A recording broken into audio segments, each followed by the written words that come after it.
morning, everyone, and welcome to the Commission for Behavioral Health, the August meeting.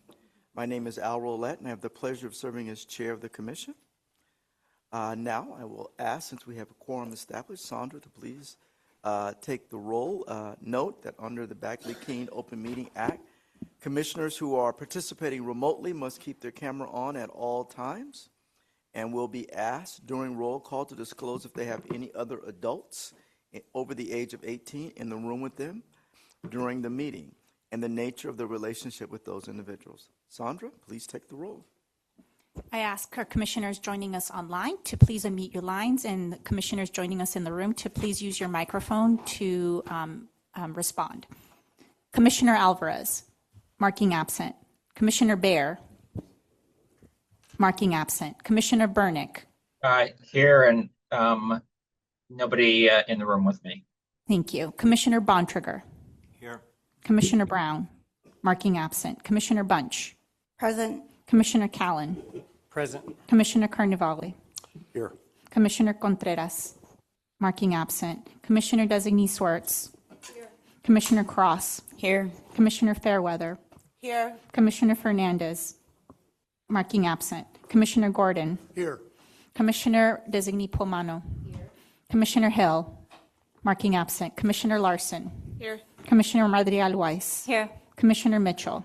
Present. Commissioner Southard, marking absent. Commissioner Thomas Beckett, marking absent. Commissioner Sy, marking absent. Commissioner Wilkes. Present. Commissioner Chambers. Present. Commissioner Roulette. Present. We have quorum. Thank you very much, Sandra. Prior to agenda item 2, I'd like to make a couple of quick announcements that are not on the agenda. First, I'd like to congratulate and thank Dr. Magriel Weiss. Thank you, Dr. Weiss. Congratulations. And I'm going to ask her to just say something very quickly because she intrigued me. Dr. Weiss, you can just tell us about what you did and why I'm making that announcement. And again, congratulations. Thank you, Chair. Just very proud. 3 years ago, I applied for the doctoral program at San Diego State, and I just defended on August 10th, defended my dissertation and successfully defended. So I'm super proud, super proud.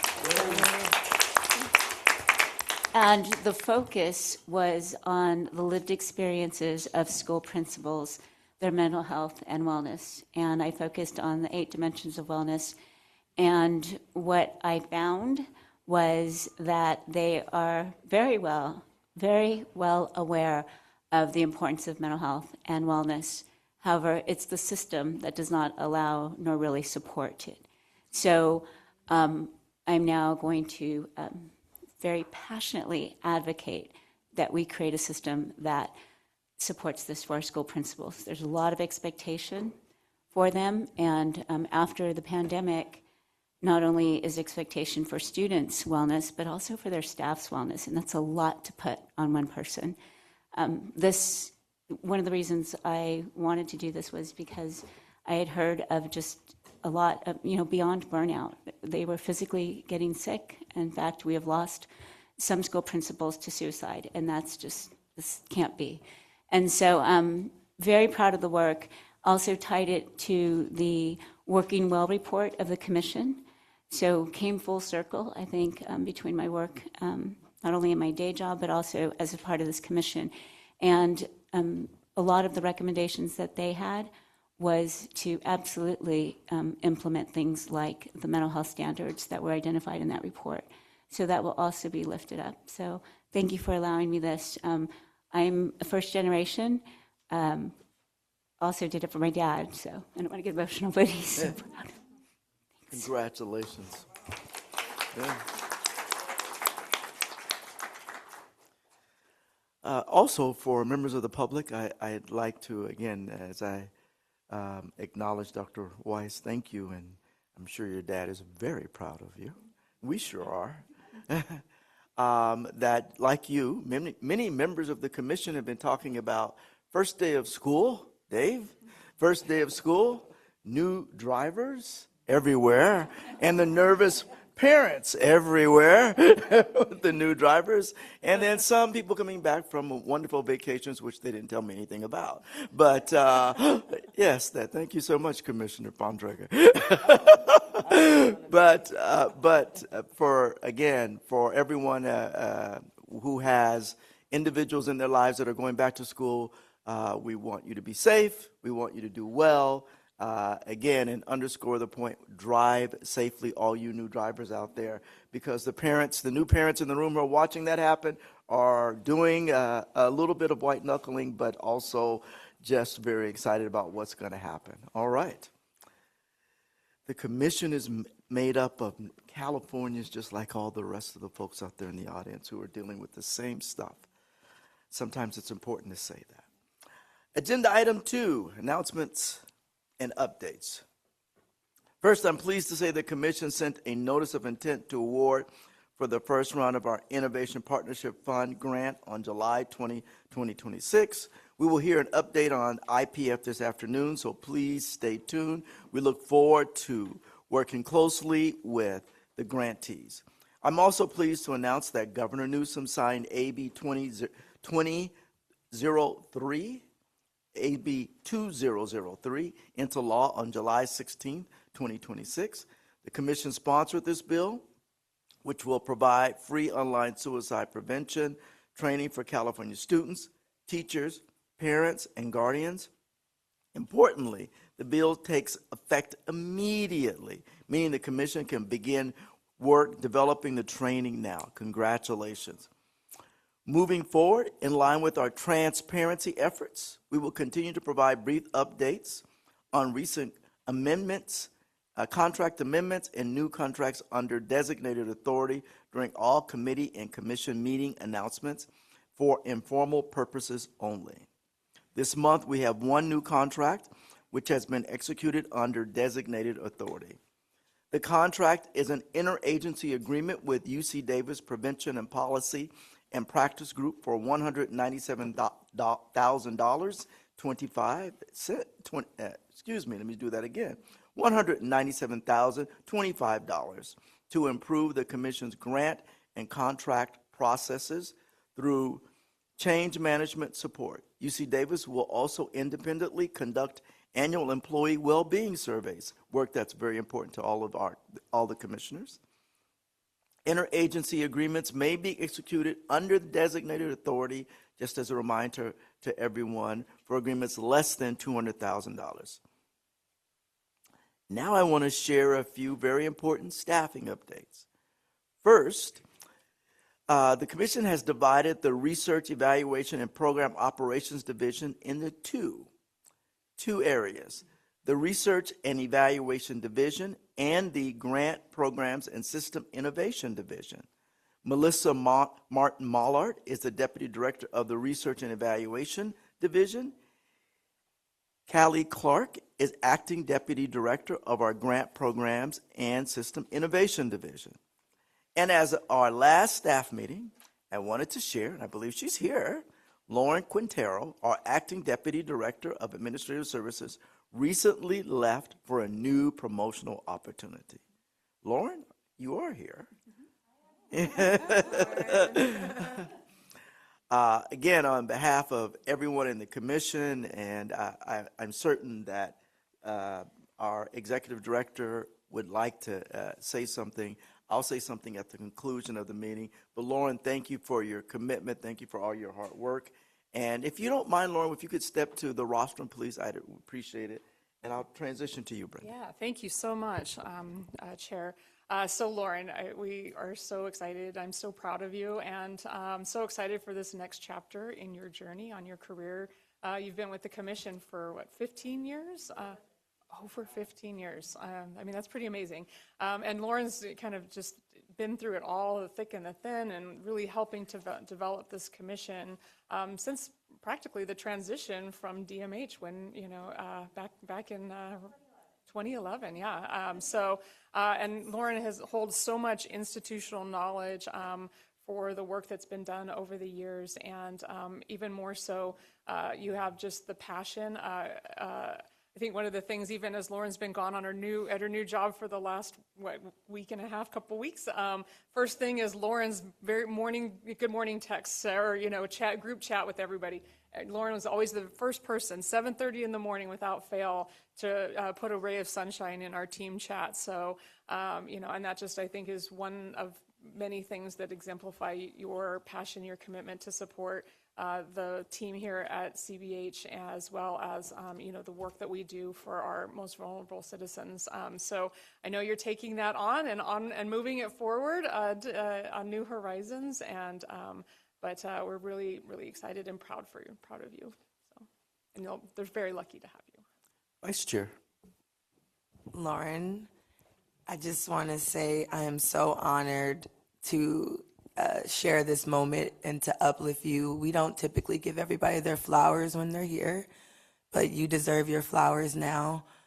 I know that we get to sit here as commissioners and look cool, but it really is an engine, right? Cool. I've been getting chats saying how cool we look, I'm telling you. But it really is the staff that have taught me, like as a geek in behavioral health, that you all have built me up as a leader of my company, running the behavioral health company, and as a commissioner. I wouldn't be able to understand the behavioral health system without you guys working tirelessly, building me up and building the other commissioners up. It really, you are a force to be reckoned with. Do not, I don't know how to say goodbye really, so I'm gonna see you around. And I think I'm gonna continue to learn from you, your smile, your tenacity. They don't make people like you that much anymore. And I'm really honored to learn from you, to serve with you in this role, because service is important. And choosing this kind of work as a job is I don't know, it's a mountain to climb on its own. And you've climbed it, and you're going to continue to grow. And I'm just honored to be here with you. And I'm excited for your future. Thank you. Thank you. Well said, Vice Chair. Any other commissioner comments? Lauren, we'll transition to you. So thank you. I wanted to say goodbye, since this has been, or at least goodbye for now. This has been a large part of my life for over 15 years, as was said earlier. I wasn't looking to leave, however, through a mutual colleague, where I've gone to is the Office of Energy Infrastructure Safety, and they are new. They were established in 2021, new and growing, trying to implement stuff. So they were given my name to maybe help them through a similar journey that the commission has gone through. So when they reached out to me to invite me to apply, I was like, all right, because I believe deeply in civil service. Using the skills that I do have to advance the public welfare has always been something that is really important to me. I'm going to keep following the commission and the mental health space, because separate from my role in it as a public servant, I care about it just in general, and have worked with some amazing people here that I respect, and I've learned so much from all the commissioners, and then even the new commissioners that I haven't known as long, the perspectives and the things that you say, even for the staff like myself that were working in the admin, it provides us with a really important framework when we're trying to do all the things that we can do to support you and support the staff that supports you. So learned a lot, and it's a happy parting, but I'm not far. Like we're 715P, so it's like 3 blocks at the Natural Resources Building. And if some of my institutional knowledge, if there's a need for it, I'm happy to still communicate, or if anyone needs to reach out, I'm still here. I don't just turn off, everything from the last 15 years and put it in a box and then go to the new one. It comes with me, so it's still a part of me. So hopefully, I'm leaving it in good hands. There's still tons of just really talented, passionate people here.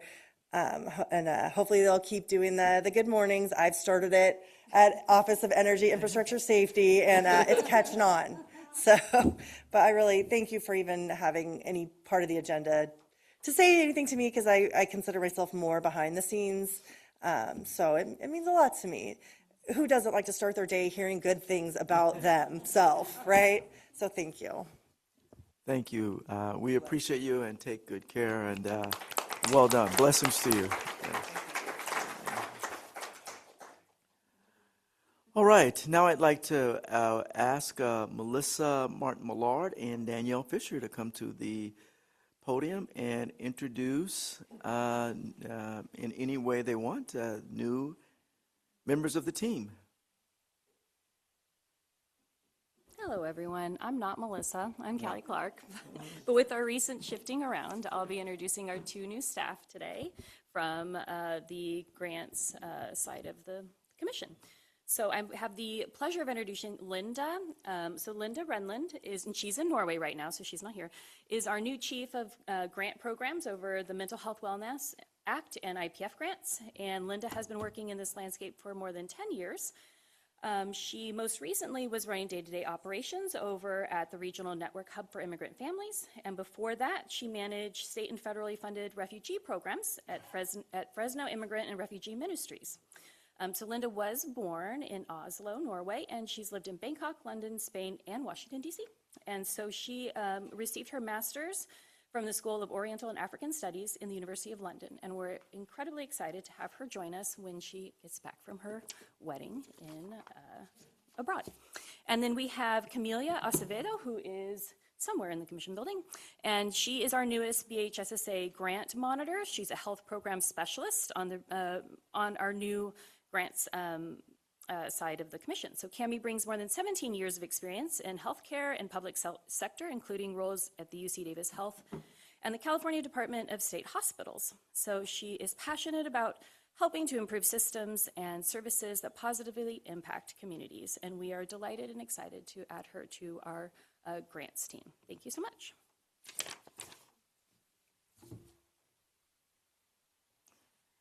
Good morning, Chair, Vice Chair, Commissioners. So I have the pleasure of introducing our newest staff member, Stephanie, right over here. Hi, Stephanie. So Stephanie is an experienced program analyst with a strong background in policy interpretation, data evaluation, and process improvement, developed through her work in the California State University system. She has extensive experience analyzing complex records, implementing procedures, coordinating multi-department initiatives, and preparing clear, actionable reports, which is exactly what we need here in our unit. And Stephanie brings a detail-oriented, solutions-focused approach to program administration, compliance, review, and operational efficiency, and we're really excited to have her. Thank you so much. Thank you. On behalf of the commission, thank you to all those new staff who said yes to coming and be a part of our team. We look forward to the great contributions that you're going to be making. Thank you again very, very much. All right. It concludes our announcements for this morning. We will now transition to our caring moment. Again, this is grounded in the commission's strategic priority of uplifting best practices. Today's caring moment highlights our work to expand early psychosis intervention through coordinated specialty care. Each year, nearly 21,000 Californians, including many from BHSA priority populations, experience a first episode of psychosis. Timely, evidence-based care exists and can change lives, and in many cases, save them. With the support from the Commission's Early Psychosis Interventions Plus grant, we produced an explainer video to help communities, partners, and decision makers understand CSC, a proven model that supports people when they first experience symptoms and can help them with living fulfilling lives. The video emphasizes a critical truth. Solutions for early psychosis exist and saves lives, money, but they are not yet scaled to meet California's needs. You will also hear from Dr. Tara Needham. It was great to see that Tara's here, of the UC Davis EPI CAL program, whose clinical expertise, and I will pause and say anecdotally, I have been a benefactor as a chief executive of Tara's great work for many years in her expert advocacy. So we are very fortunate to have you here, Tara. She is here and will again be joining us as part of the overall presentation. We're sharing this during the Karen moment because these stories speak to the heart of the Commission's mission. They remind us why scaling effective solutions matters and why leadership in this space remains essential. We are pleased to present this video as we prepare for a broader release across partner networks, digital channels, and future Commission activities this week. We hope it inspires greater investment and expanded CSC access statewide and helps reduce stigma around psychosis and serious mental illness. And again, we are so very committed to reducing the stigma associated with psychosis and serious mental illness. The video will play for approximately 5 minutes. Thank you very much.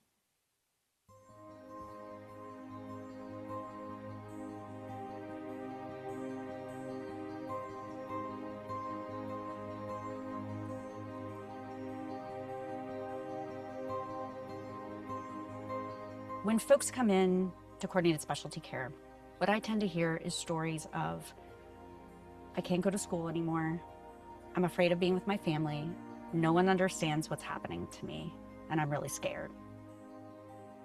So psychosis as an experience, we often talk about it as changes in how you experience the world around you. For some individuals, it is a perceptual experience, and so they may see shadows or figures or hear whispers or footsteps. Oftentimes young people describe it as really unusual and they're not sure what's going on at the time. We see many depictions of what it means to have an anxiety disorder. We do not see many examples of what it means to have psychosis, except really bad examples on crime shows, and that really contributes to fear and stigma. Only a few years ago, I would get calls from families who had to drive hours to get access to services, who had to pay out of pocket. And now the state is investing to build CSC services in California. Early psychosis should not be some sort of sentence to a lesser life. You should be able to continue doing exactly what you have dreamed of doing. We are here to help you do that.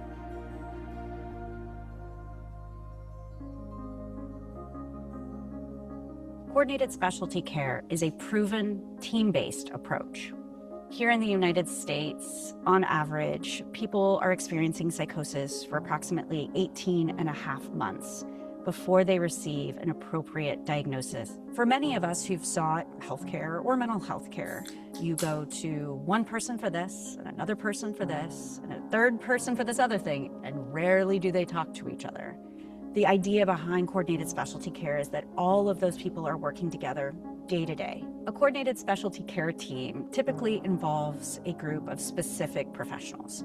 There's usually a physician or a nurse practitioner who supports health and the availability of medication. There's a clinician who provides very detailed assessments. So then we can develop a psychotherapy plan that will be most useful to the individual and their family. There's a case manager to support linkage to benefits or housing. There's a supported education and employment specialist who helps the individual get supports to remain successful in current worker school or get back to worker school. I think one of the most exciting pieces that California is bringing to coordinated specialty care is the involvement of peers and family partners. And I like to say these are the most powerful individuals on our team. So we have individuals with lived experience of psychosis, as well as family members who have supported someone with psychosis. So family partners and our peers help to bring hope, help to keep the team honest and really understand what it means to experience these challenges. Research shows that CSC reduces the need for hospital visits and ER visits, while also increasing the ability for individuals to have meaningful jobs, live in the community, and be engaged community members. Working with these individuals, it is so wonderful to see them back with friends, graduating with honors, going off to college, having kids, doing the things that they wanted to do. And I really am glad to work here in California because I think that innovation strengthens our approach. Our goal is to take that 18 and a half months of people experiencing symptoms without treatment down to a few weeks so that we can help them get relief and back on their journey as fast as possible. I have met hundreds of young people and listened to their stories, and there's often a common thread. I started having these things happen to me. I was really scared. I didn't think anybody would listen, so I stopped telling people. And I feel so much better to be in a place where somebody understands what's going on and can help me. Maybe in the future, kids will be able to openly talk about their perceptual experiences or their unusual thoughts in the same way they talk about feelings of anxiety or feelings of depression, and they won't feel fear. They won't be concerned about their future. It'll be just another challenge that people face, and you get over, and you keep living your life.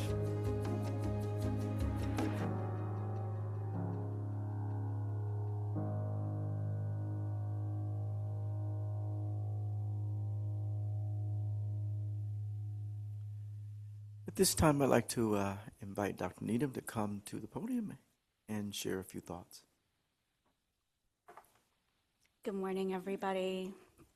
I just wanted to thank the Commission so much for this opportunity to create this amazing video that is going to be shared all across the state and all across the country.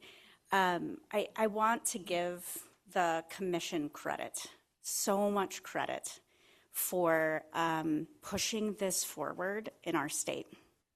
It wasn't that long ago that I was here talking with some of you about the need to get this work going here in California.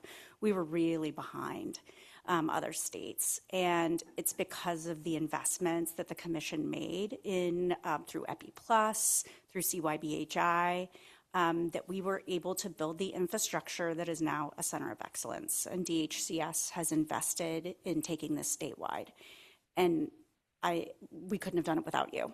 So I just really want to appreciate the commitment to innovation, the commitment to pushing things forward and making them better. Hearing Commissioner Madrigal-Weiss this morning, I'm like, yes, I agree. We need to push in that space too. And you guys are the pushers. And for those of us who are boots on the ground, we really appreciate that. And so I just want to express again my deep gratitude for your investment, and also for the strong commitment to the voices of individuals with lived experience, because we are the ones really pushing that in the early psychosis space.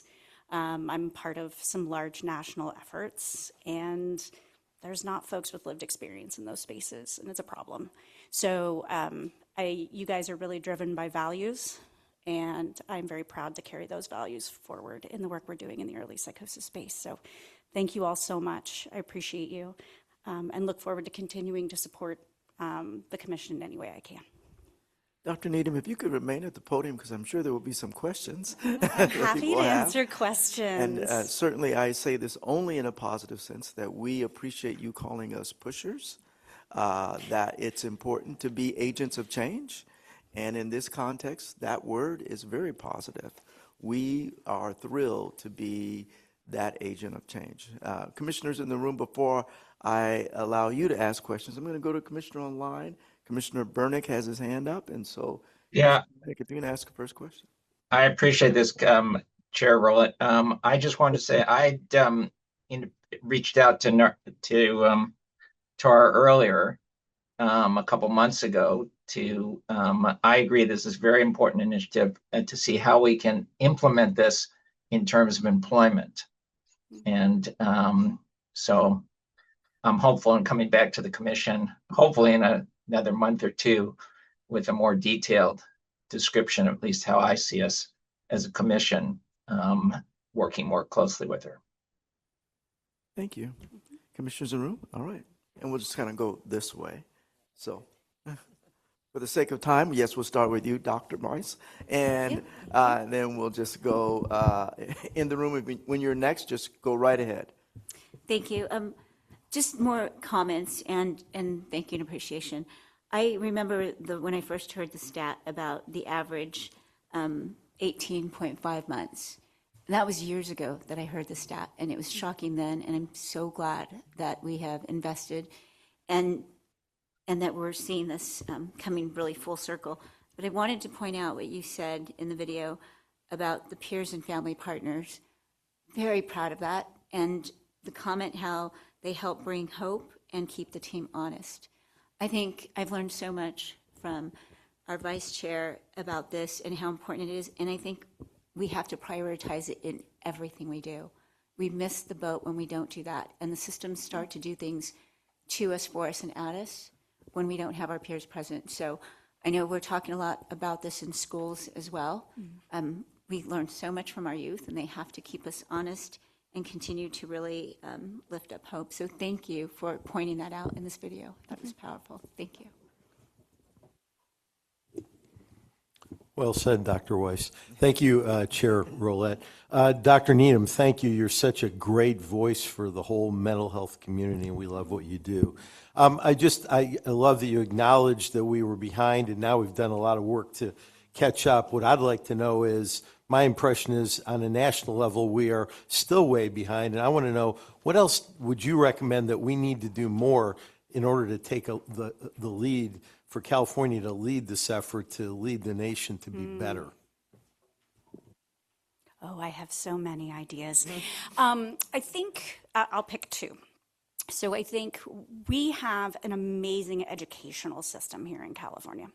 And our universities here in California, I would say, are deeply committed to serving the state.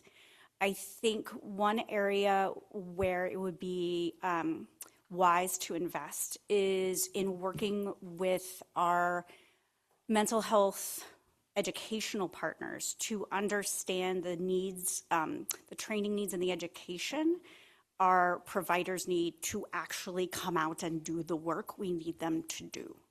I think oftentimes what we see is folks are coming in, particularly in serious mental health, juvenile justice, child welfare, kind of ill-equipped for the work that needs to happen, and then organizations like mine have to retrain them. And so what that means for me is I'm not allowed to, or I can't, I'm just trying to get them past start. I can't get them 2,000 feet ahead to the really challenging things. So that's one space. I would really love to partner with our educational groups and see how we could do a better job of having providers come out ready to serve. I'm going to say this. I hope I don't get in trouble. We have 60% of Californians who can't access this care because they have commercial insurance. This is an area, again, that I want to acknowledge that the Commission has been leaders, has worked really hard to try to address this need. And so I just say, where are we at and what's next? And because those are the phone calls I get, is the folks with insurance, where I can't point them to now their local early psychosis program because those programs take Medi-Cal. So those would be my two higher issues that we should think about. Thank you to both. And I just want to acknowledge to your first point, Governor Newsom was just, I think, in Hayward School District and summarized all the great work that Commissioner Gordon knows very well in education. And they've made a huge bet in community schools, which brings the community in. And it's a perfect interface with mental health, and bringing those two systems together, I think, is essential. Thank you. So one more person over here, one more commissioner over here, Commissioner Bunch. Why am I not Dr. Bunch? Okay, you Dr. That's Bunch. all right. Since we see so many of our first breaks, or a lot of first breaks in college, I'm just curious your thoughts on partnering with universities, because I've worked with a lot of parents who had children who had first breaks and they were out of state, and they ended up, not just having a break, but on the streets because there was no support. So I'm just wondering your ideas and thoughts on partnering with different universities and how to deal with that. We can pick a third mountain and climb that together as well. I think, yes, that is important. I would also include our community colleges, right? Because we have a lot of young people who are going through that system before they go on to our four-year universities. Having spoken with mental health providers at our four-year schools as well as at in our Los Rios district, they're very interested in doing that work. I think sometimes it comes to resources. I think the other part of that I would want to acknowledge is the parents, and because of limitations around sharing information, parents are often shut out of those conversations. So even if they have concerns, who do they go to? So you're very right. I think that is another area that connection needs to be made, and we'd be very excited to work in that space as well. Yes, Commissioner. Hello. If you could speak into the mic. Use the just- microphone, yes. Thank you. I have a personal connection with Dr. Needham, but just thank you. And the video is just awesome. So my question is, and then I kind of have a statement. So who's going to see this? Like in what, arenas is the video going to be shown in? Because I think it's just beautiful. And I agree with Dr. Weiss regarding the peers, because I'm a peer, and then a parent of a child with a severe, an actual adult young man now. And so I think this is beautiful, and who we can partner with for early detection. But this is where my heart is just continuously heavy. Again, being the mother of an African-American son, and when I go down our urban streets, so we're looking at our big cities. I'm thinking of Oakland, and I will never move away from our visit to Los Angeles, Skid Row. So those are folks who are in the system. They're almost forgotten in terms of mental illness. Who do we partner with to help literally the forgotten population? Because that's a tall order, and that number seems to continue to grow. Yeah. But thanks to your work, someone like my son got intervention. But I'm just thinking of the hundreds that I continue to see being on this commission. So can you just speak any thoughts to that group? Yeah. Somehow. I think, so one piece we really tried to do in the new Center of Excellence is to push out the criteria for who's eligible as far as we could possibly go. So as you know, through our prior work, it used to be a year or 2 years. Now we're saying 5 years. We're letting programs serve folks all the way up to age 65. So we are really trying to serve as many people as possible within the scope of early psychosis. But to your point, we aren't serving the folks who've been ill 10, 20, 30 years. And do we know if coordinated specialty care would work for them? We don't know. Nobody's tried. So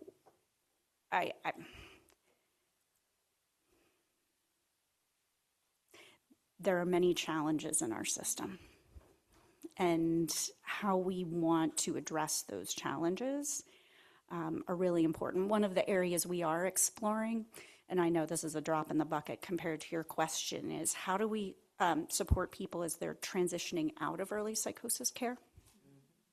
So that is an area of sort of unaddressed need, and people kind of feel like they're left out in the cold. So that's an area we're exploring right now. There's so much, but would going down and providing those services help folks who are on X Street? Probably. So then the question is, how do we bring those services to those individuals?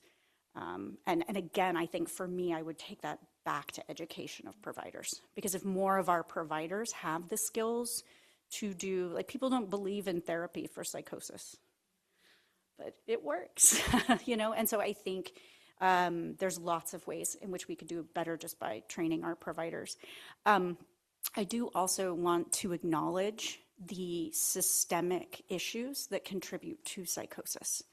Poverty, trauma, racism, all of these things we know contribute to psychosis and higher psychosis rates. And that is an area in our training and our work, we are trying to educate our providers around how those systemic issues are part of the picture and need to be addressed as well. So hopefully in doing that, we also make our work more appropriate to a larger group of folks who are experiencing a variety of challenges. Psychosis isn't caused by one thing. It's caused by lots of things. And so we have to be ready to address all of that. Okay, Commissioner. Dr. Needham, I support your comments about wanting to get commercial plans to provide this level of service benefit as well. And I would love to figure out ways to do that, to compel that. My question, though, is, I'm a firm believer that in coordinated specialty care, an immense believer in it and its outcomes that it can produce. But I'm also concerned that great ideas poorly implemented is sometimes worse than mediocre ideas well implemented. With BH Connect having counties deliver the service now, I'm really concerned in those small rural counties with scale. How can they do it? So what's out there as far as TA to support small counties to deliver the service so we don't end up where we too often end up in California, and that is the 9 big counties can do it and the other 49 can't. What ideas do you have around that? And I just spent last week in an Alpine county. I went up there because I was like, I want to see this teeny tiny county, and it is teeny tiny.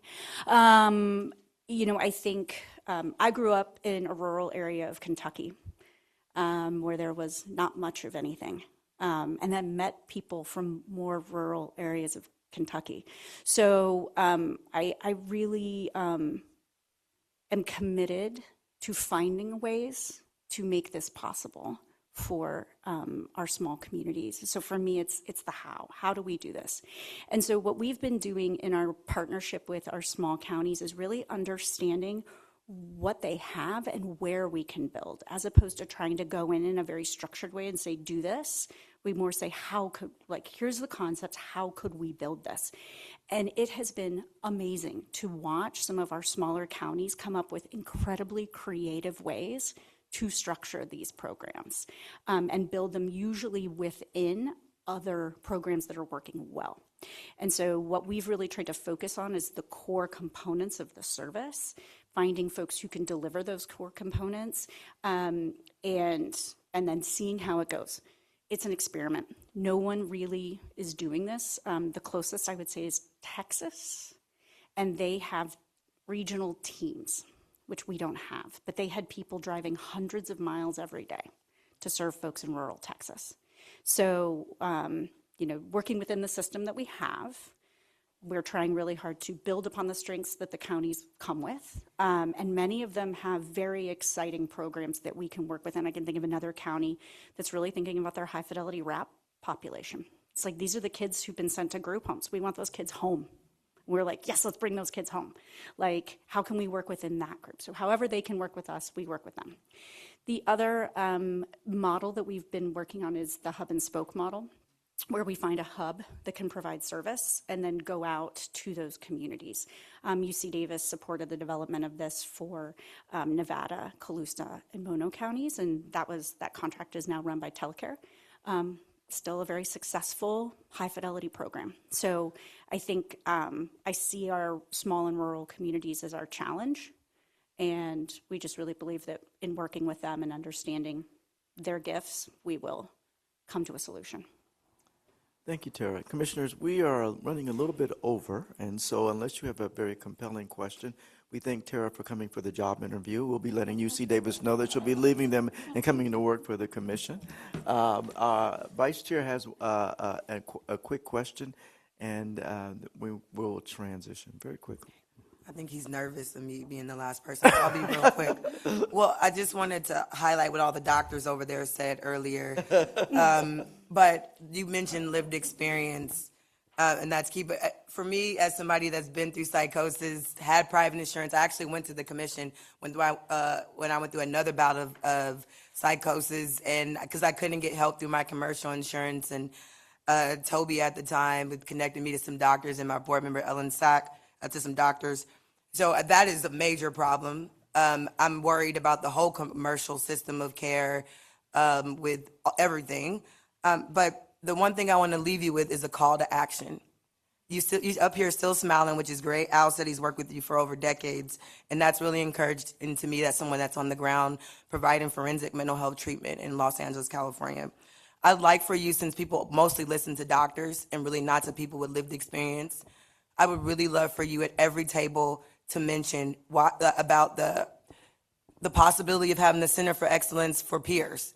We are a second thought every time. I've been around since you Centers of Excellence have been happening. I was confused about why is every name peer, but if that is the core of the system, if we know what works, and we can partner and we have a willingness and we're trained, because we're a training provider, and I really believe what you're saying, like you have to spend your time mostly training people, and that's what we even on the ground have to do when we get people out of school. So I would love for you at the table, my call to action is to challenge the system. Why isn't peers leading the systems or collaborating in the system? Why isn't there a Center for Excellence for the integration of the lived experience in the whole continuum of care? But I appreciate you now as a pioneer for mentioning the lived experience, but it's become a catchphrase. It's still discrimination immensely, and that's why I didn't get care, and I declined completely. I was ashamed even as an adult going through psychosis at 14, at 18, through different bouts, and then getting out, the feeling lost and not what to do afterwards. You're amazing. And I appreciate you, and please continue to uplift the experience of lived experience with trained. Like, we don't just need consumers that are just consumers. We need trained peers and family members to be at the table and co-leading the system with doctors. My psychiatrist tells me, he doesn't know anything. Like, it's me that's telling him about what's working. They've never taken any of the drugs, and I've been on every drug. And so I just want to tell you, you're great, and you're still smiling. Bless you. No, I really appreciate that, and I see bringing up peers as good trouble. Yeah. I like to make good trouble. Yeah. So I'm part of the Schizophrenia and Psychosis Action Alliance Executive Committee for a national Early Psychosis Center of Excellence, and the first thing I brought up was there were no peers in the room. So I will continue to use the power and privilege I have to make good trouble in every space that I'm in. And if I'm not doing a good enough job, I trust that all of you will tell me to do better. So thank you. Tara, thank you again, and we look forward to the work that you continue to do for UC Davis, albeit the commission as well, and everybody in California. As we prepare for public comment, I'll just close with this very quickly. On August 9th, Commissioners, I had the unique privilege of sitting at a local Starbucks with a 62-year-old man who has been dealing with high blood pressure and glaucoma. And I said, high blood pressure and glaucoma? He said, yeah, I was hospitalized for 2 weeks for high blood pressure and glaucoma. I said, really? He said, yes. I said, why else were you hospitalized? And he paused, long time. And he said, if I tell you why I was really hospitalized, the same thing's going to happen again. I'm going to get in the hospital. And I spent my whole life. He said, when I got out of the hospital after 2 weeks in July, I came back home and I had a 3-day notice to quit on my apartment because I hadn't paid my rent.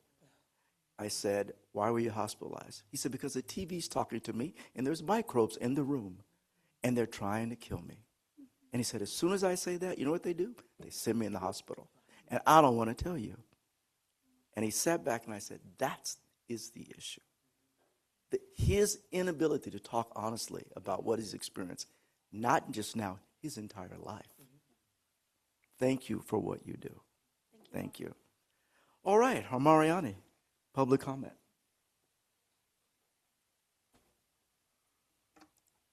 Thank you, Chair.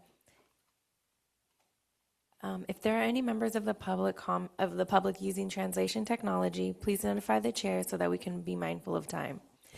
You may request to make public comment by submitting a card, clicking the raise hand icon on your computer or the app, or if calling in by phone, push *9. Members of the public can also email us public comment to be shared at a future meeting at publiccomment@bhsoac.ca.gov. We do not have any public comments for this item. Thank you, Mariani. All right. Agenda item 3, Executive Director Report. I'm going to transition very quickly since we're behind schedule to Brenda Graylish. Thank you, Chair. So Brenda Graylish, Executive Director for the Commission, and just want to say how excited I am to provide my Executive Director's report today. Before I get started, want to say that all of this work is the result of our amazing staff team here at CBH. Everybody's coming to work, doing putting tireless efforts into making sure that we're keeping on track with our projects, raising issues so we could troubleshoot as a team. Also want to thank the commissioners for the continued support as we work through all of our projects together and all of our stakeholders. For this month's report, or for this bi-monthly meetings report, I think the biggest thing is our victory for the budget. So that was a huge, huge, huge lift. This was my second year here and a 2 of 2 year of facing a budget cut. And just for those of you who might not have been tracking with the May revision, we were at risk of losing our entire community advocacy grant program, as well as taking a permanent reduction in our innovation partnership fund. And through the tireless efforts of our staff team working day and night, plus our stakeholders also walking right alongside us, working day and night, and our partners at the legislature for fighting to secure those funds, we are fully restored and we're right on track. And so that was a lot of work that everybody put into it, but it really paid off. And so just want to express, as an executive director here, significant appreciation to everybody for rallying around. And it's a tough budget year. We've continued to have tough budget times, and to be able to preserve the work of our funding really shows the importance of the Commission and the work the Commission is doing. So thank you for all of that. Another big victory that we had is our Innovation Partnership Fund grant awards. We'll hear a presentation on that later today, but on July 20th, we were able to announce 13 awardees for the full $20 million of our Innovation Partnership Fund grants. And so again, there was a lot of work that went into that Innovation Partnership Fund. I mean, it was a year or plus, I think, that our commission team worked together to conceptualize the grants, but we also had a high volume of grants that came in, and so there was a lot of work with scoring, all the procurement work, and then now we're embarking on the contracts work to get into those agreements so that we can start getting those projects launched and off the ground. Another huge win, a huge victory that we had was the governor signing AB 2003, as the chair mentioned earlier, with Assemblymember Berman for the statewide no-cost suicide prevention training, and that happened on July 16th. Shortly thereafter, there was a kickoff meeting that included Assemblymember Berman, CBH, and the CBH contractors, which are the Center for Applied Research Solutions and UCLA. And that team is working now on developing the training modules with an expert panel and review body, and we're expecting to have draft modules by the end of this month. So hitting the ground running on that project, and again, a huge lift, and just really that support and push by the commissioners to be able to move that legislation forward. The strategic plan and the Commission 2.0, as you guys might remember, we voted to adopt the strategic plan update at our May Commission meeting. And so since then, our team's been working with Leading Resources Incorporated to operationalize that strategic plan update, including the development of SMART goals. So we are working on figuring out how to develop a report that can be incorporated into these ED updates to be able to show progress on all of those priorities and results that we identified and that the Commission, all of you adopted. In terms of financial stewardship, we've got our grants and expenditure, our grants and contracts expenditure list that we still have posted on our website. We've had that up for several months now. We're continuing to update that as part of our Budget and Fiscal Advisory Committee work. We've completed our fiscal year within our allocations, which I'll talk about when I do the budget presentation in a bit. We'll consider our budget proposal, again, like I said, in a little bit. We're continuing to implement Asana project management to help with our internal efficiencies and make sure our projects stay on time. We're actually looking to leverage that for our SMART goals for Commission 2.0. And then we've been... I guess maybe just moving on to our external partnerships. I've been continuing to meet with all of our external partners, trying to stay collaboration and coordinated with our agency or our administration partners, continuing to serve on different work groups and task forces, as outlined in the ED update. Really wanted to lift up the site visits that our team's been doing this month in preparation for our FSP report, our procurement planning, which we'll also talk about a little bit later today, but we visited Fresno, Imperial, and Humboldt counties over the last couple of weeks, so it was kind of a whirlwind tour, but appreciate the county behavioral health departments and their providers for opening their doors to us, letting us in, and really getting a chance to hear firsthand kind of that boots on the ground look to see what's happening and hear about the gaps and the needs and really what's working well as well. And then I've continued to present at conferences as requested. See, innovation, I know I talked about that. We've got our website activities, so just kind of we're working and trying to lean into our visibility with our stakeholders. We had a lot of website traffic for our IPA RFA, as you might imagine, at the beginning of this year. We've also got over 250 new folks who have signed up for our website, so we are getting quite a bit of interest in our work, which is exciting. In terms of operational or organizational health, I know we've talked a lot about that here at our commission meetings. We've got our CBH Employee Wellness in the Workplace Work Group that continues to meet. They've got their North of Neutral action plan that they've drafted. We're working on, and I was really excited to see the team develop SMART goals. I think we're all kind of on a SMART goals kick here at the commission, but it really does help to anchor our work. They're going to be doing a psychological safety pulse check in September, kind of a precursor to our employee wellness survey that we'll be doing in December. I'm continuing to meet with all the managers. We have our all-team meetings. We did implement Cornerstone. I think in previous updates I had mentioned that we were going to implement a Cornerstone trading platform as part of our operational excellence work here, and that got implemented on July 1. So all the core trainings, the required trainings, are available electronically and can be electronically tracked for our team members, and we're looking to continue expanding on that work to include training for commissioners as well. We're continuing as part of our operational excellence, our quality assurance and process improvement work. That's a project that we're really looking to see how we're doing our contracts and grants development and management. And so, again, looking to strengthen that work. And that would not only help us with our internal ability to manage what we have now, but it also really sets us up to become available to address any future behavioral health needs or opportunities for future grants that may come up. As the chair mentioned at the beginning, we've restructured the program and research teams to separate those out. It was a lot in one area, so now we've kind of separated that out and hoping that that will help with our workflow. And then we've maintained that 7% vacancy rate. And then, again, just continuing to meet with our commissioners. I meet with the commissioners of our chair and co-chair monthly.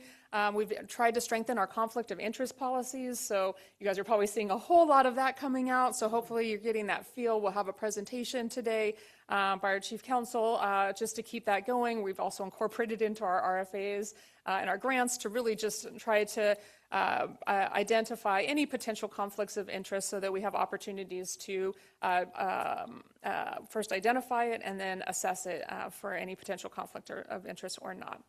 And then we've got our peer respite grant that was released and closed off on the 14th, so we're going to work on scoring that and getting those awarded in September, and we'll talk later on today about some additional advocacy grants that we have going on. And then we have work underway with Program 11 on our community planning, the BHSA community planning process. We did the toolkit, and so now we're kind of following that work up. We've done a survey, community survey, and of how did the BHSA process go, and we're going to round that out with some focus groups for a report that we would be producing in the fall. So continuing in terms of our risks and challenges, the budget shortfall is probably the biggest one, so continuing to still see that in our future, and so we will continue working and keep an eye on that and mitigate as we can. And it is still continuing to remain challenging trying to fill the executive positions in the team, so just that piece of it. So, but we're continuing on and have recruitments underway. Thank you, Brenda. Thank you. Any questions? Yes, Dave. Yeah, I'm wondering, could you elaborate a little bit when you sought to restore the cut that had been made? What was key in doing that? Who was involved? How did you get that done? Yeah, I think it was a village, honestly. I mean, it was, I think our stakeholders coming out in full force. I mean, everybody really rallied to lift up the importance of the work, particularly with our advocacy grants. Those have been around for over a decade, and for many of them. And so really lifting up the work and making that visible. We're going to continue doing that as well. And I think our partners in the legislature, we have a lot of strong legislative support for the work of this commission, which we very much appreciate. And I think that they've done a great job of lifting up this work that we've done as well. And we're going to still keep trying to think about how we can make our work more visible so that it's very clear how the commission is making impacts. And how about finding other allies? How did you go about that? Finding other allies? Other allies. Oh, I mean, we'd find any allies wherever we could find them. I mean, it's like it's the administration. That's who's proposing the cuts, and so right. But I think in terms of having commissioners who are very vocal and making phone calls, I think that's a big piece of it. Our local stakeholders, and yeah, I mean, I don't know if there's. I'm going to make a comment on behalf of our vice chair. Okay, because I was going to help answer. So, and just and if you have ideas, I'm open to ideas of what I saw on the reason I'm asking the question is I think that effort was so effective. We have a new governor coming on board, and I think it would be helpful if this commission in advance could set up a process to, when the new governor comes on board, to not ask him to save us and give us money, but tell him these are the things that we've been doing. These are the things we'd like to keep doing. These are the things we'd like to build on and expand, et cetera, and just really take the initiative and organize people to do that. So when he shows up, we're ahead of the crowd and arguing for exactly some of the kinds of things we've talked about today, because one of the candidates is very experienced in this realm. So anyway, thank you, Commissioner. Just a suggestion. Thank you, Commissioner. And before I say anything else, is there any other comments from other commissioners? I'm going to say something on behalf of the vice chair and staff. Certainly, there are members of the commission who were very involved in advocacy, vice chair, in terms of advocating with the community that she represents. Our two legislative commissioners, were very important in sort of sharing a perspective. And then others of us who were solicited and asked to share that their perspectives around who we should talk to. I think David points to the independent nature of the commission and the importance that the taxpayers voted for this commission to be independent, and it underscored that because this independent commission sort of went against the grain a bit. Not that we don't appreciate everything our governor has done, but that recommendation we didn't agree with. And at the end of the day, it prevailed. And so you're absolutely right. It takes a village, and there was a village of people that did the work, as well as some very, very great work by staff. I would be remiss if I didn't say Kendra. Kendra, you should I mean, really, Kendra, you should stand up and we should say, good job. Took my calls, and that says something, and then didn't sleep for a month, as the vice chair said. Great work, as well as all the other members of the staff and of the team who did work in this area. So Dave and Brenda, yes, every presentation, every opportunity, and I know there was at least one other commissioner who went with you and presented with you, Dr. Sy, Gary, thank you. So there was a village of people involved in this advocacy.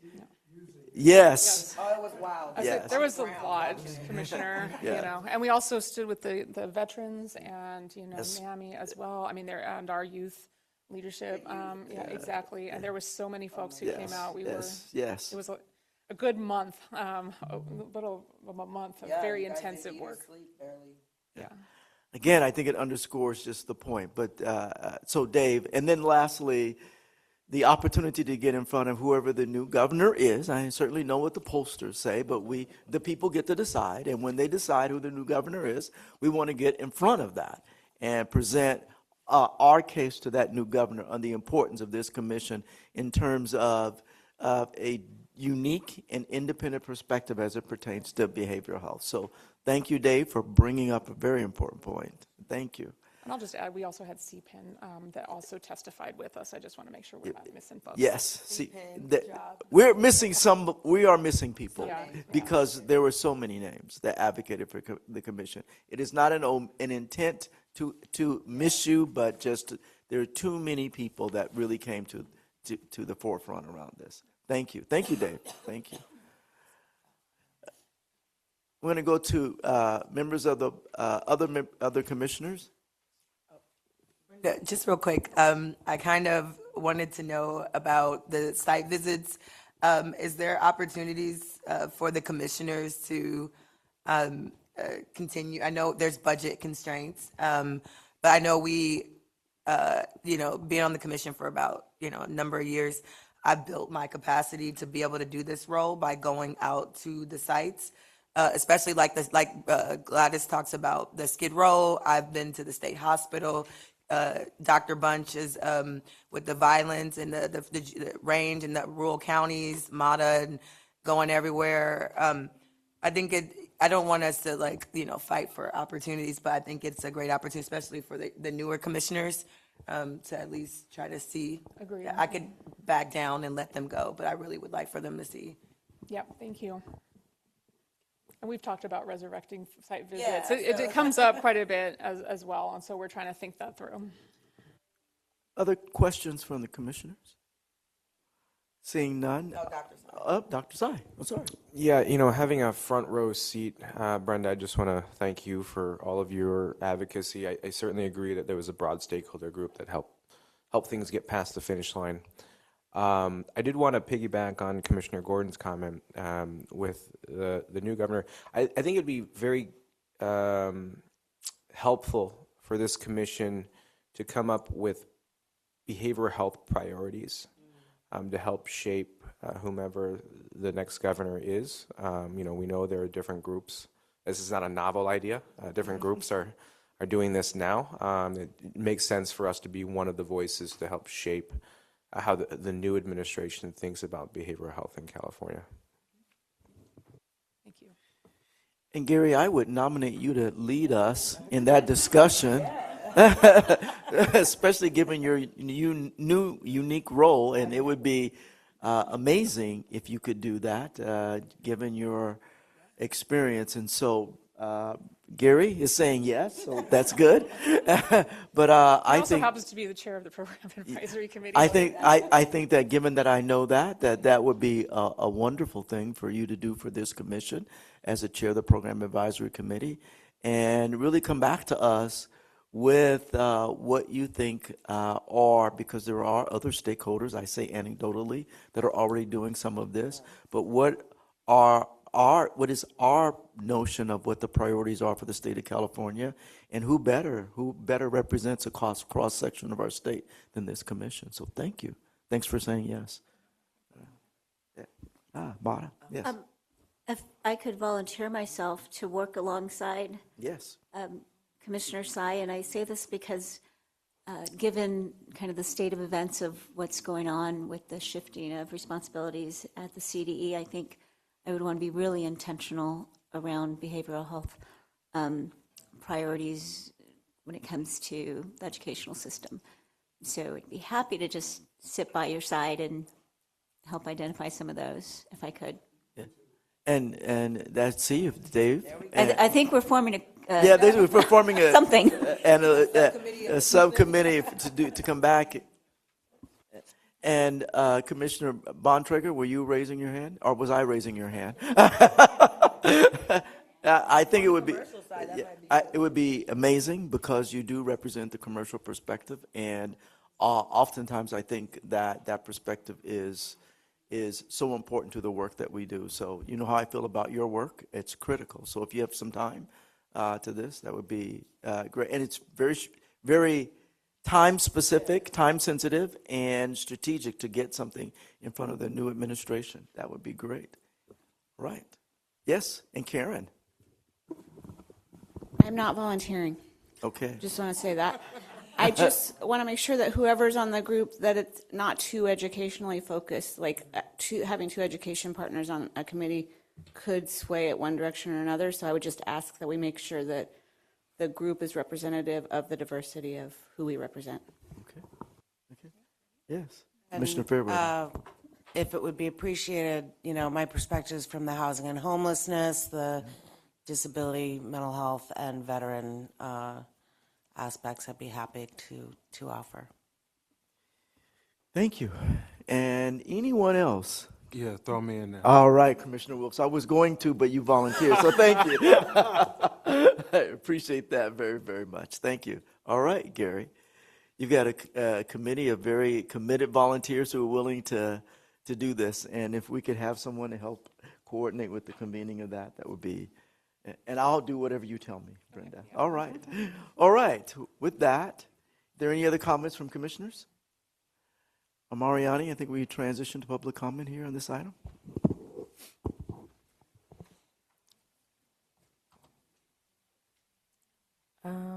We have one public comment from Miron.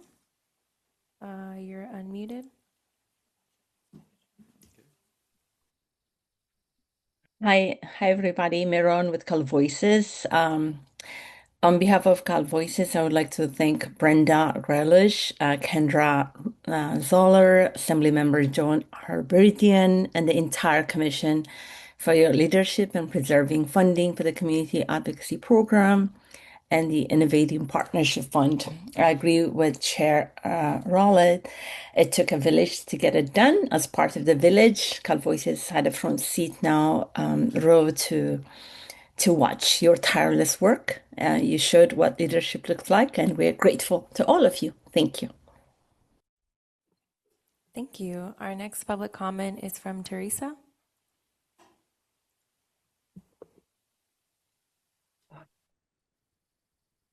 Hi, I'm Teresa Comstock. I'm the Executive Director for California Association of Local Behavioral Health Boards and Commissions.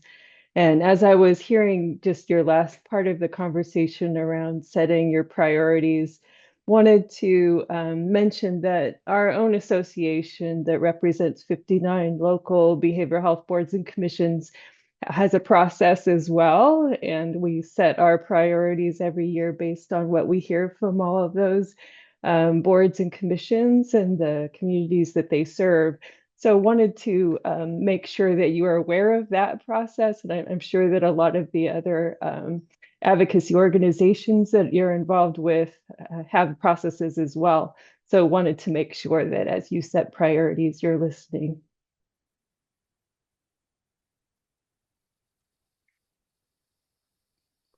That was our last public comment. Thank you, Mariani. It's now time for agenda item 4, general public comment. This time is reserved for comments on items that are not on the agenda. All written public comments received before the meeting have been included or distributed to commissioners. Please note that for general public comment, which this time we are in now, individuals may speak on topics not listed on the agenda. However, commissioners will not engage in dialogue as these topics have not been agendized 10 days prior to the meeting. Mariani, would you please lead us in general public comment? Yes.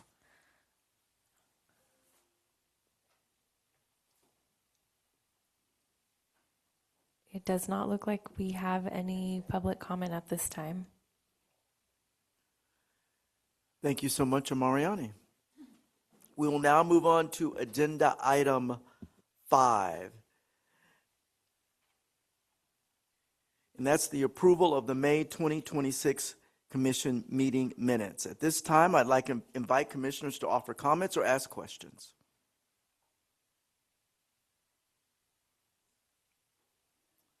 Seeing none, Mariani, would you go to public comment? We do not have any public comment. Okay. Now that public comment is closed, I'd like to entertain a motion for the commission to approve the May 28, 2026 meeting minutes. So moved. Okay. Pulmano moves. Do I have a second? Was that Madrigal Weiss? Thank you. I have a motion and a second for the motion on the screen. And I'm asking any commissioners joining us online to unmute their lines now to facilitate the vote. Commissioner Alvarez, marking absent. Commissioner Baer, marking absent. Commissioner Burnick, marking absent. Commissioner Bontrager. Aye. Commissioner Brown, marking absent. Commissioner Bunch. Abstain. Commissioner Callan. Yes. Commissioner Carnevale. Yes. Commissioner Contreras, marking absent. Commissioner Designee Swartz. Aye. Commissioner Cross. Abstain. Commissioner Fairweather. Abstain. Commissioner Fernandez. Aye. Commissioner Gordon. Aye. Commissioner Designee Pulmano. Commissioner Hill, marking absent. Commissioner Larson. Aye.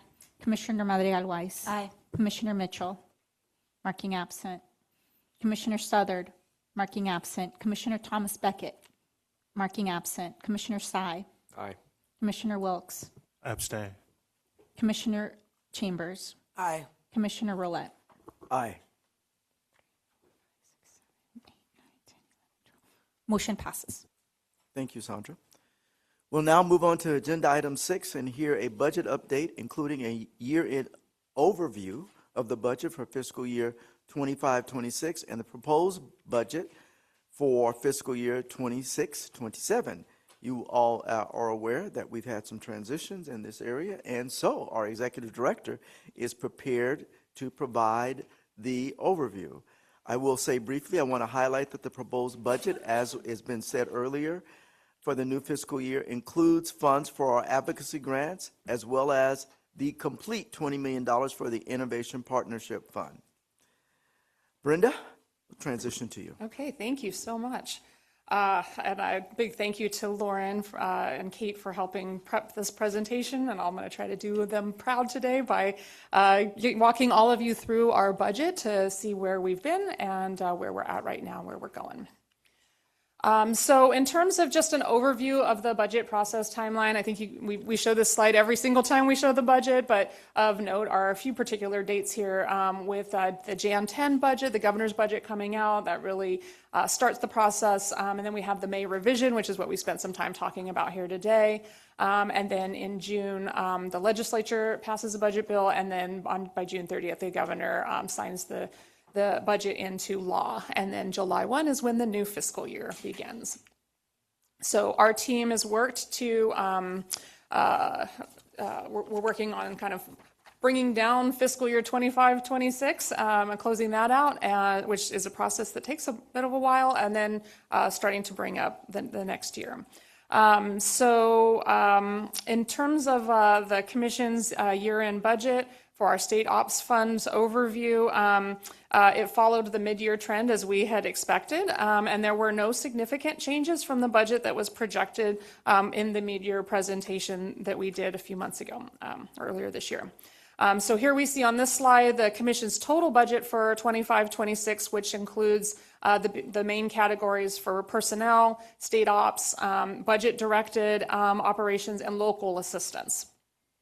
The first column shows the mid-year budget that the Commission adopted back in March, and then the actual shows our year-to-date actuals as of early July, which includes all the expenses, remaining encumbrances, and the last of the designated amounts. And then the variance shows the difference between the mid-year budget and the year-to-date actuals. So in terms of personnel, we had a positive variance of almost 1.9 million. That's due to the vacancies that we had throughout the year. And then that can also fluctuate based on the benefits that were used. So this variance is available for us to spend in state operations in areas where we're projecting a negative variance, and negative not being negative in a bad way, but negative in terms of where we're able to lean into other projects, which we've done as a Commission. It's basically, when we talk about negative variance, that's a strategic reallocation of those salary savings, and so it's not an indication of overspending. And so some of the things that we've used the salary savings for are different contracts like what we have with our leading resources incorporated for the ED evaluation, also that we did with the strategic planning. We also have our Tim Tiote contract. Sometimes we have some higher DOJ fees, things like that.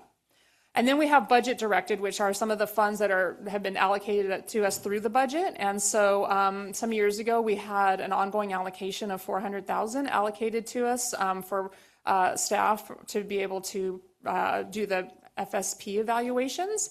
And then we also got 3 years of $100,000 of funding for Proposition 1 implementation, which we've been using for the Program 11 contract.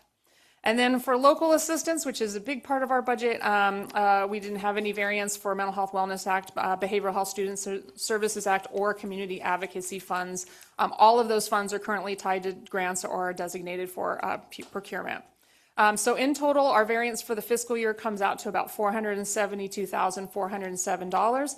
And of that, we typically set aside about $225,000 for late arising charges from control agencies. So for example, the California State Payroll System project is currently determining fees for state agencies, and they'll probably begin billing and potentially back billing departments very soon. So we can receive bills for up to 2 years after the fiscal year closes. So we reserve funds to make sure that we can cover those charges. So overall, the fiscal year 25-26 budget was stable and did not have any unexpected changes. Our next slide talks about our other active funds. This is from prior year procurements. So for the fiscal year 2024 Mental Health Wellness Act and the fiscal year 2021 Behavioral Health Student Services Act funds have all been either encumbered or spent to date. The BHSSA admin and evaluation are mostly spent or encumbered, but the remaining balances are designed to cover current limited term positions to manage the 104 BHSSA grants we have through their lifetime, which will be to June 30th, 2028, which is when those funds are going to revert, and also when the contracts will be ending. All of these funds are now past their encumbrance dates, so they can't be reallocated and will revert on June 30, 2028. During these 2 years, those funds are going to be used to pay out all of our obligations. And we'll just continue tracking them to make sure everything's on track and that the funding is being spent in a timely manner. So moving on to our proposed commission budget for fiscal year 26-27. Probably the biggest bump to this is our addition of the Innovation Partnership Fund for the full $20 million. In terms of personnel, again, based on the full-time positions we have filled or vacant, we get enough funds to pay for all of the funds for the entire year. If we have vacancies, that's when we can shift on variance, like I was just talking about with the salary savings. Personnel and operations are all part of our overall state operations bucket, so our salaries can be used for our different operational needs. So for fiscal year 26-27, we've now received almost $9.8 million to support our 56 designated full-time positions. Our operations budgets, based on our expenses from prior years, the state typically uses incremental budgeting when determining operations funds for departments. This approach essentially uses current departmental level of funding as a base amount to be adjusted during the budget process. So this year, we're receiving almost $6.9 million. And then for budget directed, these are again the funds for our state ops, that $400,000 for FSP evaluations and the Proposition 1 implementation funds. So that's again just carrying over. The FSP is ongoing. The Prop 1 implementation was 3 years of $100,000 for each year. And again, like I said, local assistance is our biggest bucket. This is MHWA, BHSSA, and community advocacy, and you'll see there the addition of the Innovation Partnership Fund. So the total amount of the CBH budget for fiscal year 26-27 is $71,440,000. Next slide. Okay. As far as planned procurements for 26-27, we've got all of our community advocacy. We'll be hearing about these this afternoon, actually. All of our community advocacy grants, plus our Mental Health Wellness Act work. We've got peer respite that I just said closed on the 14th of August. We'll be doing a second phase of that this fiscal year. And then we've also got our full service partnerships second phase as well. And then in terms of our procurements, we're planning for our next round of BHSSA, MHWA, and Innovation Partnership Funds. In terms of expenditure authorization that we're needing from the Commission, this is something where typically we would have gone to the Budget and Fiscal Advisory Committee for before coming to the Commission. However, there's some timing on this that's a little bit off given recent direction that we've received from the California Department of Justice on some new federal standards that we're going to have to meet before we can use the Criminal Justice Information Services data. So just a little bit of background in terms of this work that we're doing. We have had a data sharing agreement with the Department of Justice in the past for their CJIS data. That's typically the arrest and convictions data. We haven't had it since like 2016, and so we've been working on data sharing agreement for quite some time. We did get a data sharing agreement established back in October 2025. DOJ was doing 1 year, has been traditionally doing 1 year data sharing agreements.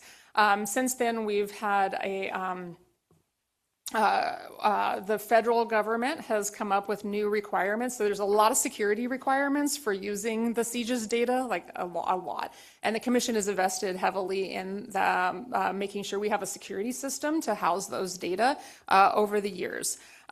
We first did a procurement back in 2020 and has selected Flank, which is now called Centris. And we did another procurement back in 2022, and Centris was again selected as the vendor. So we are now coming up at a time where we have a data sharing agreement that we are needing to renew with the California Department of Justice in November. It expires in October of this year. It's a 1 year agreement. Like I was saying, we got it in place last October 2025, so it needs to be renewed by this October 2025. And in order to renew it, we have to meet these new federal security requirements.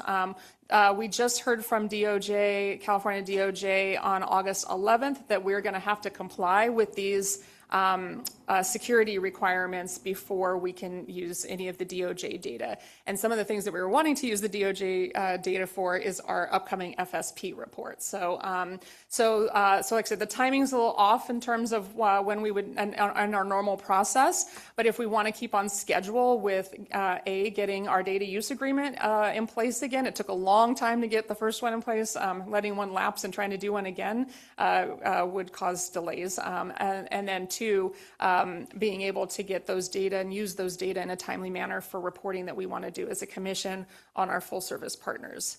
Is what we're trying to consider here as commissioners as we come to you, as I come to you asking for funding in the amount of $300,000 for the contract with Centris. Again, this is our current vendor that we have. It's that has been helping us. They know the most about our system and our security requirements. We've gone through 2 procurements with them already. Again, this would be one-time or 1-year contract to be able to come into compliance with those security requirements. So with that, I will stop presenting and ask if there's any commission discussion or questions about the budget ask for the $300,000. Yes, Commissioner Schwartz. How do we use the criminal justice? Sorry if you've already gone. And I'm so sorry. I'm requesting people to use the microphone. So. Sorry. The microphone. Oh.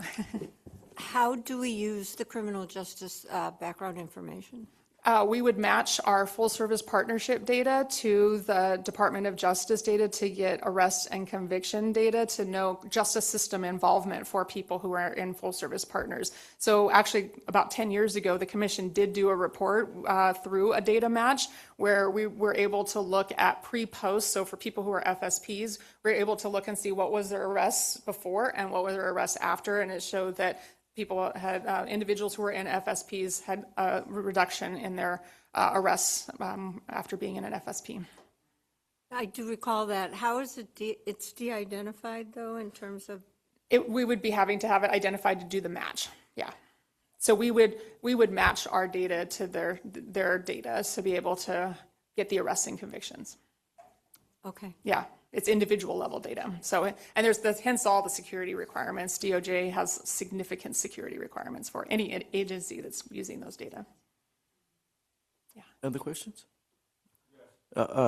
Yes, and then I'm going to also ask the vice chair of the fiscal committee if she has any questions, because I know we had a brief discussion about this. Go ahead, Commissioner Wilkes, and then Commissioner Palmano.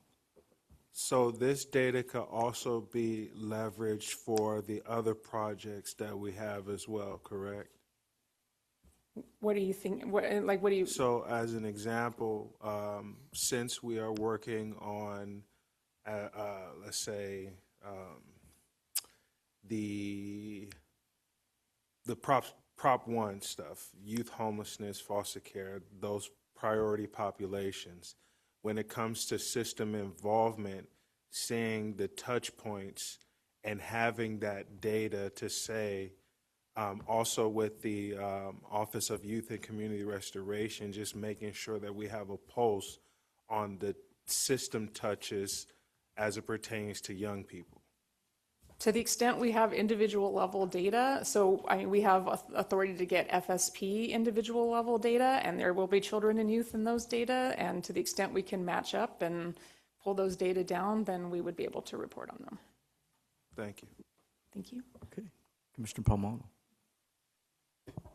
I think just on process clarification for everybody, because I sit on the budget committee, I fully understand that this was not put forth at our committee meeting, and I understood that it's because of the timing issue. We were just informed by the Department of Justice that if we want this, we need to comply with these more robust federal requirements, and I understood that Centris seems to be the only vendor that is critical to this project, and as our executive director had indicated, the last time we actually had a look on the data relating to the FSP and the information from the Department of Justice was 10 years ago.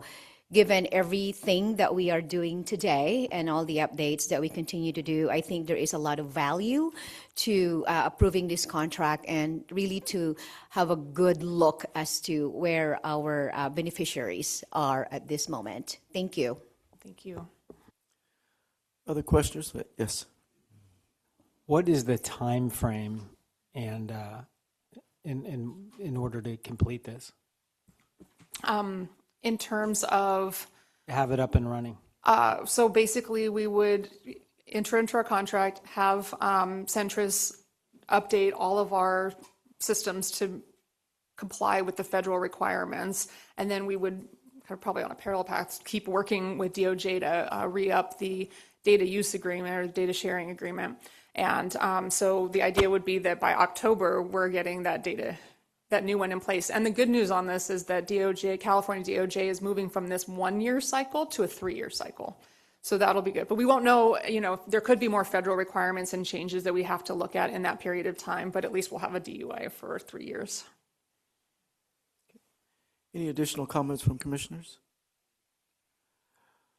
Mariani, will you transition us to public comment, please? Yes. We do not have any public comment for this item.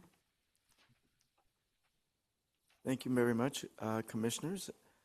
Again, just a note, as Commissioner Palmano has said, as Vice Chair of the Fiscal Committee, the BFA, again, I'm dating myself. I come from a Fiscal Committee background.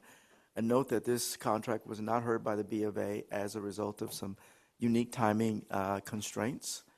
And it is, as our Executive Director has indicated, a bit time sensitive. I'll look to, again, a motion and a second on this. I'll move it. Thank you. Second. I'll second. Oh.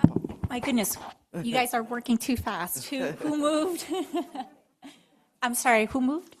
Swartz, okay, and second? Palmano. Perfect. So we have a motion and a second on the floor for the motion on the screen. Cody, can you put the motion on the screen?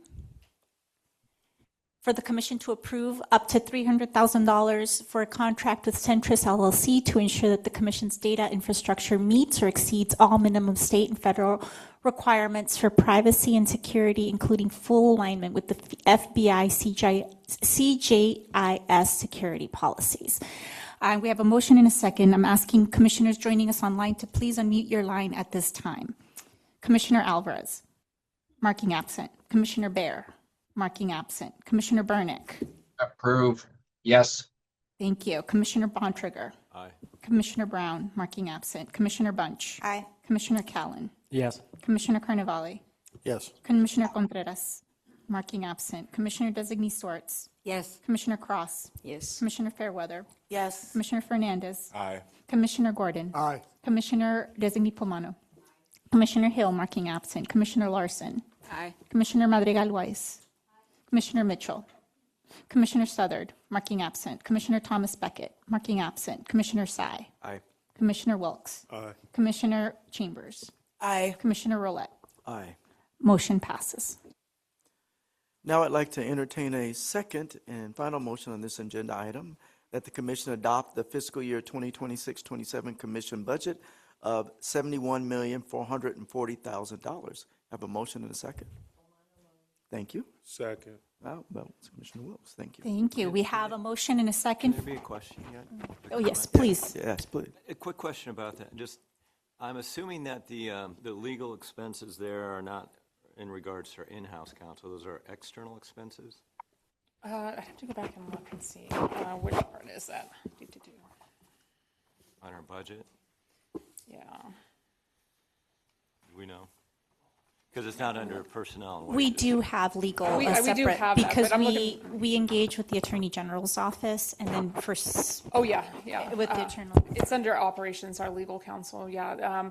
Our internal would fall under the personnel, Right. and yes, yeah, so. But is there, I just noticed year over year, it's gone up like 300%. What, can speak to that? Are we under heavy litigation? Why would it go up so exponentially? Maybe our chief counsel can speak to that. Yes, and as has been publicly known, we have had cases where the Meta, and I will provide updates for that one later today, and the TikTok litigation where we've been subpoenaed on both. We're required through state law to engage the Attorney General's office for our defense in those matters. So they are working through, and I will be providing updates during closed session today. We've also engaged on the Baywell matter. There's several matters that we've been updating on. But yes, we have been engaging in litigation. And again, it's not where we go through the Attorney General's as our outside counsel. Okay, so it's like an intergovernmental transfer. We transfer to the, okay, thank you. Thank you. Thank you. Any additional comments or questions? That's a great question. All right. Seeing none. We have a motion and a second. Sandra? Correct. So we have a motion and a second for the commission to adopt the fiscal year 26-27 commission budget of $71,440,000. Again, asking commissioners joining us online to please unmute your lines. Commissioner Alvarez, marking absent. Commissioner Baer, marking absent. Commissioner Burnick. Yes. Commissioner Bontrager. Aye. Commissioner Brown, marking absent. Commissioner Bunch. Aye. Commissioner Callan. Aye. Commissioner Carnevale. Yes. Commissioner Contreras, marking absent. Commissioner Designee Swartz. Yes. Commissioner Cross. Yes. Commissioner Fairweather. Yes. Commissioner Fernandez. Aye. Commissioner Gordon. Aye. Commissioner Designee Pomano. Commissioner Hill, marking absent. Commissioner Larson. Aye. Commissioner Madrigal Weiss. Commissioner Mitchell. Commissioner Southard, marking absent. Commissioner Thomas Beckett, marking absent. Commissioner Sy. Aye. Commissioner Wilkes. Aye. Commissioner Chambers. Aye. Commissioner Roulette. Aye. Motion passes. Thank you, Brenda. All right. We will now transition to agenda item 7. Comes under the category of general administrative and compliance matters for those of you looking at the agenda. We're going to hear, thank you, Chief Counsel, from our Chief Counsel, an overview on the statutes, rules of procedure that govern our commission. That includes Bagley-Keene, Open Meeting Act, the Political Reform Act, and the California Public Records Act. I will now transition to Sandra. Sandra, if you're ready. Hi, folks, and it looks like we're catching up on time, so I'll be able to take a little bit of time, but know that I'm not going to be reading the slides. This has been prepared for you as a resource. It's available online and in your packets, and I'm always happy to take any questions if the training doesn't answer, but I'll take questions today too. So today, what we'll cover is what the legal department does, briefly describe the Commission's rules of procedure, and we'll cover the laws on screen, which is Bagley-Keene, the Fair Political Practices Commission, the Political Reform Act, and Conflict of Interest laws, and the California Public Records Act. So, all you all know, I'm Sandra Gallardo, and I'm the Chief Counsel. I'm legal counsel for the Commission, which means I represent the Commission's interest. And I advise you when you are doing work for and on behalf of the Commission. So my job is to make sure that the Commission is complying with the various laws that we describe. Issues include conflict of interest, meeting requirements, contract negotiation, drafting, Public Records Act requests, basically all general matters. And as I touched briefly earlier, when we are engaged in litigation, I am the liaison with the Attorney General's office, who formally represents us in court. I wanted to start quickly with the rules of procedure. Whenever you hear of a corporate governance, we have our bylaws. Our bylaws, the official name is Rules of Procedure, and they're posted on the website, and they basically cover how the commission operates, right? They can be amended by 2/3 commission vote. The most recent amendment happened when the MHSA turned into the BHSA, and we updated it to reflect all the changes in the law. But it's a quick reference, and I very highly recommend everyone to spend some time reading about it, or at least refreshing it yearly, because it does discuss things such as the chair duties, vice chair duties, how the chair elections happen, the role of the executive director, the meeting structure, the contractual delegated authority, like how much spending, can the executive director do without the commission, conflict of interest in the committee structures. So it's a very helpful document that I do encourage our commissioners to review at least once a year. The big one that I like to highlight is Rule 1.10, and many of you who I've talked to about what hat are you wearing when you're discussing how you're going to vote or how you're going to speak about something. And I'm always saying, are you wearing your commissioner hat, or are you wearing your executive director hat? When you're out in the public, who are you speaking on behalf? And I think this rule is very helpful to understand that you can always share your opinions as long as you're speaking for yourself, not for the commission. So if you want to author an article out in the world, you can always do so as long as you're authoring it on your behalf. If you are, however, if you're asked to speak for the commission or on behalf of the commission, that's when you have to stick to the official commission positions that have been decided on in voting. Speaking for the commission, if you're speaking for the commission and you say you're invited to attend as a commissioner, then you have to speak for the commission, so to speak. And but you're always free to say, not speaking for the commission, my personal opinion is X, Y, Z. You know, so it's just a little bit, what hat are you wearing? Who do you speak for? And that's one of the several rules in our bylaws, but I wanted to just highlight that one because it's one that commonly comes up when I'm meeting with different commissioners. The Bagley-Keene Open Meetings Act. This is just a quicker refresher. This is what governs how we operate the meeting here. And this is where we have to post our agenda 10 calendar days in advance. We have to have all our meetings here done publicly in an ADA space. We can't require registration or signing in. And as you see, every agenda item is required to have a public comment. We also add general public comment for items not on the agenda. So this is very regulated. Our meeting times are very highly regulated by this law, which is the Bagley-Keene Open Meetings Act. As you know, we're always looking for quorum. Quorum is, quote, majority of the state body. So majority is more than 50%, so we're 27 members, so the majority is 14 commissioners. So you will always see how we're talking about how the minimum number of commissioners required to hold a meeting, and therefore 14 commissioners are required to be in person at this publicly noticed space to have meetings. So you always hear the word quorum tossed around. This is where it comes from, this law. I have a sample agenda attached. Again, I said that I did this as a little bit of a refresher. Information item means no vote. Action means vote. So this is, for example, today's agenda item, Legal 101, is information only because you will not be voting. The budget presentation that Brenda just completed was action because it had votes on it. So the main purpose of how we put the agendas out for the public is to be transparent and public about what will be discussed and what will be voted on. So we put that out into the world 10 days in advance. We also aim and strive to get all our materials posted 1 week in advance so that the public and commissioners have time to review. Again, meetings are defined when a majority of the commissioners meet to hear, discuss, or deliberate any items within the scope of the commission.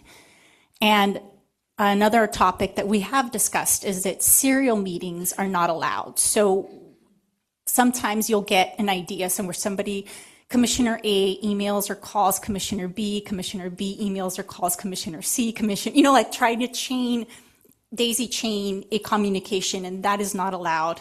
Again, this is very much part and parcel of our duty to remain public and to make sure all discussions happen in the public sphere. As you will know that anytime I email all of you, I put you all on blind carbon copy so that there are no inadvertent hub reply alls, because that is considered a hub and spoke communication if you all started communicating on email, for example. So again, we're trying to aim to make sure that all of your discussions and deliberations happen in the public sphere. So that's why, and you'll notice that all of my emails, you were all blind copied, and that's on purpose. So I will briefly go into the Political Reform Act, which is the conflict of interest laws. The big one here is this quote. A public official at any level of state or local government shall not participate in making, or in any way attempt to use his official position to influence a government decision in which the official knows or has reason to know that the official has a financial interest. That's Government Code 87100. And I've worked closely with many members of the commission on any decisions and the recusal requirements. And I know we have a couple commissioners recusing later today as well. And I'm always happy and always open to discuss that with you and provide language and, even decipher whether the Political Reform Act applies. As commissioners, we have our own conflict of interest code, and you're all required to disclose on your Form 700 Category 1 and Category 2, which is any work, roles, gifts, loans, travel that provide behavioral health or SUD services related to the commission's work, and any financial ties, again, investments, work, roles, gifts, travel that do business with the commission. Those are your required mandatory disclosure categories in your public filing. Again, this is the Form 700. You are required, all of you, and thank you, everybody has filed for the year 20. You're always filing a year in the past. So the 2025 filings were due in April, and they're all done electronically, very easy to amend. You have to do it within 30 days of appointment, and disclose your related economic interests, any gifts received in the calendar year, etc. And again, like I said, you have to report employer consulting relationships, board positions, and all gifts and loans and sources. And I highlighted in yellow, it's because they have to be related to the work that we do in your disclosure, as I mentioned. There are recusal policies. Commissioners must publicly recuse if there's a conflict of interest. There's the process of announcing yourself, identifying the financial interest, leaving the room during any discussion and vote, and not participating in discussions or votes during this time. And we aim at making sure that you all have readily access to this information in this language. Gifts are also something that you have to be mindful of if they are in the realm of behavioral health. There are limits on gifts that prohibits an honoraria and imposes limits and other restrictions on travel payments and personal loans. It goes up every 2 years. Right now, 2026, the amount is $630 cap for non-lobbyists. For lobbyists, it's limited to $10 a month or $120 a year. If you have any questions, please contact me because there are exceptions to this. But this is generally your rule of thumb. Again, I included a handy reference chart, and this is for your facilitation. I won't read it here, but definitely put it in your packet for you all to reference. We have trained our staff to, when you are working with them on any grants or RFPs or RFAs, that they are going to be proactively prompting you before they engage you in helping with the grant, to know that if you are helping design the procurement, that or your organization that you represent would become ineligible. And if you want to preserve the eligibility of your organization from participating in the RFP, then we would have you recuse yourself from all discussions and votes. Examples of participation in a solicitation. This includes site visits, focus groups, consulting on any aspect of the procurement or grants, participating in any vote where you're assigning the funding. All of this is what basically would bar you or any organization you're related to from applying for the funding. And as I said, all staff, CBH staff, have been trained on their roles and responsibilities to make sure that they raise this issue before they engage any of you in discussions and preparing for a procurement. So this is the waiver of eligibility to apply for funding. These are some resources. The FPPC, there's a hotline. They are very prompt in responding to the advice at fppc.ca.gov. I'm also happy to liaise. I've done that as well many times when you have a question, and I can help facilitate the discussion with the analysts at the FPPC with any conflict of interest questions. Finally, the Public Records Act is another law that I personally work on a lot in this commission. And just so you all know, as a quick reminder, it grants public access to state and local government records. All government records are disclosable unless specific exemption exists. And just so you know, the quote is, any writing containing information relating to the conduct of the public's business prepared, owned, used, or retained by any state or local agency, regardless of physical form or characteristics. So this includes emails, texts, memos, everything. So I always tell folks here at the commission to always assume that anything that they're working on or on any state system is disclosable, unless, of course, there are some exceptions. We have very strict deadlines. We have a 10-day calendar notice for the initial response, and we can request a 14-day calendar notice extension for a total of 24 calendar days. The presumption in courts are very, very lenient, and they always presumption is to disclose. The joke is always the front page of the LA Times. When you're writing emails, to make sure that you wouldn't, you'd be okay with it being on the front page of the LA Times. So you have to be very mindful of what you are putting out in the public. The commission has received pretty significant PRAs in the last 2 years, including commissioner emails, travel. Right now, I have various inquiries about our invoicing systems, so just be aware that this is something that is trending very high right now. A lot of work in the PRA business. Because our email records are public access and a lot of commissioners use your work emails, that's why we're always requesting that whenever you're writing on commission business, to please always include a commission staff, because that way those email communications will hit our server, and that way we can pull in a Public Records Act request. So we always request that you either copy Brenda or the staff member you're working on, to make sure that we have access to any communications having to do with commission business. And as I said, their PRAs keep our IT staff pretty busy, because they go into the back of the system to pull all these emails. And one final note about public perception. Think about optics and public perception. Public perception is key to building trust. So that's just like a little final add. The resources, there's lots of resources out there on the Bagley-Keene. The Attorney General's office puts out a huge handbook every few years. And then there's the Public Records Act handbook as well. It's very, very helpful. I do want to add, and before adding, is that the commission has been very fortunate to engage a professional registered parliamentarian named Tammy Dunning. She's here, wave.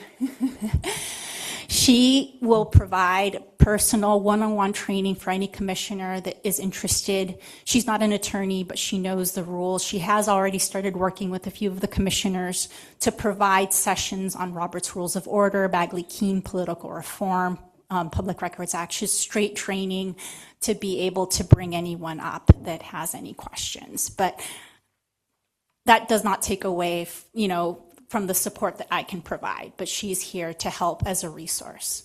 So it's a recap of the available support is this annual legal training, the training that the staff has engaged with to receive the waiver of eligibility form, the parliamentarian support, the annual conflict of interest training that you should all be taking through the Department of Justice. Now that we have the learning management system up, I don't know when the outreach will be to you, but you will all be receiving your own logins to our learning management system that will start tracking your training as well on conflicts of interest and everything. And of course, me, one-on-one consultation.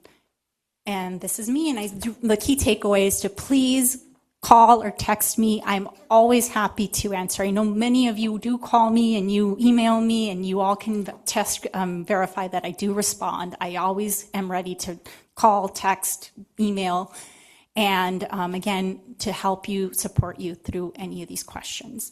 And I know I covered a lot, but I do want to know if there's any questions, and I don't know why it doesn't say any questions there, but okay.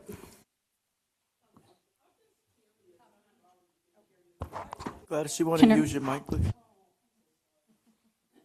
Why is it that we cannot respond to general public comments? I've just Of course, it's because Bagley-Keene requires that any agenda item has to be publicly posted 10 days in advance, right? So we have to tell the public what we're going to talk about 10 days out. General public comment is for items not on the agenda. So if somebody comes up and talks about something that we didn't agendize, it's not fair to the public that we start engaging on it because we haven't told them we were planning to talk about that 10 days before. So it's for non-agenda items. We can agendize it for a future meeting and then we can, address it. But because it wasn't 10 days prior, we can't talk about it. Does that answer your question? Any other commission? I'm sorry, Gladys. It's because sometimes the public comes with very, very interesting comments or, the public comment or things we hadn't thought about or their perception of something. And often I'm like, wow, didn't think about that, so that's why I asked. For sure. Yes. Which area of those items keeps you the most busy?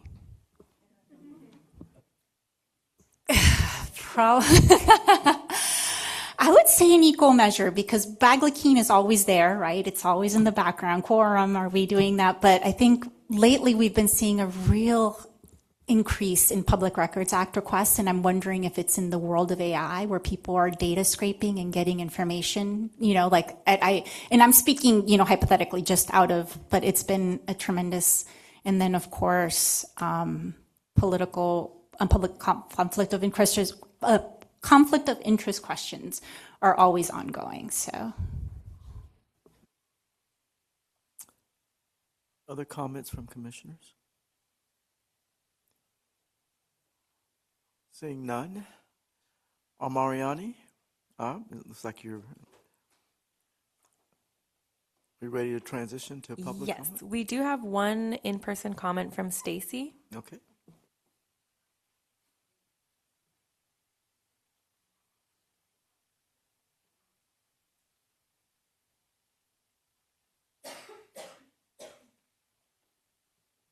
Good morning, Commissioners. Stacy Hiramoto with REMCO, the Racial and Ethnic Mental Health Disparities Coalition. And I just really want to thank Sandra for doing this, not only for you, but also for people in the public. I think the Commission has been blessed to have wonderful legal counsel all through these years. And Sandra is just no exception and right up there with them. I know you can't answer questions necessarily, but this is related to the topic.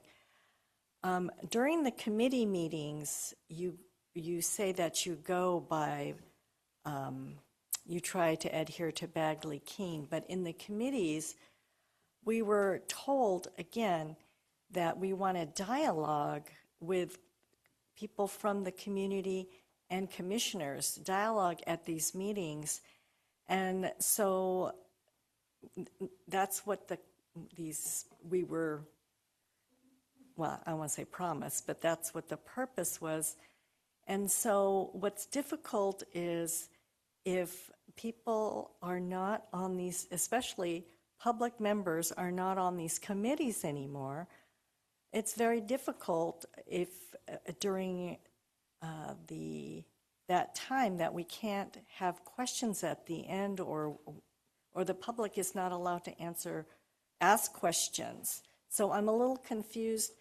If there's an agenda topic at the committee meeting, can a public member ask a question on that, and can the commissioner reply? So, and I know you may not be able to answer here, but at the committee meetings, it's a little confusing because, again, we thought there was going to be dialogue, and sometimes, as I recall, we've been told, well, that's not on the agenda, so Bagley Keene, you can't answer, and that just, and since you, again, don't have public members on your committees anymore. Anyway, thank you. And it really dovetails with the question Commissioner Mitchell asked. Again, the committee are also bound by Bagley Keene Open Meetings Act. So again, any agenda item or discussion has to be publicly noticed 10 days in advance. So yes, we relax Robert's Rules of Orders in the committees to allow for dialogue, but if the item has not been agendized 10 days in advance, it cannot be discussed by the body because we, out of the duty of transparency to our public, we can't deviate from what we've promised the public we were going to discuss. So if it's outside of the agenda, that has to be agendized for a future meeting, and again, notice to the public 10 days in advance that this is going to be a discussion topic. Because if you run afoul of that, somebody who wanted to be part of that conversation would say, hey, you didn't put it on the agenda. I really wanted you to hear my thoughts on that, but because you didn't go to put it on the agenda, I didn't show up, you know? So it's like you have to be mindful that as inconvenient as it is, and even 10 days, I think Brown Act is only 3 days in advance, you know, but we have the most stringent requirements as a state entity that we have to publicly notice the world 10 days in advance. But what if it is on the agenda? If it's on the agenda, then it can be discussed. I was going to say, Sandra, could you explain a little bit about the difference between our commission meetings and our committee meetings and how our committee meetings are set up to be able to allow for that kind of dialogue? Yes, we relax our Robert's Rules of Orders because we're always running so tight. We have stricter Robert's Rules when we're in commission meetings. But because the committee meetings, we just relax and we allow for the back and forth.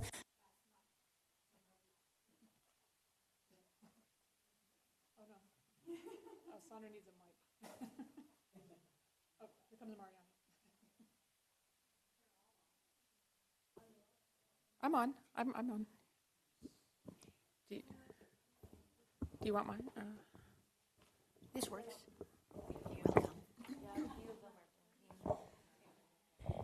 Hi, yes, it seems that they're all blinking. But yes, if it's agendized, it can absolutely be discussed. And again, it's more a procedural order, whether we have Robert's Rules of Order, the stricter to keep things moving versus doing a more of a relaxed, allowing for dialogues back and forth, which is what we do in the committee meetings. All right, thank you. Additional public comment on Mariani on this item? We also had one public comment online from Laurel.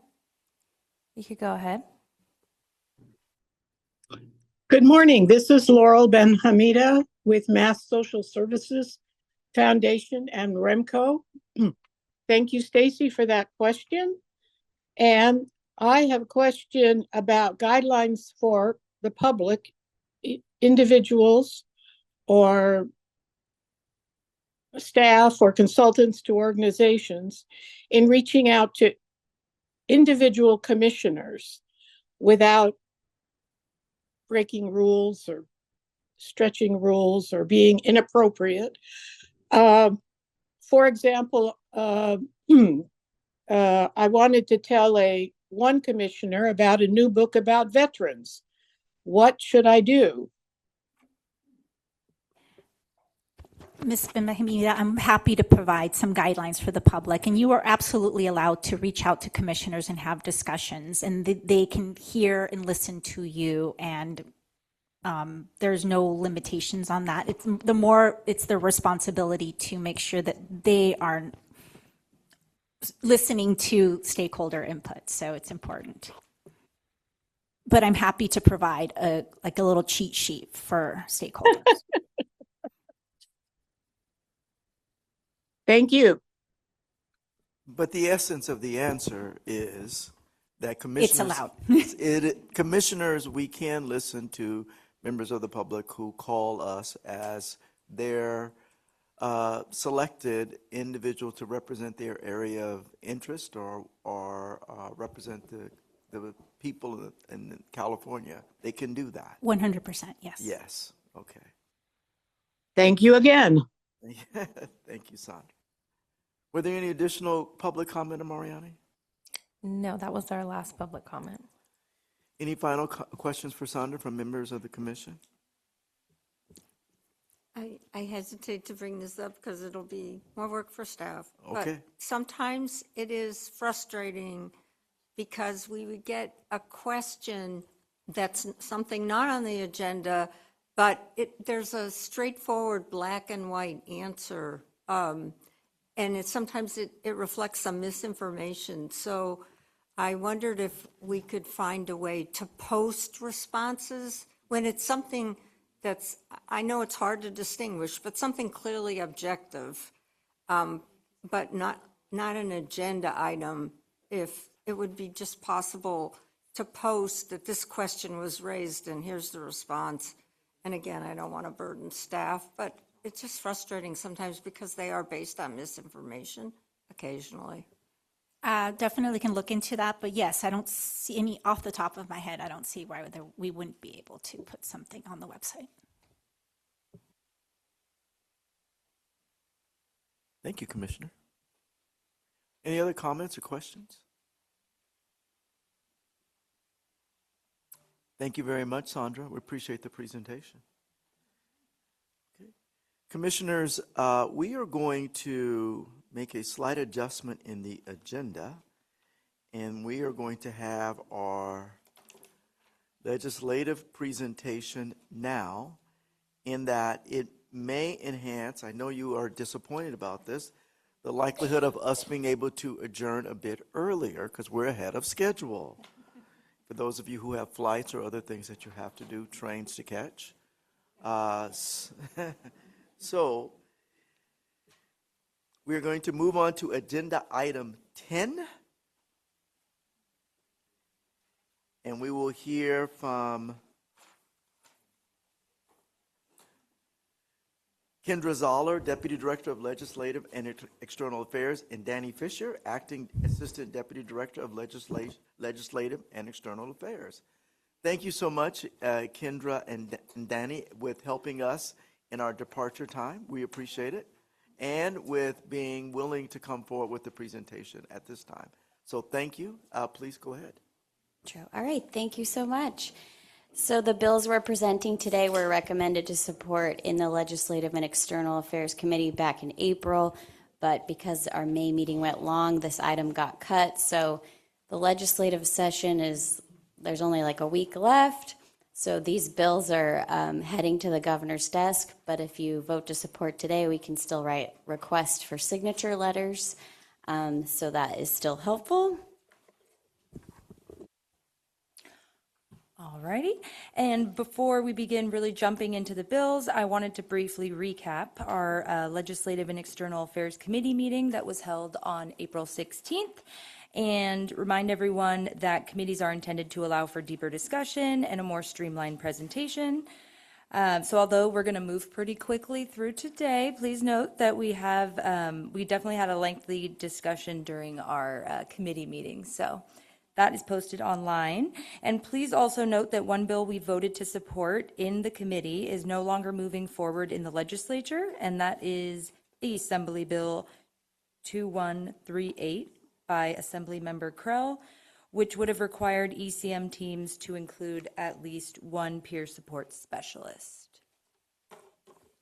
Okay, starting with AB 1586 by Assemblymember Ramos, sponsored by CADP. This bill, also known as the School Safety and Opioid Overdose Prevention Act, would require school resource officers to complete opioid overdose recognition and response training every 2 years, and require the Department of Public Health to report on the number of times these are used at school sites, and that would be reported annually to the legislature. It would also require post and consultation with the Department of Education to provide implementation guidance to schools on accessing opioid and Narcan at low or no cost, and integrating overdose response into school safety planning. According to the author, school resource officers are a crucial part of student safety. While some already carry this, others do not. So ensuring that all school resource officers have access and proper training, it would provide schools with on-site responders who can safely intervene during an overdose emergency, because every minute counts. So expanding access to life-saving medication is essential to protecting students. Currently, all public middle schools, high schools, and adult schools are required to maintain at least 2 units of naloxone on site. And schools may obtain it at no cost through the naloxone distribution project. So this bill would strengthen campus emergency preparedness at minimal cost without disrupting existing training structures, and would align school safety practices with California's current emergency medication and public health standards. This bill has a long list of supporters and no opposition.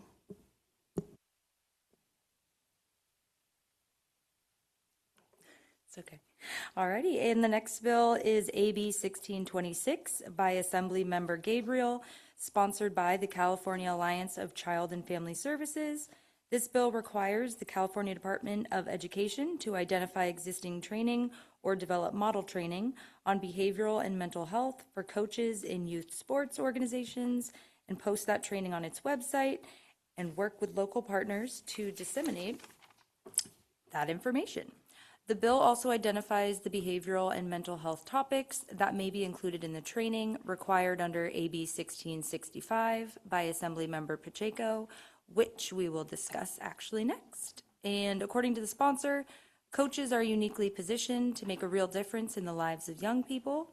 They see youth every day and under pressure, in moments of failure and in moments of triumph. AB 1626 gives coaches practical tools to recognize when a young athlete is struggling and to connect them with the help they need. This bill is about creating safer, more supportive environments for every young person who steps onto a field or a court. And this bill has strong support and no known opposition.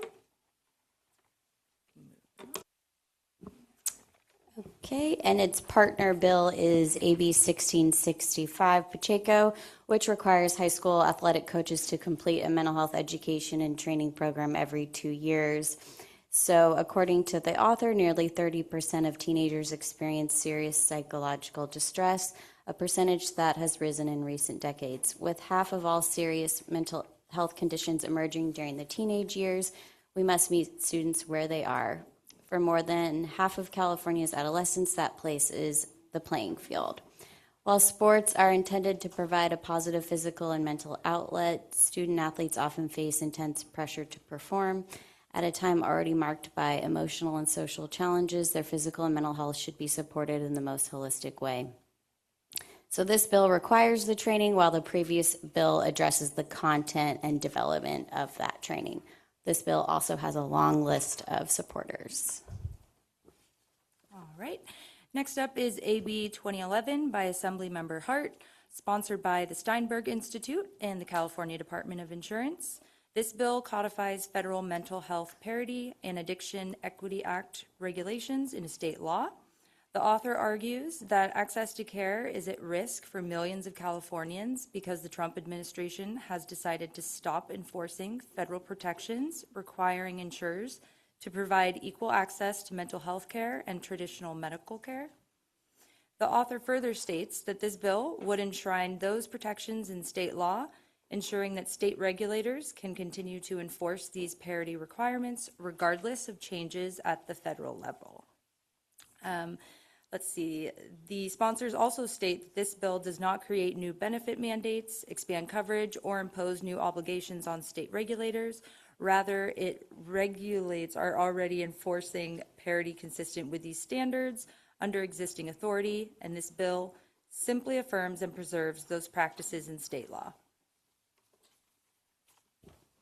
Okay, lastly, AB 2150 by Assemblymember Haney, another naloxone-related bill sponsored by CADP. This bill requires any employer in California that requires employees to complete CPR certification training to also require those employees to complete a separate online video training module on the use of naloxone offered by either the American Heart Association or the American Red Cross in order to increase the rate of opioid overdose reversals. According to the author, this bill addresses a critical gap in the response to the opioid crisis by ensuring that the people most likely to be present during an overdose are equipped to act.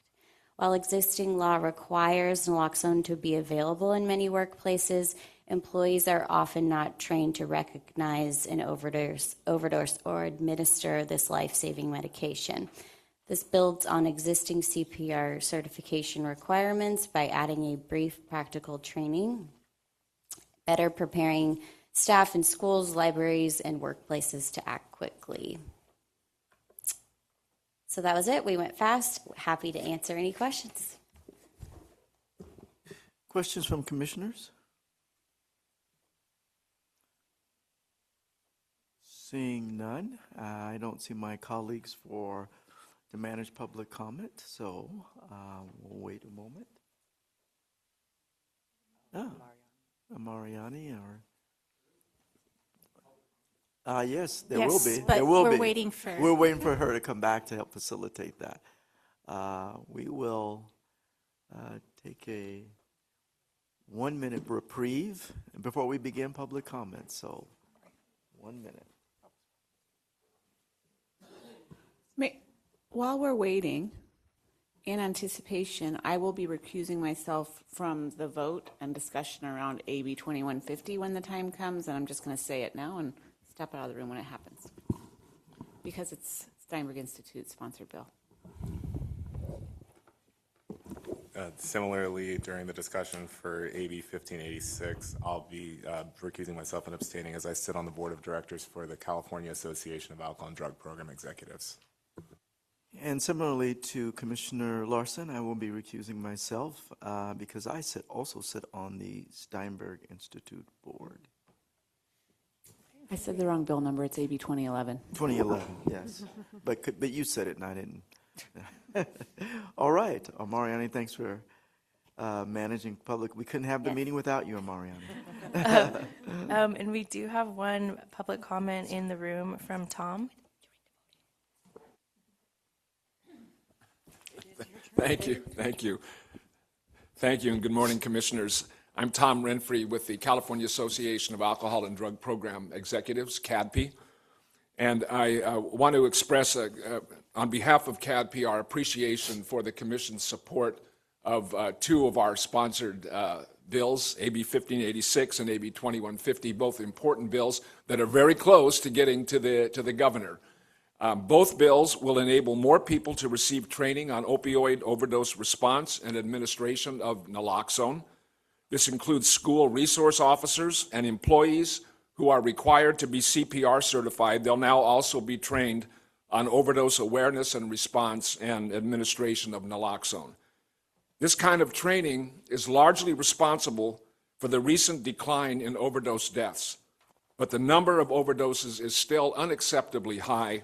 So anything we can do to address this crisis is really important and necessary. And again, want to express the appreciation for the Commission to recognize the importance of this in supporting these bills. Thank you. Sorry, I'm going to chime in again. I'll also be recusing myself on the discussion for AB 2150 because I sit on the board of CADP. Perfect. All right. And then... Yes. What, Commissioner comment? Dr. Can I ask a question? Yes, Commissioner. Can I ask Yes. a question? Okay. Can we go back to, I'm struggling between the difference of 1665 and 1626. One requires the training every 2 years, and one of them talks about what the content of the training will include. Mm-hmm. They both wanted to do a bill, so they had to work together and decide. Welcome to our world. That may be the line of the day. Okay, I'm just going to go a little bit further. There's already code that says mental health training needs to occur.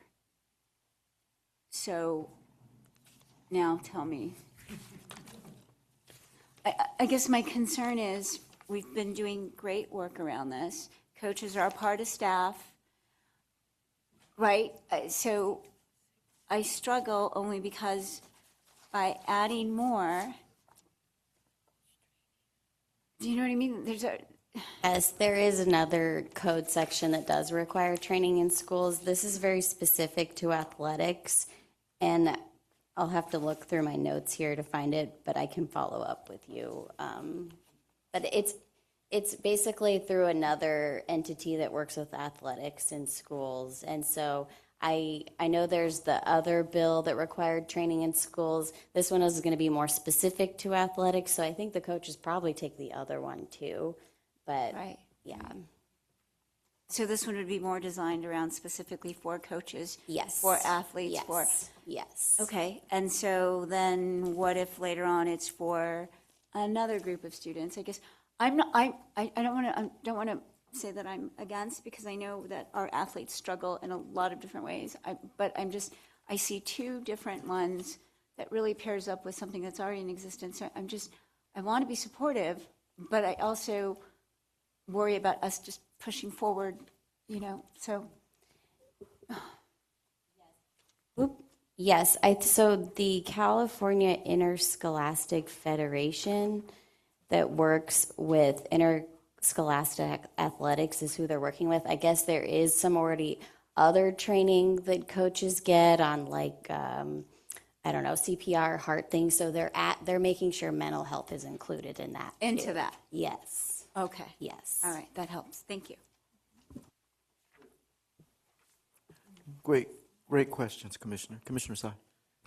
So for, I would say all of this legislation, but I think this comment also extends to nearly everything that this commission does. I would encourage us, whenever we focus on mental health, to focus on behavioral health, because obviously for student athletes, I think they mean behavioral health, mental health, and substance use, but the words they use are mental health, and I think that we as a body should consistently lift that up to ensure that substance use issues don't get overlooked. Yes, and I think in this, it does include, it says behavioral and mental in the bill, so. So I think that's another opportunity for Yeah. us to educate, because calling that behavioral and mental health, like the only thing that we're not mentioning is substance use. So behavioral health by itself, I think that works, because especially in policy circles, that refers to both mental health and substance use. But then when you start calling out and mental health, then kind of it almost like explicitly doesn't call out substance use. So I think it's those little things that make an impact on how communities and society thinks about substance use in ways that, I know this body wants to actually uplift substance use and the substance use community. So thank you. And if I could, I would say that education as a whole is the last to come to the table on that. I think we need to be really intentional, and that's why it's less scary, because it still hasn't quite adapted. So 100% agree with that. Mariani, I believe, we have Dr. Bunch, Commissioner Bunch. I'm sorry, I may have missed this, but the Assembly Bill 1665 specifically says elementary, middle school, not high school. It's Pacheco.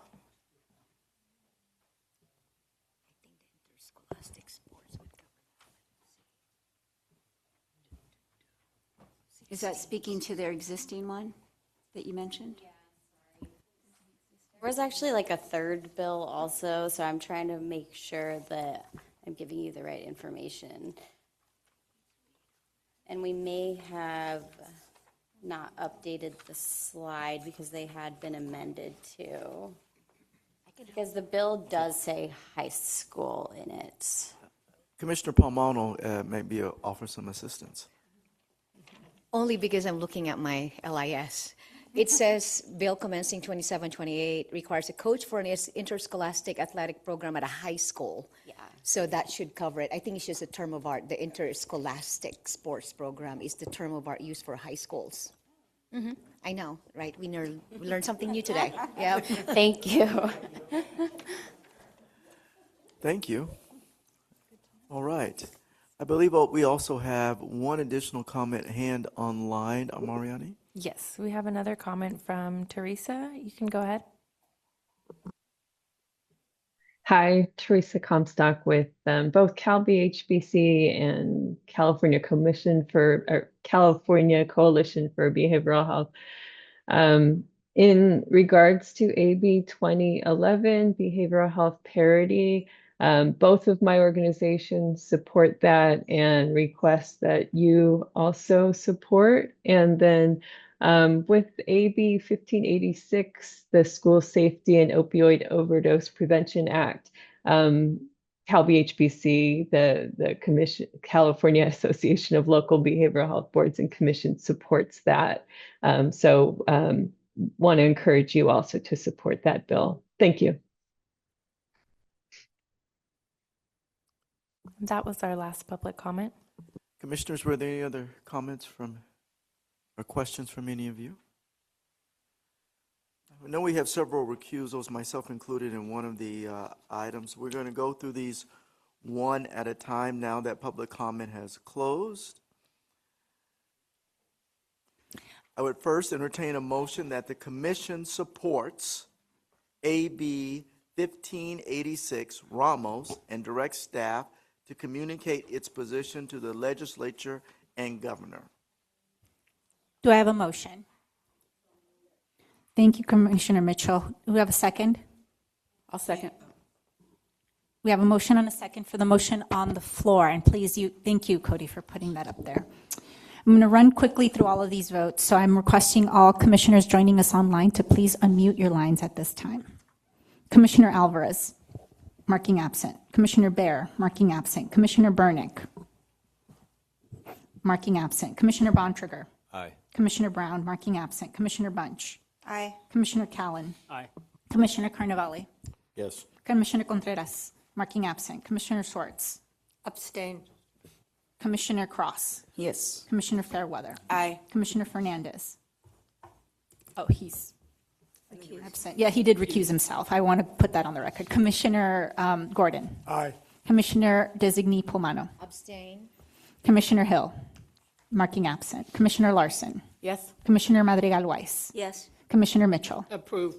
Commissioner Southard, marking absent. Commissioner Thomas Beckett, marking absent. Commissioner Sy. Aye. Commissioner Wilkes. Aye. Commissioner Chambers. Aye. Commissioner Roulette. Aye. Motion passes. Thank you. We'll move to the second motion that the commission support AB 1626 Gabriel and direct staff to communicate its position to the legislature and the governor. Do we have a I'll motion? motion. Yes. Commissioner Cross, do I have a second? Chambers. Motion and a second for the motion on the screen. Commissioner Alvarez, marking absent. Commissioner Baer, marking absent. Commissioner Bernick. Yes. Thank you. Commissioner Bontrager. Aye.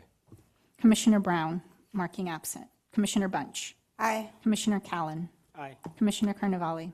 Yes. Commissioner Contreras, marking absent. Commissioner Swartz. Abstain. Commissioner Cross. Aye. Commissioner Fairweather. Aye. Commissioner Fernandez. Aye. Commissioner Gordon. Aye. Commissioner Designee Pulmano.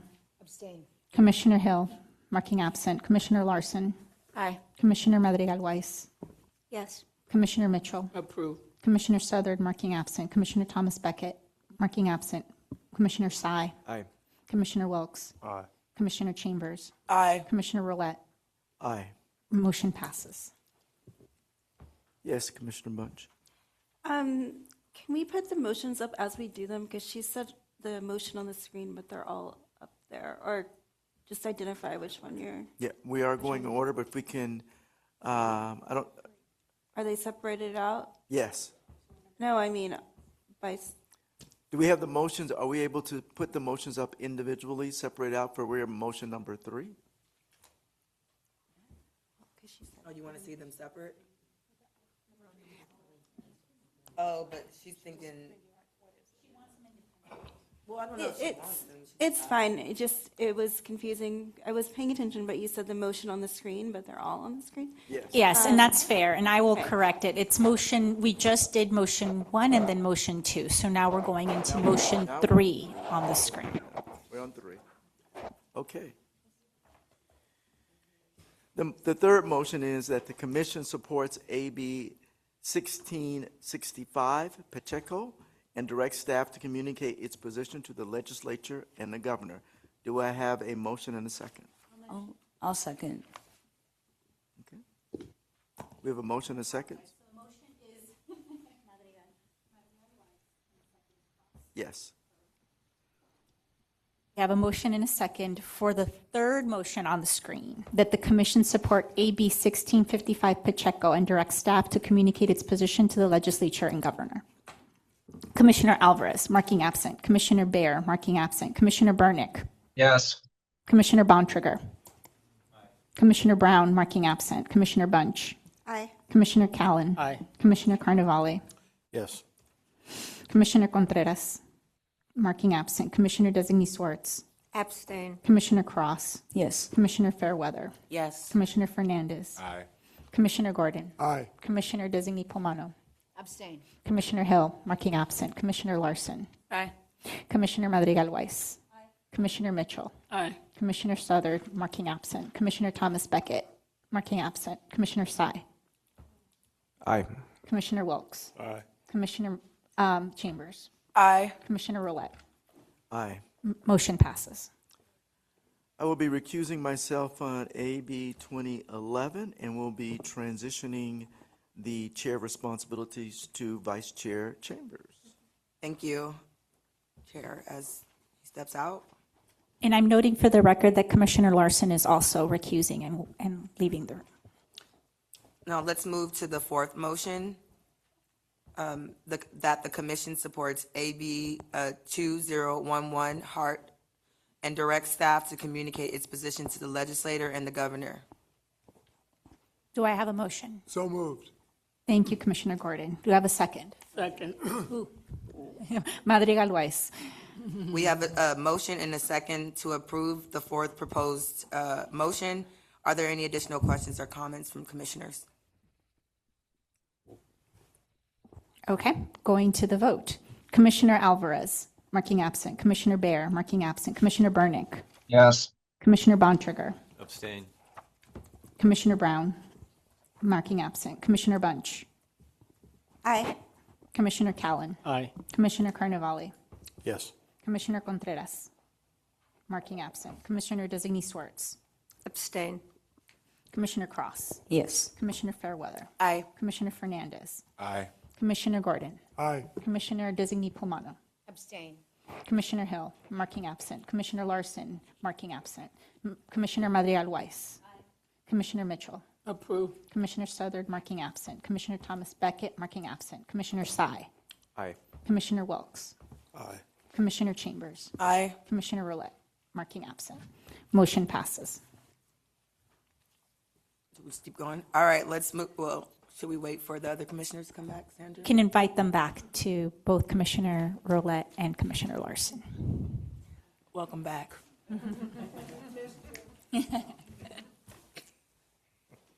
I missed you more.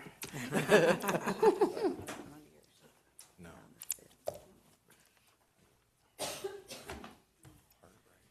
All right, let's move to the fifth and final motion on this agenda item. We did four. We did four. That was four. We did four. All right. As a reminder, I'm You recusing did miss myself me, from huh? this vote. That the commission supports AB 2150 Haney and directs staff to communicate its position to the legislature and the governor. I motion. Wait, no, for the record, Fernandez recused himself and stepped away. Thank you. And there's a motion for Madrigal Weiss. Can I Yes. have a second? Second. Bontrager? No, Callan. I heard the voice coming from that. Okay, we have a motion on the second for the fifth motion on the screen, which is that the commission support AB 2150 Haney and direct staff to communicate its position to the legislature and governor. Commissioner Alvarez, marking absent. Commissioner Baer, marking absent. Commissioner Burnick. Yes. Commissioner Bontrager. Aye. Commissioner Brown, marking absent. Commissioner Bunch. Aye. Commissioner Callan. Aye. Commissioner Carnevale. Yes. Commissioner Contreras, marking absent. Commissioner Designee Swartz. Abstain. Commissioner Cross. Yes. Commissioner Fairweather. Aye. Commissioner Fernandez, marking absent. Commissioner Gordon. Aye. Commissioner Designee Pomano. Abstain. Commissioner Hill, marking absent. Commissioner Larson. Aye. Commissioner Madrigal Weiss. Aye. Commissioner Mitchell. Approve. Commissioner Southard, marking absent. Commissioner Thomas Beckett, marking absent. Commissioner Sy. Aye. Commissioner Wilkes. Aye. Commissioner Chambers. Aye. Commissioner Roulette. Aye. Motion passes. Thank you. At this time, the commission is going to break for lunch and closed session. We will return at 12:30, and we will begin at 12:30 with report back from closed session and agenda item 11. We want to thank our legislative team for putting us through the motions and making us do the work, but you are doing the great work and advocating for the people in the state of California. Thank you, commissioners. We're moving that item up. We will now break for closed session and lunch. We'll see you back here at 12:30. Marking absent. Commissioner Burnick. Marking absent. Commissioner Bontrager. Here. Commissioner Brown, marking absent. Commissioner Bunch. Commissioner Callan. Present. Commissioner Carnevale. Here. Commissioner Contreras. Oh, marking absent. Commissioner Designee Swartz. Commissioner Cross. Here. Commissioner Fairweather. Here. Commissioner Fernandez. Here. Commissioner Gordon. Marking absent. Commissioner Designee Pumano. Here. Commissioner Hill, marking absent. Commissioner Larson. Here. Commissioner Madrigal Weiss. Commissioner Mitchell. Commissioner Southard. Marking absent. Commissioner Thomas Beckett. Commissioner Sy. Commissioner Wilkes. Here. Commissioner Chambers. Yes. Commissioner Roulette. Yes, here. Quorum established. This is Mike Burnick, just checking in. I am here. Great, thank you. Thank you, Sandra. We'll report back. During closed session, the commission took the following actions. Approved the closed session minutes from May 28th, 2026. Approved the executive director performance evaluation plan for fiscal year 2026-27 as amended and during the closed session, with the WOAC chair and vice chair having final review authorization. Thank you. And now we will move on to agenda item 11. Agenda item. Before we proceed with agenda item number 11, I'd wish to state for the record, I'm recusing myself from this discussion, deliberation, and the voting on this item, which involves the LGBTQIA plus community advocacy program and requests for proposal vote. I'm recusing myself because I've determined that I might have a potential conflict of interest within both the Political Reform Act and the Government Code 1090 that may be materially affected by the Commission's decision on this matter. To prevent any potential or actual conflict of interest, I'm removing myself from this agenda item. Thank you. Thank you very much, Vice Chair.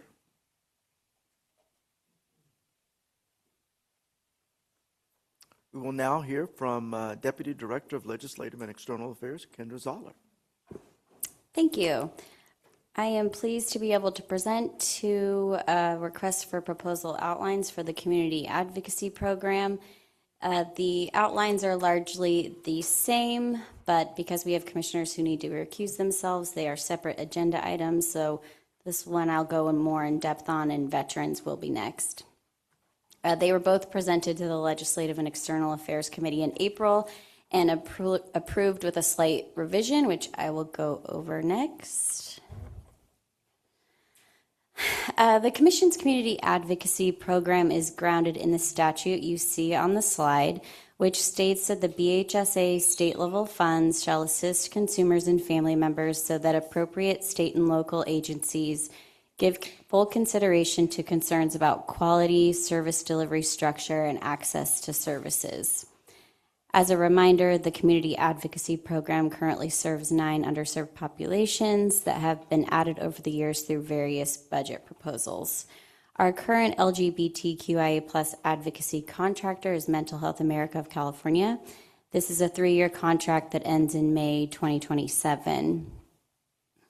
And I just want to add that one of the ways in which these programs operationalize this legislative intent is helping people show up to the county's community planning process, which is used to inform their integrated plans, which are being approved now by DHCS.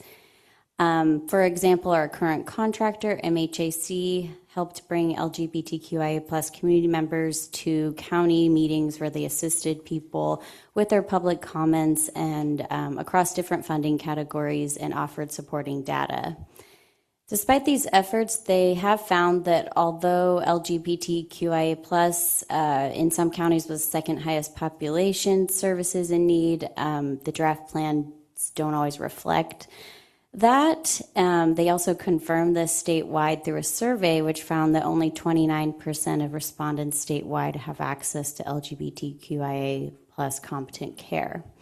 So they provided the commission proposals on how counties can issue guidance to document how these needs will be addressed and provide suggestions for provider competency expectations. And that is something we've been seeing universally from our advocacy partners. The community is struggling to understand what happens to their input, especially as the integrated plans are rather complicated. And without visibility into how their comments influence the plans, they can't assess how their voices are making a difference. So this type of feedback is part of a larger effort the Commission's working on that Brenda mentioned earlier today to analyze the first community planning process, find out what worked, what needs improvement. We sent out a survey to community members that our advocacy contractors helped with, county, state partners, CBOs, and providers. And over the next couple of weeks, we're hosting additional listening sessions, and we hope to present these findings and recommendations to the Commission in October. But the point I'm making today is that our program exists to bridge this gap, ensuring that services genuinely reflect community needs and that people understand how their participation drives change. So back to this outline, we have 6 total advocacy contracts ending in May of next year, so we're staggering the RFP outlines throughout the year just to help with workload. So today I'll go over the first RFP outline, focusing on overall purpose, structure, and key updates we made to align these contracts with the Behavioral Health Services Act. While the statutory basis we just reviewed remains the same, MHSA and BHSA, the BHSA shifts the emphasis toward priority populations with the highest needs. That refocusing is central to our proposed outline, and I'll speak more specifically about that next. Based on the statutory foundation and the updated focus, staff refined our overarching goals for the community advocacy program. This framework should look familiar. We brought something similar forward last year with transition age youth. Our overarching goal is to ensure that the voices of California's priority populations are represented in decision-making spaces so that behavioral health systems better reflect their needs. We do this advocacy in 2 ways: advocacy by organizations on behalf of priority populations, and support for individuals within those populations to advocate for themselves. That work includes training and education so participants better understand the system, know how to organize, and can participate effectively. It also includes outreach and engagement to expand participation, gather feedback, and bring in new voices. In short, the goal is to make sure decisions at the local and state level reflect the needs of the people most impacted. To help inform how these contracts should be implemented, we held a listening session with the LGBTQIA community. We asked questions such as why they might or might not join an advocacy program, when they feel heard, what kinds of support they would need to speak up, and what they would want in such a program. In this listening session, participants shared that the current political climate is increasing fear, uncertainty, and unmet needs for many in the community. We heard that concerns about safety can make advocacy participation more difficult, while representation and affirming spaces help build trust and engagement. Participants also noted that everyday life challenges can limit access, which is why they emphasized the importance of offering both virtual options and more traditional outreach methods, such as printed materials for those without reliable phone or internet access. We also had a listening session for veterans, which I'll get to next, but we looked at the data from each and noticed reoccurring themes emerged that we tried to reflect in our outlines. First, safety, trust, and cultural responsiveness are essential to meaningful engagement. Second, connection and belonging are protective and can help strengthen participation and well-being. So these advocacy programs should be designed to foster both. Third, practical barriers can limit participation. Later in the presentation, you'll see that we are proposing participation stipends and equity access funds to help address those barriers. And finally, participants expressed interest in skill building and meaningful pathways to leadership and employment opportunities. In response, we're proposing advocacy training as well as information about behavioral health career pathways. Based on our goals and stakeholder input, staff proposed the following core elements for this RFP. First, each organization would conduct advocacy at both the local and state levels related to the BHSA. That includes the county community planning process and BHSA stakeholder venues and legislative advocacy at the state level. This advocacy should include both organizational advocacy and supported self-advocacy by members of each priority population who are interested and willing to participate.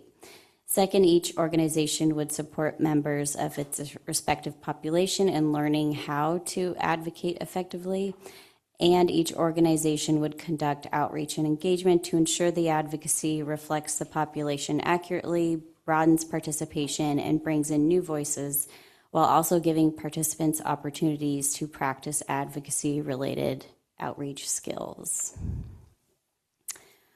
One of the most significant changes under the BHSA, in addition to the focus on priority populations, is the explicit inclusion of substance use disorder. And what we've heard from our current contractors and the community is that there's a learning curve related to the expanded focus. We also heard that there are important distinctions within each population and in how needs present across serious mental illness, substance use disorder, and co-occurring conditions. So to avoid asking contractors to do everything all at once, we're proposing a phased capacity building approach. Under this approach, contractors would begin with advocacy programs focused on individuals with moderate to severe substance use disorder, and then build capacity to include serious mental illness populations and finally co-occurring conditions. This would allow the contractors to develop more targeted and effective support over the 3-year contract period. We don't necessarily anticipate this phased approach being needed in future cycles, but for this first round of BHSA-aligned contracts, we think it's the right recommendation. And our first outline that we presented at the Legislative and External Affairs Committee had serious mental illness as stage 1, but after commissioner discussion, we changed it to have substance use disorder first, as it makes the most sense in terms of capacity building and incorporating this new population. In addition to the core activities, we're proposing the RFP have additional elements. First, each contractor would develop media products to help share participant stories. Also would provide participants with information about behavioral health career pathways. And lastly, contracts would include participation or stipend funds, as well as equity access funds to help address practical barriers such as transportation, technology, and other related needs. These elements were all included in the Transition 8th Youth Contract approved last year, and we believe we should continue them here. We're also proposing this RFP have an evaluation component, which we also did with transition age youth, which would include the impact of the advocacy activities, the contractor's engagement and reach within the target populations, the growth and experience of participants learning and practicing advocacy, the organizational performance, and whether the program improved equitable access and reduced barriers to participation. So in summary, the proposed RFP outline includes advocacy, participant skill building, outreach and engagement, a phased BHSA capacity building, participant supports, and an evaluation. The 3-year contract would include 3 phases. First 3-month planning phase for the contractor to develop its roadmap, strategy, and materials, a 30-month operation phase. This would include local and state advocacy, outreach and engagement, training and support to help members of the population participate, as well as the supportive elements, and finally, a 3-month evaluation phase. So with that, I'm happy to answer any questions. Yes, Commissioner Fairweather. Thank you. Great presentation and a lot of thought. The evaluation phase, who would conduct that, and would the potential applicants write it into their grant of who they would intend to hire, or would you do that? So who would do the evaluation? Yeah, they would basically be doing sort of a self-evaluation. We'd give them a table of all the data they have to collect for each element. They would summarize it, but then our research team would also look at it to evaluate further. Additional Commissioner? Yes, Commissioner Sai. Thank you, Kendra. For slide number 8, and I apologize if I may have missed this earlier. So with the stages, would my assumption be correct that for these provider types, they would be more familiar with mental health in terms of where they're starting from? Correct. So from a staging perspective for consideration, because they're starting with mental health expertise, in my mind, the next stage up is actually adding co-occurring, because jumping to moderate severe SUD, when I think of that, I think of like primary SUD, right? And so it's actually a bigger leap to make that jump.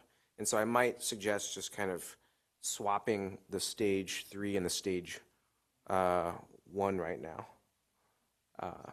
So it's just for consideration. Thank you, Commissioner. I mean, I'd love to hear others' feedback about that too. Commissioner Palmero. This is more of feedback on, we are then asked to look at the proposals as consent items. In the past, I've looked at and I've read some of them where we want you to consent to this agenda item to award a specific amount of money to this organization that serves, for example, the Latino community, the Asian API community in a specific area, or what have you. What I would like to see, if it's even possible, and maybe you already have that information, is when we have a specific category, how many people is this organization actually trying to capture and to serve? So that I think that funding that we are requested to make a vote on is given some level of context as to the reach of the funds and that program. Yeah, that's so the first time we did an evaluation in these contracts that I'm aware of was in the transition age youth one last year, and that's the kind of data we're having them collect on the front end and give it to us regularly. It hadn't always been set up that way, so we agree. Other comments? Yes, Commissioner. I just wanted to piggyback on what Commissioner Sai brought up, is that when I think about the vendors we're choosing for this, they know less about substance use disorders and they are pretty familiar with mental health. So I would actually recommend having both of the SUD items first, like whether it's co-occurring first and then moderate to severe SUD. I'm not even sure they need capacity building in the SMI SED space, but I definitely would prioritize SUD for the first 2 phases. I'll also add that because prevention moved to the state level, I think there is a bit of capacity building with SMI too, just because they were doing more prevention work. So there is a shift there too. Yeah, I'd love feedback on this because we can change it to whatever's appropriate. Okay. Other recommendations, Brenda? Okay. Any other recommendations from commissioners or comments? All right. Thank you very much. Thank you, commissioners. With that, Mariani, you take us to public comment, and I know we have at least one. Yeah, we have a couple hands up. Yes, we do have public comment online. Our first comment is from Alex. Your line is unmuted.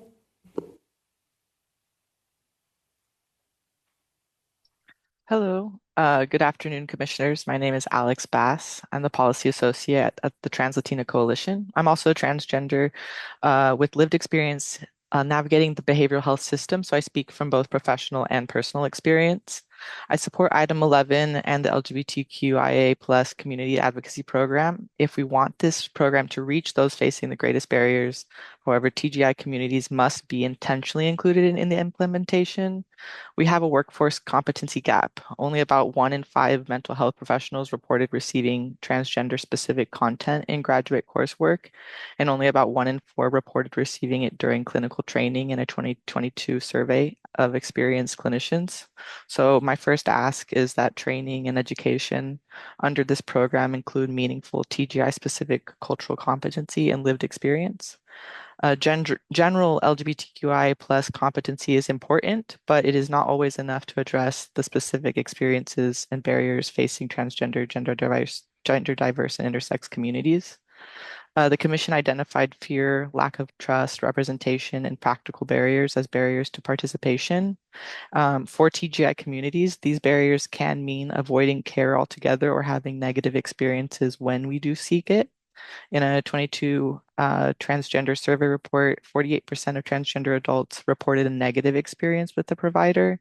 So we need a provider with a meaningful TGI cultural competency who understands the whole person, because affirming and supportive care can make a real difference in whether someone feels safe accessing behavioral health services and overall health and well-being.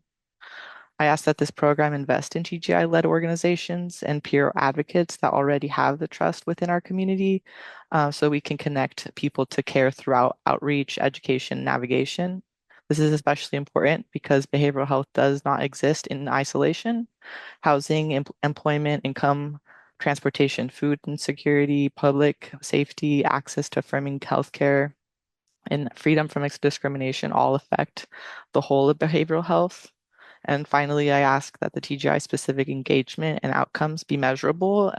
If TGI communities are simply included with the broader LGBTQIA plus category, we may not be able to see where the gaps remain. The goal should not simply be to say that the TGI people are included, but also to demonstrate that TGI people are being reached, that they can access culturally responsive services, that they trust the system enough to participate in, and their experiences are shaping behavioral health policy. Thank you. Thank you, Alex. Our next comment is from Billy.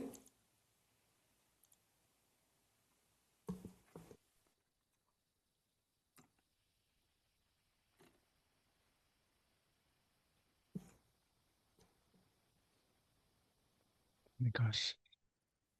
Hi, good afternoon, commissioners. My name is Billy Arriaga. I am the manager of policy and training at the Trans-Latina Coalition, and I'm here today to speak in support of the proposed LGBTQIA advocacy contract procurement plan. I appreciate the commission recognizing the importance of investing up to $2.1 million in LGBTQIA advocacy and services.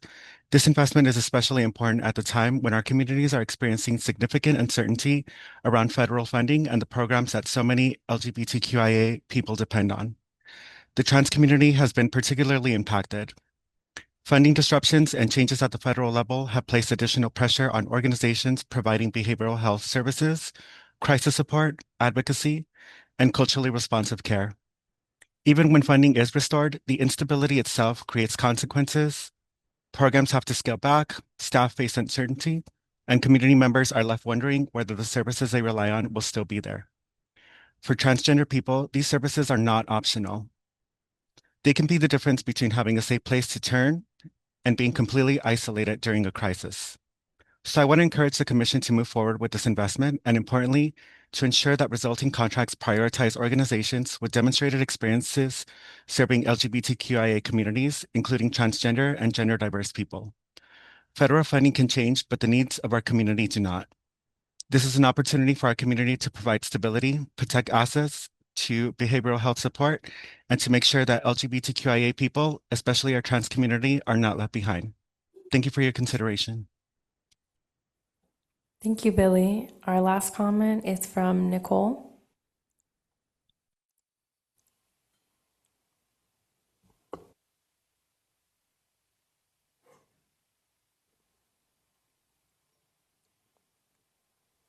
Nicole, your line is unmuted if you want to go ahead.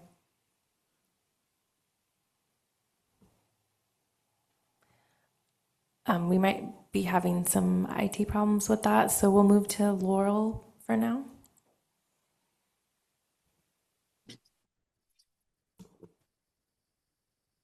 Good afternoon. This is Laurel Ben Hamida again from Mass Social Services Foundation and REMCO. This morning, there was discussion about new federal regulations that are requiring changes related to data collection that the Commission's going to be sent by some other state agency. And it occurs to me that they might include erasure of some people in the LGBTQ community because of the political positions taken by the current administration in Washington. So while India and Pakistan recognize transgender people and they can get passports that specify that, it's a complicated world. I would suggest that you be sure that people who are awarded this contract can be funded to develop the capacity if they don't have it or already do have the capacity to step up and fight these battles too. Thank you. Thank you, Laurel. We'll try Nicole again if you want to go ahead.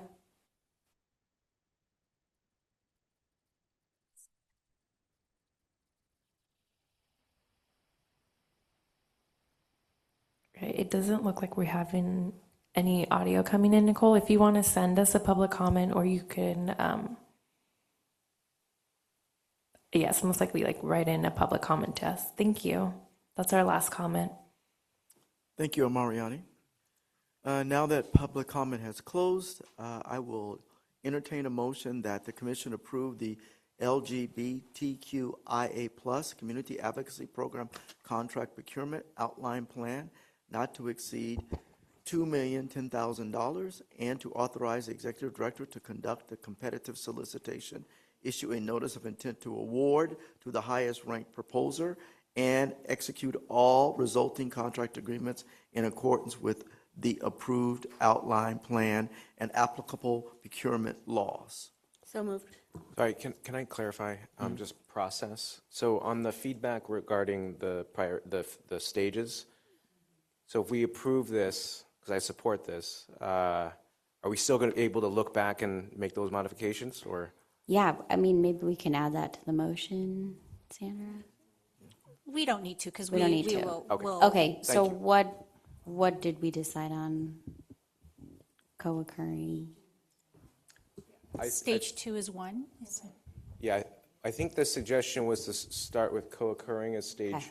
1. Stage 2 would be moderate severe SUD, and then stage 3 would be the SMI-SED. Okay. So my suggestion would be that I would say that with the approval outline plan, an applicable plan as amended in the commission meeting, and then we can go to the minutes and look at those. Okay, so with the approved outline plan and with the amendments as recommended during the commission meeting. Okay. Please. So moved. I'll second. Okay. Have a motion and the second with the motion on the screen with the added caveat that the approved outline plan, comma, as amended in the committee meeting, and then we will, commission meeting, sorry, yes, the commission meeting, and applicable procurement laws. Any additional comments from commissioners? And yes. Yes. Mariana? I got a late hand for public comment. Let's take it. Okay, perfect. Cheryl, your line is unmuted. You can go ahead. Is this for Cheryl Schaefer? Yes, that is for you, Cheryl. Hey, good afternoon, commissioners. My name is Cheryl Schaefer, and I served in the Women's Army Corps during 1968 to 71, so that makes me a Vietnam era veteran, and I am 78 years old. My parents were World War II veterans, so I was born into the Marine Corps, born and raised, and I became a veteran because of my parents' example. At my age, and I'm 78 years old, isolation can become very real. For older veterans like myself, our worlds become smaller over time. We become more isolated. We're not as social as we This used is to for the be. next item, I think, Cheryl. Yeah. We Cheryl, lose I think this is friends. for We love familiar Cheryl. communities. I'm sorry. Yeah, I think your comments are for the next item, and Oh, so I'm we'll make sorry. sure I thought you were talking to me. I apologize. Okay, so we'll go back to now we have a Make sure to call you Yes, back sure. on the next item. yes. we Thank will. you. Okay. Thanks, Cheryl. And then Nicole, if you want to try again, your line is unmuted. Can you hear me now? Yes, we can. Thank you. Appreciate the patience. Good afternoon, commissioners. My name is Nicole Dixon. I'm a 24-year-old Air Force veteran. After dealing with post-traumatic stress from sexual Also assault for the during second my item. military. Yeah. Yes. Oh, sorry, sorry. Nicole. If you're commenting for the veterans item, Yes, ma'am. that'll be the next item. Right now, we're hearing for the LGBTQIA plus. Ma'am. Okay, thank you. All right. So we have a motion and a second. And if we could, yes, thank you for bringing the motion back up on screen. And again, with the amendment of approved outline plan, comma, as amended in the commission meeting, comma, and applicable procurement laws. Commissioner Alvarez, marking absent. Commissioner Baer, marking absent. Commissioner Burnick, marking absent. Commissioner Bontrager. Commissioner Brown, marking absent. Commissioner Bunch. Aye. Commissioner Callan. Commissioner Carnevale. Yes. Commissioner Contreras, marking absent. Commissioner Designee Swartz. So many things. Commissioner? Commissioner Schwartz. Thank you. Aye, Commissioner Cross. Yes. Commissioner Fairweather. Aye. Commissioner Fernandez. Aye. Commissioner Gordon, marking absent. Commissioner Designee Polmano. Aye. Commissioner Hill, marking absent. Commissioner Larson. Aye. Commissioner Madrigal Weiss. Aye. Commissioner Mitchell. Commissioner Southard, marking absent. Commissioner Thomas Beckett. Aye. Commissioner Sy. Aye. Commissioner Wilkes. Stay. Commissioner Chambers. Oh, marking absent. Commissioner Roulette.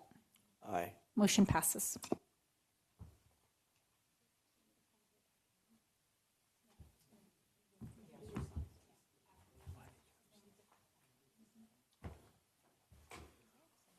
All right, we are now going to move to agenda item 12. And do we have recusals for this item? Yes. Yeah.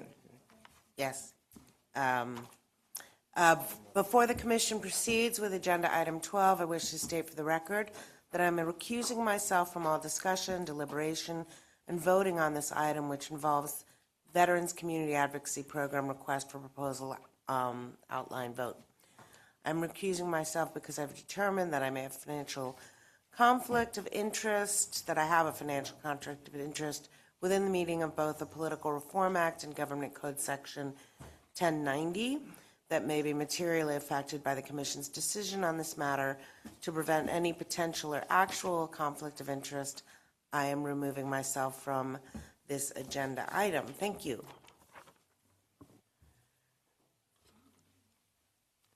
We'll now move on to agenda item 12, a review and consideration for approval of request for proposal outlined in the Veterans Community Advocacy Program, like the LGBTQIA plus Community Advocacy Program that we've just heard and voted on. We will now do the same for the veteran community. We will now go to Kendra Zoller. Kendra. Thank you. Okay, it's pretty much the same RFP outline, so this should be quick. I'll just share that our current contractor is the California Association of Veteran Service Agencies. Their contract also ends May 2027. Since I shared something the last contractor is doing, I'll also share that CAVSA, one thing they did related to the BHSA was review all the MHSA county 3-year plans and annual updates from 13 counties across California to assess whether counties are meaningfully including veterans in the community planning process and dedicating mental health funding to services for veterans and their families. This was under the last 3-year plans. The review found that while veterans are usually acknowledging county planning documents, that recognition rarely translates into funded veteran-specific care. Nearly every county mentioned veterans in planning, but only 5 out of the 13 actually identified veteran-targeted programs with funding. So CAVSA is using what they learned to sharpen its advocacy strategy and strengthen veteran engagement in the BHSA planning. So there's more work to do and challenges to address, but the strength of this program is that we're part of the feedback loop. We learn what's happening in the community and we can act on it. So this creates a two-way benefit. We help increase the number of advocates who can speak up, empower themselves, and understand how the system works, and we get community feedback that can hopefully drive real change, and we'll talk more about that in October. So for the veterans outline, same overarching goals. I won't read them again. I'll share in the veterans listening session, we asked the same questions about advocacy and engagement. We heard from veterans that peer connection breaks stigma and builds trust. Basic needs like housing and food must be met first, and outreach with practical support and diverse modalities reaches veterans where they are. Again, same cross-cutting themes as I mentioned for the previous presentation. The core activities are also the same. However, you'll see the stages here that also need to be modified. So we would want to do co-occurring, then SUD, then SMI for the stages. Otherwise, it is the same outline. And so I'm happy to answer any questions. Any questions from commissioners? Yes. I've spent, first of all, I'm just bigger picture, the history is the veterans was added as part of the expansion. I thought that was great, along with some of the other areas. And I spent more time in the last 6 months studying this and coming to the conclusion in this presentation that the veterans, I just thought because everybody's in favor of vets that they're getting lots of support, and I'm shocked at how little support they actually provide, which is what you're saying. And I guess maybe it's more of a statement than a question, but I guess the question statement is, have you thought about what we can do beyond this? Because this is great, but I don't think it's enough. And one of the things that occurs to me, ever since the reorganization, we used to do a lot more reports on areas of need, and I haven't, understandably, because of all this transition, we haven't done a lot of that. I would like to see us taking on a larger study around vets, as well as substance use disorder and others. But veterans, I think, is an area that requires more study, and this question of what can and should the state be doing beyond this seems like just a minimal drop in the bucket here. So, and I guess I'll ask it as a question. Is there anything, as you've looked at this more, Kendra, have you thought about, what we should be doing in the bigger picture? Well, yeah, I think with the advocacy program, they elevate a lot of issues, but obviously it's only advocacy, so then they need help with the next step, whether it's legislative or another grant or research. So I think that's something we should think about as a commission whole with all of our different levers. Yes, Commissioner Sine. Thank you. For this veterans population, whenever it comes up, I always wonder about partnership opportunities with the VA, because it's never clear to me kind of, certainly, we have a responsibility, but, where does kind of our responsibility take over? And so I just wonder if there's opportunities to explore this with the VA, if we've done that before. I don't think we've talked to the VA, but we do talk to CalVet, the California department here. We did talk to them in the development of this. Okay. So I guess when it comes to resources, the question, it might be interesting just to see if they're doing some work in this space so that we can identify any potential redundancies or perhaps elevate a gap that they may actually be interested in investing in. Because I think it will help their veterans in various ways, right? Even services outside of what the VA may be providing. Additional questions or comments from commissioners? Right. Seeing no additional hands, Mariani, will you take us to public comment, please? Yes. Okay. So we are now going to hear public comment for the veterans RFP item. Our first comment is from Laurel. Good afternoon again. Again, Laurel Ben Hamida. Saturday evening, Gulshan Yousafzai, our executive director of Mass Social Services, was on a panel at a book launch of a book called The Terp, as in the interpreter, written by an Afghan refugee and former interpreter for U.S. troops in Afghanistan. It was called The Terp, A Life Between Languages and Loyalties. His colleagues, who were American soldiers, 3 of them came, one from Florida, one from New Hampshire, one from San Diego, and a few others came. And it was something to see them tearing up as they talked about his work with them and their work together.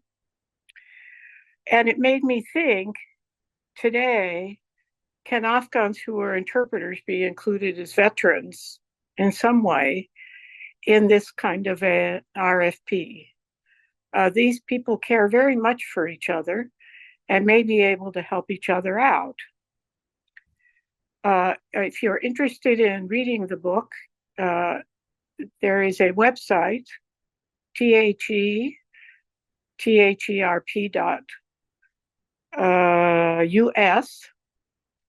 and the book will be available to order shortly. They don't quite have everything designed yet, but there's a good beginning there. So this is something to think about, because we know what will happen if the government sends them back, and it might. Thank you. Thank you, Laurel. Our next comment is from Cheryl Schaefer. Hello, Commission. Good afternoon again. My name is Cheryl Schaefer, and I'm the daughter of World War II veterans. One was a Marine and the other one was in the Women's Army Auxiliary Corps. So I grew up and was raised in Marine Corps. However, I joined the Army in 1968 in the Women's Army Corps. I just want to say I continue to serve in my capacity as a documentarian and filmmaker within the veteran community within Riverside County. At my age, isolation can become very real, especially for us older veterans. Our worlds can slowly become smaller, and then we start losing friends. That is heartbreaking to us. We lose our familiar communities, and sometimes we lose the places where we once felt seen, heard, and needed. For me, filmmaking and storytelling became a way back. Creating gave me a reason to show up. Telling stories connected me with other people. Most importantly, it reminded me that my experience still has value and that my voice still matters. I'm 78 years old. Storytelling transferred isolation into connection, connection into purpose, and purpose into advocacy. We cannot keep doing the same things through the same systems in the same ways and expect different outcomes for our veterans. When veterans remain isolated and disconnected, we need the courage to open up different doors. Creative expression is definitely one of those doors. Art making can help veterans become storytellers. I know because I work with vet art. Storytellers become advocates. They tell these personal stories. They're inspirational and they're transformative for the veteran who has realized that they can shut the voices in their head through the creative process. It's so important. Art making can help veterans become storytellers, and advocates can help policymakers understand the consequences of the decisions that they make. For an older veteran like me, become for an older veteran like me, that is powerful. I am not simply a recipient of services. I have a story, lived experience, and something meaningful to contribute. The Commission's own listening process identifies creative modalities as important.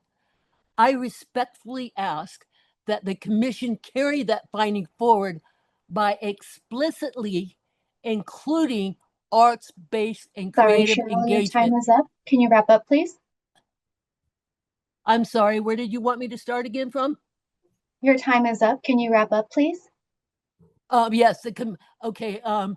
I respectfully ask that the Commission carry that finding forward by explicitly including arts-based and creative engagement as an allowable advocacy, outreach, and leadership development strategy in the Veteran Community Advocacy Program, RFP. Please give veterans of any generation more ways to find their voice and more opportunities for that voice to be heard. Thank you so much for the opportunity.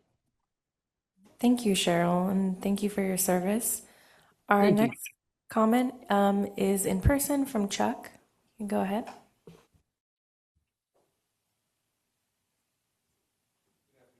Oh, and there's just a little button if you want it. Perfect. I'm sorry.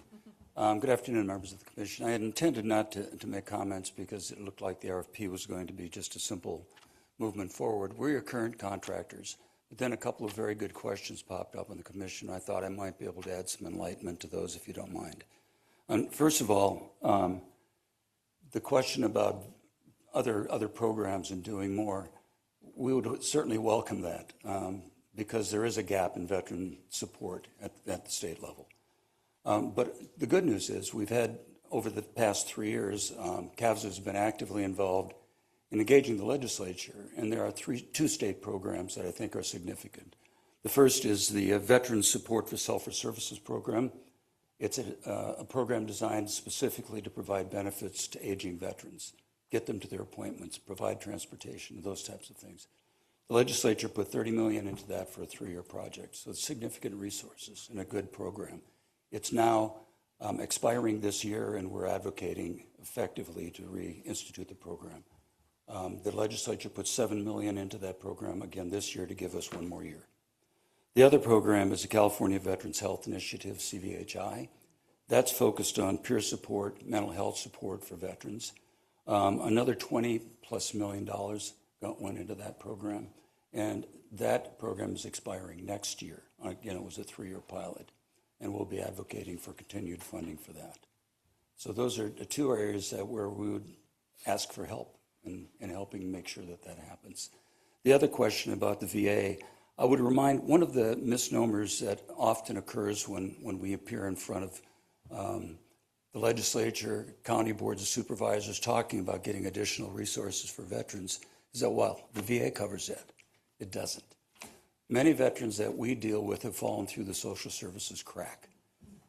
They're without benefits either because they don't want benefits and they don't want to have anything to do with the VA, or they have a less than honorable discharge. And a significant number of those veterans out there.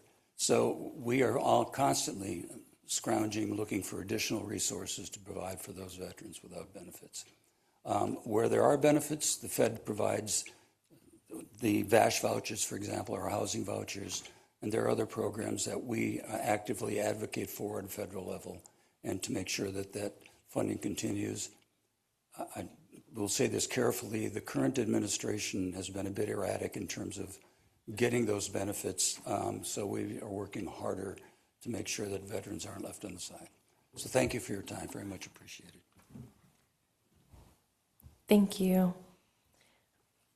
Our next comment is from Nicole. Your line is unmuted. Good afternoon, Commissioners. My name is Nicole Dixon. I'm a 24-year-old Air Force veteran. After dealing with physical health challenges stemming from my service, as well as post-traumatic stress from military sexual trauma, I turned to my local vet center for behavioral health support.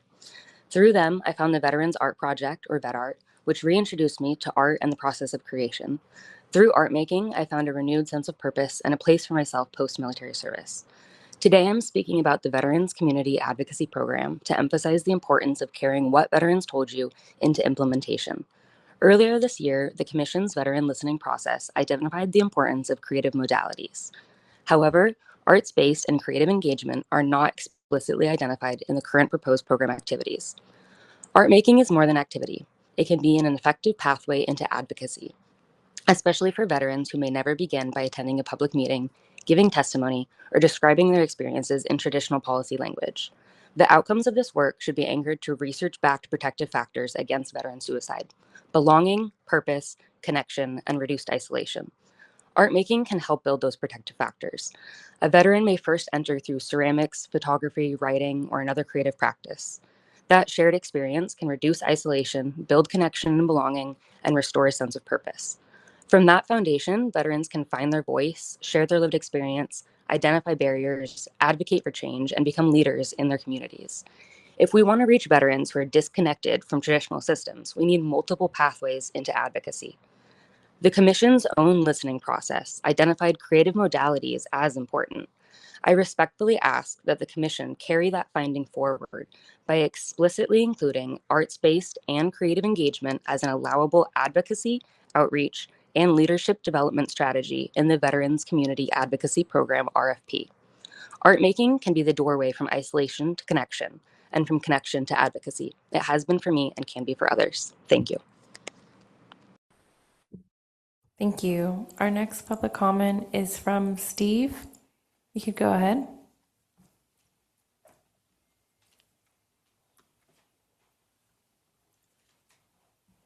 Steve, you're not unmuted.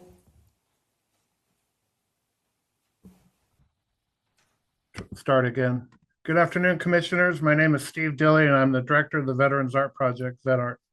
For more than 15 years, our work has shown us that advocacy does not always begin at the podium. For many veterans, it begins by simply walking through a door and sitting beside another veteran and making something. There is substantial evidence demonstrating that access to creative expression and community can strengthen protective factors associated with suicide prevention, including belonging, purpose, social connection, and reduced isolation. Art making is an early and innovative pathway into personal advocacy. Veterans begin by creating, they build relationships and trust, they learn to tell their stories. Those stories become lived experience testimony that can inform systems of care, influence policymakers, and ultimately affect the decisions made for veterans and their families. We have often hear that doing the same thing over and over while expecting a different outcome is the definition of serious mental illness. Yet when veterans remain isolated, disconnected, and at risk, we continue returning to the same approaches. Our veterans deserve that we, the community, can muster the courage to try something different, and art making is one of those different doors. I respectfully ask the commissioners to consider the substantial body of evidence showing how creative expression and community can contribute to protective factors and how art making can become the beginning of meaningful personal and systems advocacy. The Commission's own listening process identified creative modalities as important. I respectfully ask the Commission to carry that finding forward by explicitly including arts-based and creative engagement as an allowable advocacy, outreach, and leadership development strategy in the Veterans Community Advocacy Program. Let's ensure that what veterans told you during the listening process is reflected in what California funds. Thank you very much. Thank you. Our next comment is from Travis.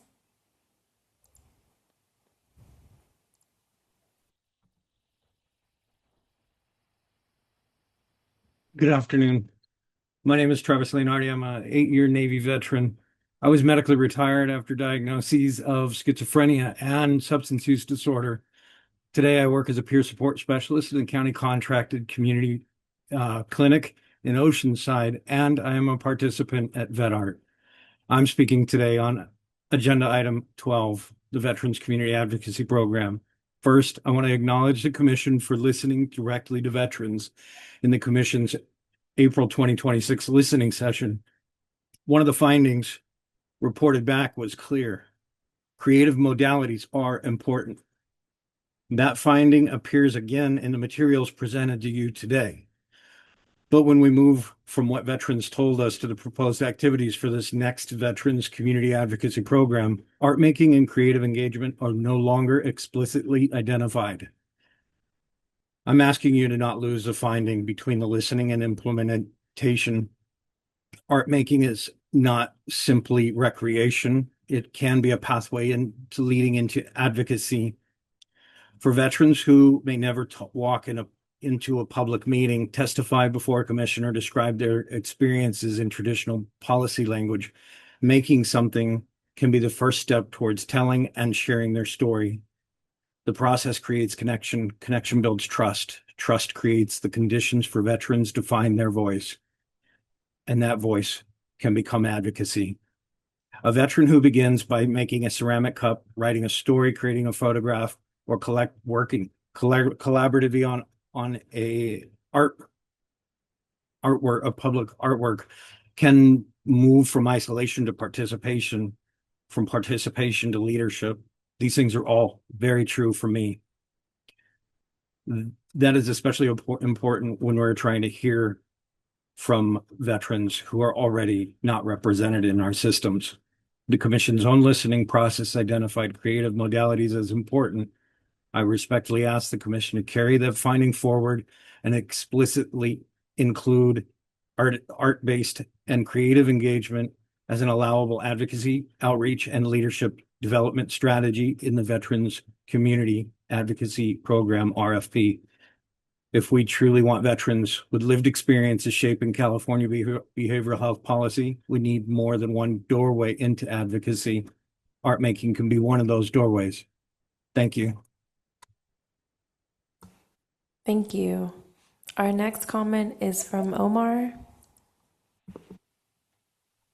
Good afternoon, Commissioners. My name is Omar Columbus, and I am a 49-year-old Air Force veteran with 12 years of active service and deployments for both Operation Iraqi Freedom and Enduring Freedom.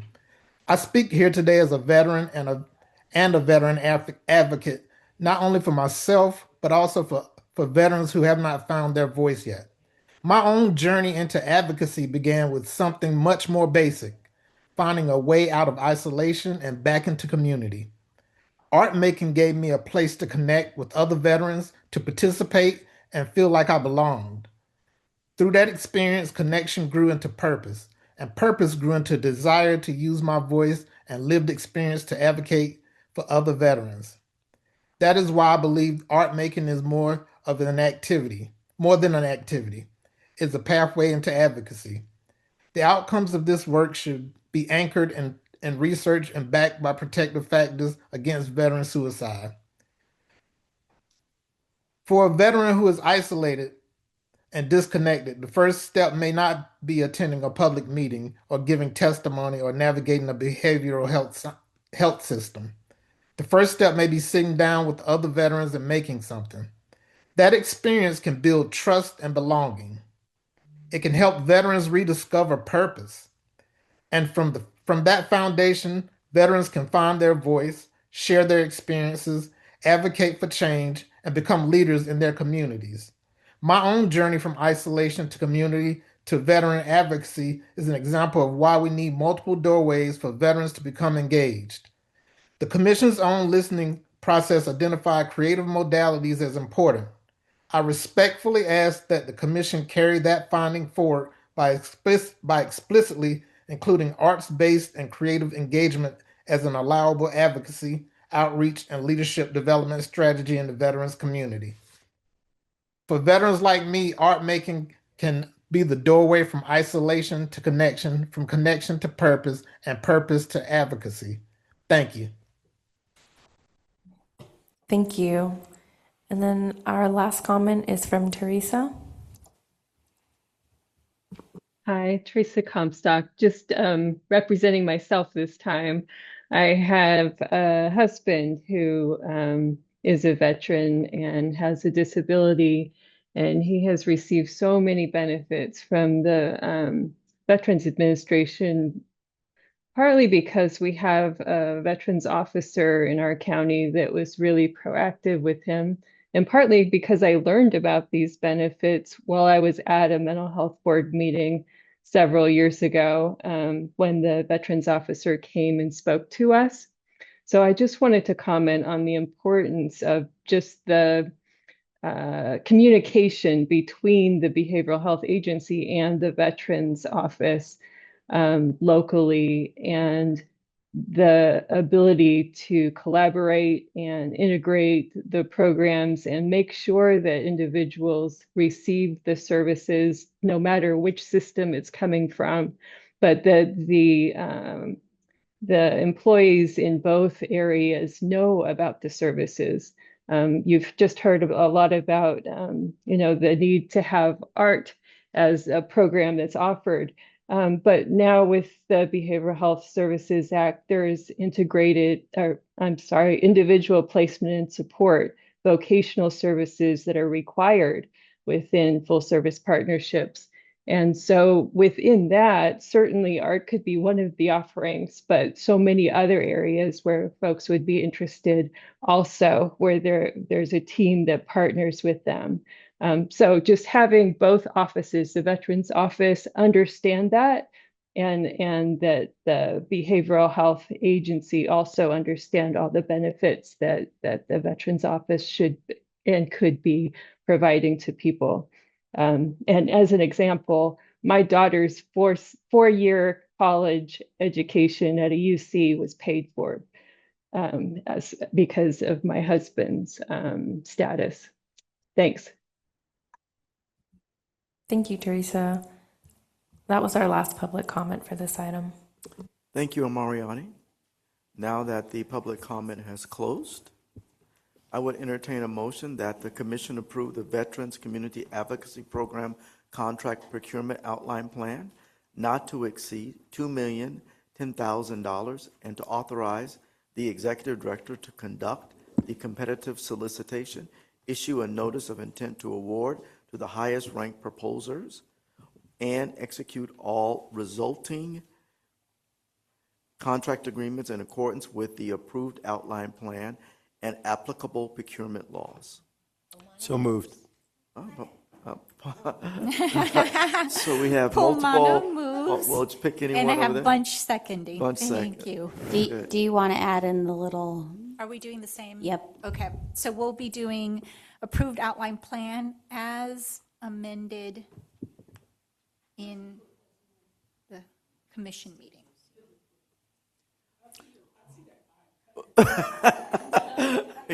Yes, Commissioner. With all of the comments about including an art requirement in this RFP, is that something that could be considered? I'm just curious, since there was so much discussion. Can I comment on that also, because that's an issue that I know a little something about, and I'd like to advocate for that, because I think it's a great question.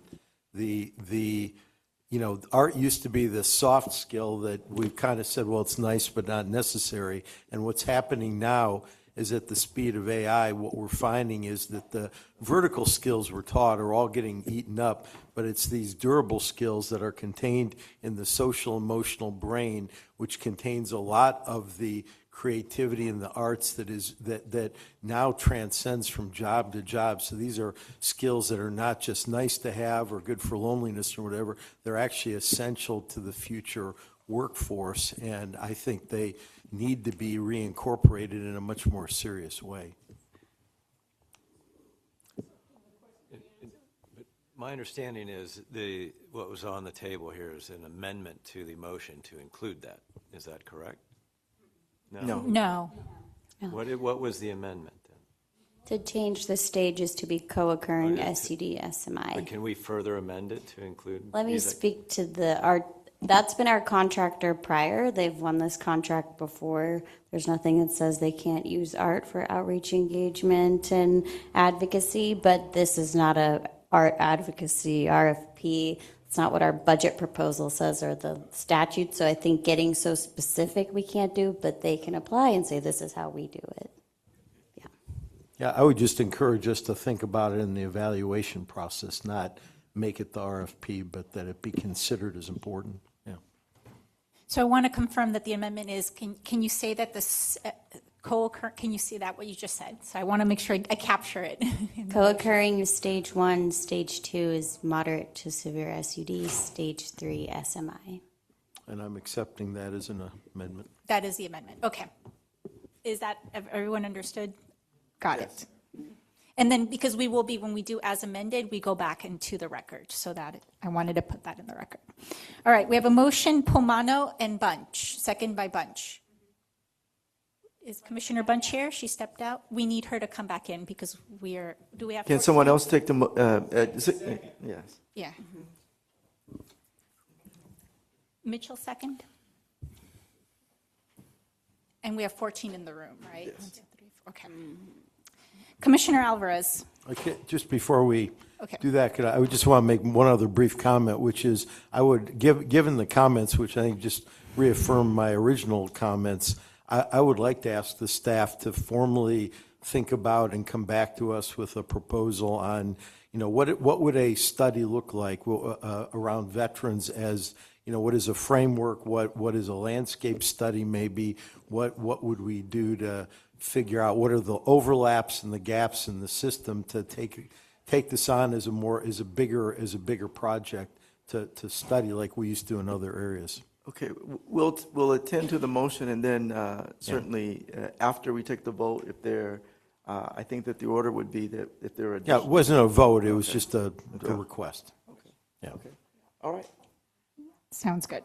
Okay, going back to the motion on the screen with the motion from Pomano, seconded by Commissioner Mitchell, Commissioner Alvarez, marking absent, Commissioner Baer, marking absent, Commissioner Burnick, marking absent, Commissioner Bontrager, Commissioner Brown, marking absent, Commissioner Bunch, Yes.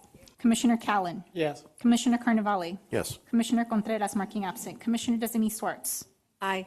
Commissioner Cross, marking absent, Commissioner Fairweather, marking absent, Commissioner Fernandez, Aye. Commissioner Gordon, marking absent, Commissioner Designee Pomano, Aye. Commissioner Hill, marking absent, Commissioner Larson, Aye. Commissioner Madrigal Weiss, Aye. Commissioner Mitchell, Commissioner Southard, marking absent, Commissioner Thomas Beckett, Aye. Commissioner Sy, Aye. Commissioner Wilkes, Commissioner Chambers, Aye. Commissioner Roulette. Aye. The motion passes. Okay. We're now moving on to agenda item 13, the committee charters and appointments. And in advance of this item, given some of the constraints that we might have related to quorum, I'm going to ask commissioners to keep their comments brief. If there are other comments that have been made that reflect your sentiment, please allow those to stand. And for the members of the public, if you have additional comments, if there are public comments from members of the public about this item, we're going to ask you to keep your comments to 2 minutes. In addition to the commissioners adhering to that rule, we'll ask you to keep your comments at 2 minutes, as we want to make sure that we do not lose quorum.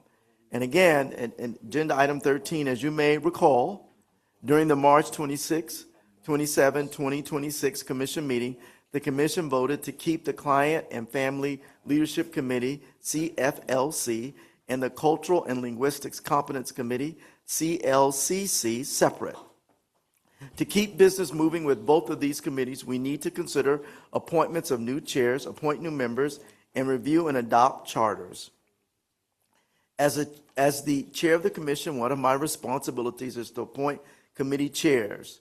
So before we get into presentations, I'm happy to announce the appointment of Commissioner Amy Fairweather as chair and Commissioner Marvin Southard as vice chair of the Client and Family Leadership Committee. Thank you, Commissioner Fairweather. Thank you. Thank you, Commissioner Southard, for taking this important leadership role and moving it forward.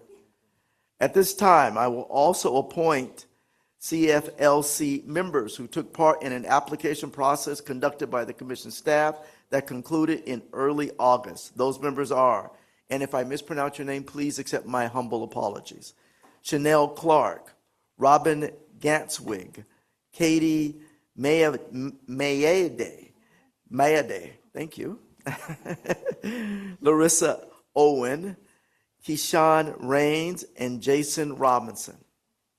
Next, I'm happy to announce the appointment of the Commission of, I'm happy to announce the appointment of Commissioner Chris Contreras and Commissioner Gladys Mitchell, who is here today, as Vice Chair of the Cultural, as a Chair and Vice Chair of the Cultural and Linguistics Competence Committee.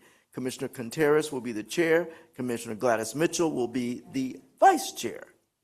Thank you very much, Gladys. Additionally, I will also appoint CLCC members who took part in the same application process I mentioned earlier. Those members are, again, please accept my apologies if I mispronounce your name, Sanat Admasu, Lisanne Lato, Eric Luan, William Martinez, Mura Verma, and Richard Zalvadar. Thank you. Official decision letters for everyone who took part in the application process for both of these committees will be sent to each applicant and forthcoming. To the members of the commission who have accepted the responsibilities of chair and vice chair, thank you very much. With that settled, we will now hear from Kendra Zola. I think I'm getting a little tongue-tied. Deputy Director of Legislative and External Affairs, the great Kendra, with an overview of the two committees with their proposed charters. Kendra, take it away. Thank you very much. I think you handled all the intro I was going to do, so I'll move right along. As a brief refresher, our statute authorizes the Commission to establish technical advisory committees. Our rules of procedure further clarify that these committees are intended to provide technical and professional expertise, offer guidance, review materials, and make recommendations to the full commission. That framework served as the foundation for the development of the new charters in your packet, along with the previously adopted charter for the combined CFC committee.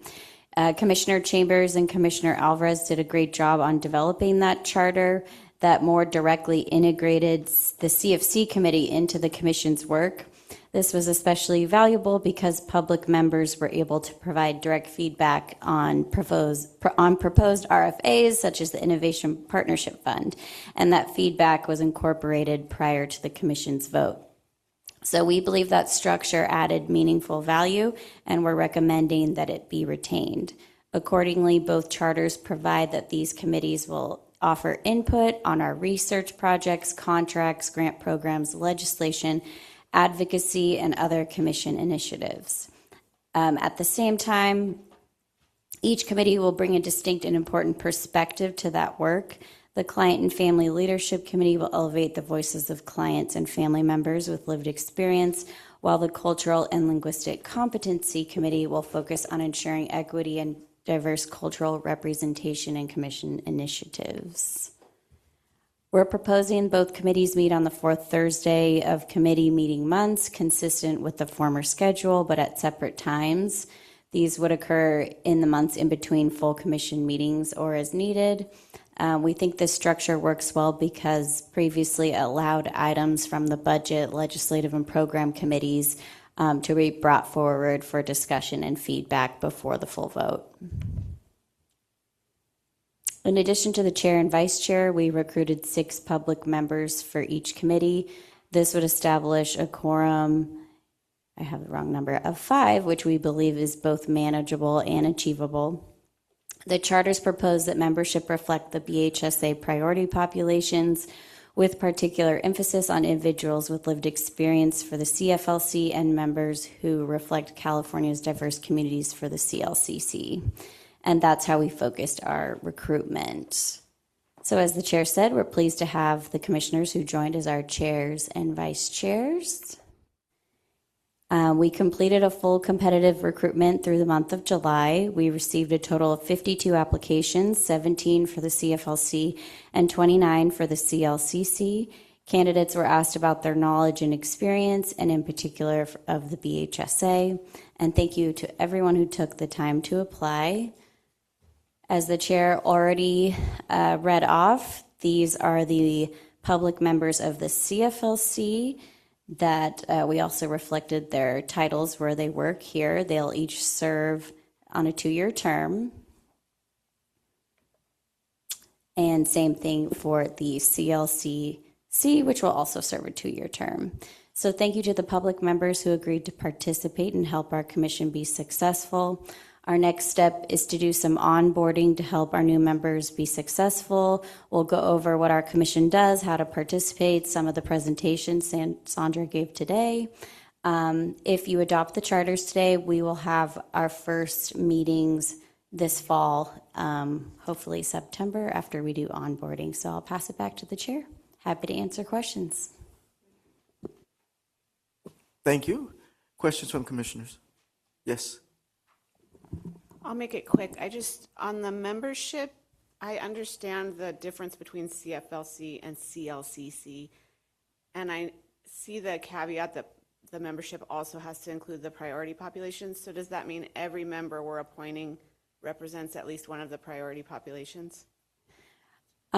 Yes, they generally do that. We asked that on the applications, their experience, and they kind of had to write what their experience is or if they have that background or they worked in it. Yeah. Okay, thank you. Other questions from commissioners?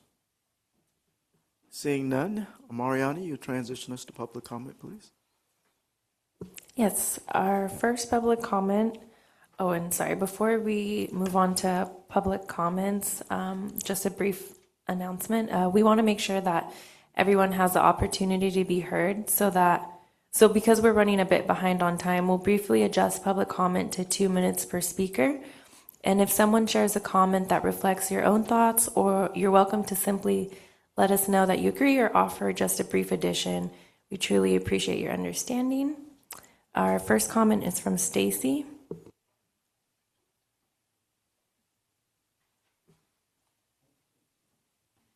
Good afternoon, Commissioners. Stacy Hiramoto with REMCO, the Racial and Ethnic Mental Health Disparities Coalition. The most important thing I want to do is thank you. I know we haven't met since March, and that was a very difficult meeting, but I really want to thank you, Commissioners, from the bottom of my heart and from my communities for voting to support what the communities asked for. It was hard, I know. I hope there's no hard feelings. We just want what's best, and I really want to thank you all for listening again to the community.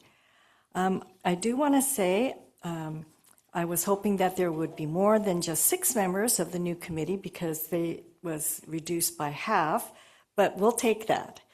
And I do have some concerns, not criticisms. This is not criticism, but I do have some concerns about the new members. And I just want to voice them so you understand. I have not seen many of these, I do not know these individuals, and they have not appeared before the commission. So I hope that they will endeavor to understand what the commission does and what what your role is and what their role will be. Do they have knowledge of CDEPs, Community Defined Evidence Practices, which is one of the most important things that the Prop 1 does mention multiple times? I noticed that even though they applied, not a single member of the California Reducing Disparities Project was accepted for any of these positions. Again, that doesn't mean these folks aren't good, but hopefully they will know what that project did and what CDEPs are. And lastly, 2 of the members are veteran members of the original committee that voted against separating. So I think Stacy, your time is up. Please wrap up your comment. Okay. I hope that they will work to earn the trust of the communities that they represent. Thank you again. Thank you. Our next public comment is from Pastor Na.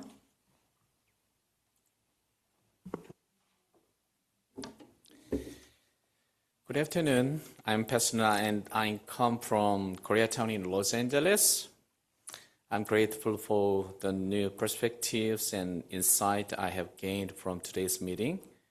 One of the most important reasons I came here today is to find and ask a solution for financial support for the Korean translation of NAMI's family-to-family education program. Related to this, I also wanted to emphasize the need of a specific educational program that teaches not only Korean families, but all parents and siblings how they can actively participate in the behavioral health treatment and recovery of their loved one. I firmly believe that when we reduce languages and cultural barriers, people will be able to access the service they need at the right time and in the right place. I'm filled with the hope that the implementation of BHSA will provide Koreans with broader opportunity to receive mental health and substance use disorder treatment and support. I sincerely hope and pray that many peers will use their own experience of pain as stepping stones toward becoming behavioral health professionals who can help others on their journey to recovery. For more than 10 years, I have had a privilege of meeting families who have experienced what feels like hellish suffering, and I am grateful that I have been able to work alongside Los Angeles County staff to help their loved one move toward recovery. My deepest hope is that these families will be able to hold on the lifelines they have found and following those Pastor Na, your time is up. Please wrap up your comment. finally climbs aboard the rescue boat that can carry them toward hope and recovery. Thank you. Thank you. Our next public comment is from Jay. Good afternoon, commissioners. Jay Calcanio from the California Behavioral Health Association. We just wanted to extend our appreciation for the Commission's decision to reconstitute two separate committees. Maintaining these distinct committees is key to ensuring the voices of community stakeholders and with professional and lived experience in each issue area are not diluted as a matter of convenience. And we uplift Remco's encouragement for the Commission in the future to appoint committee members and chairs who are subject matter experts and individuals with lived experience in their respective issue areas. Thank you. Thank you. Our next public comment is from Laurel. Good afternoon again.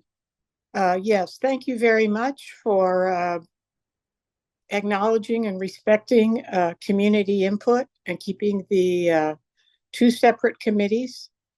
We look forward to future work together now and hope that you will continue to listen. Thank you. Thank you, Laurel. Our next public comment is from Jamila.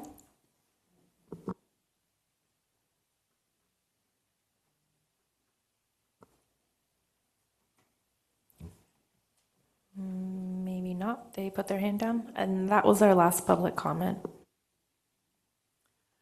Thank you, Amariani. Now that public comment has closed, I will entertain the first of two motions that the Commission adopt the charter for the Client and Family Leadership Committee.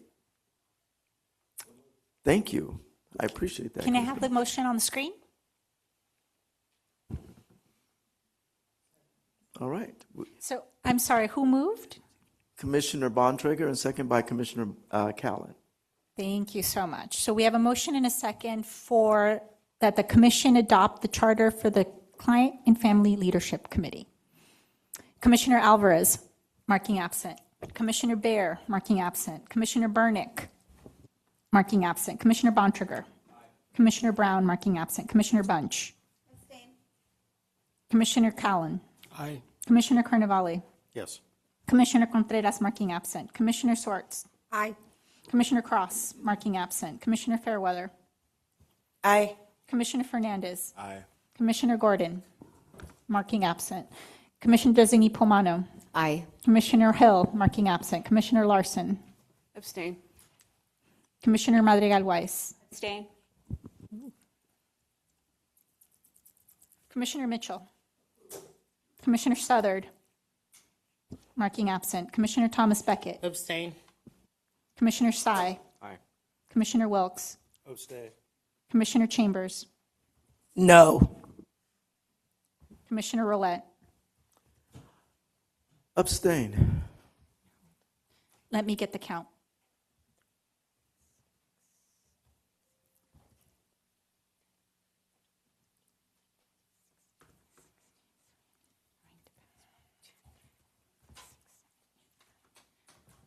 So I'm going to confirm we have 16 in the room.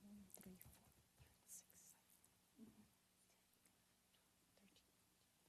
6, 16. The motion passes.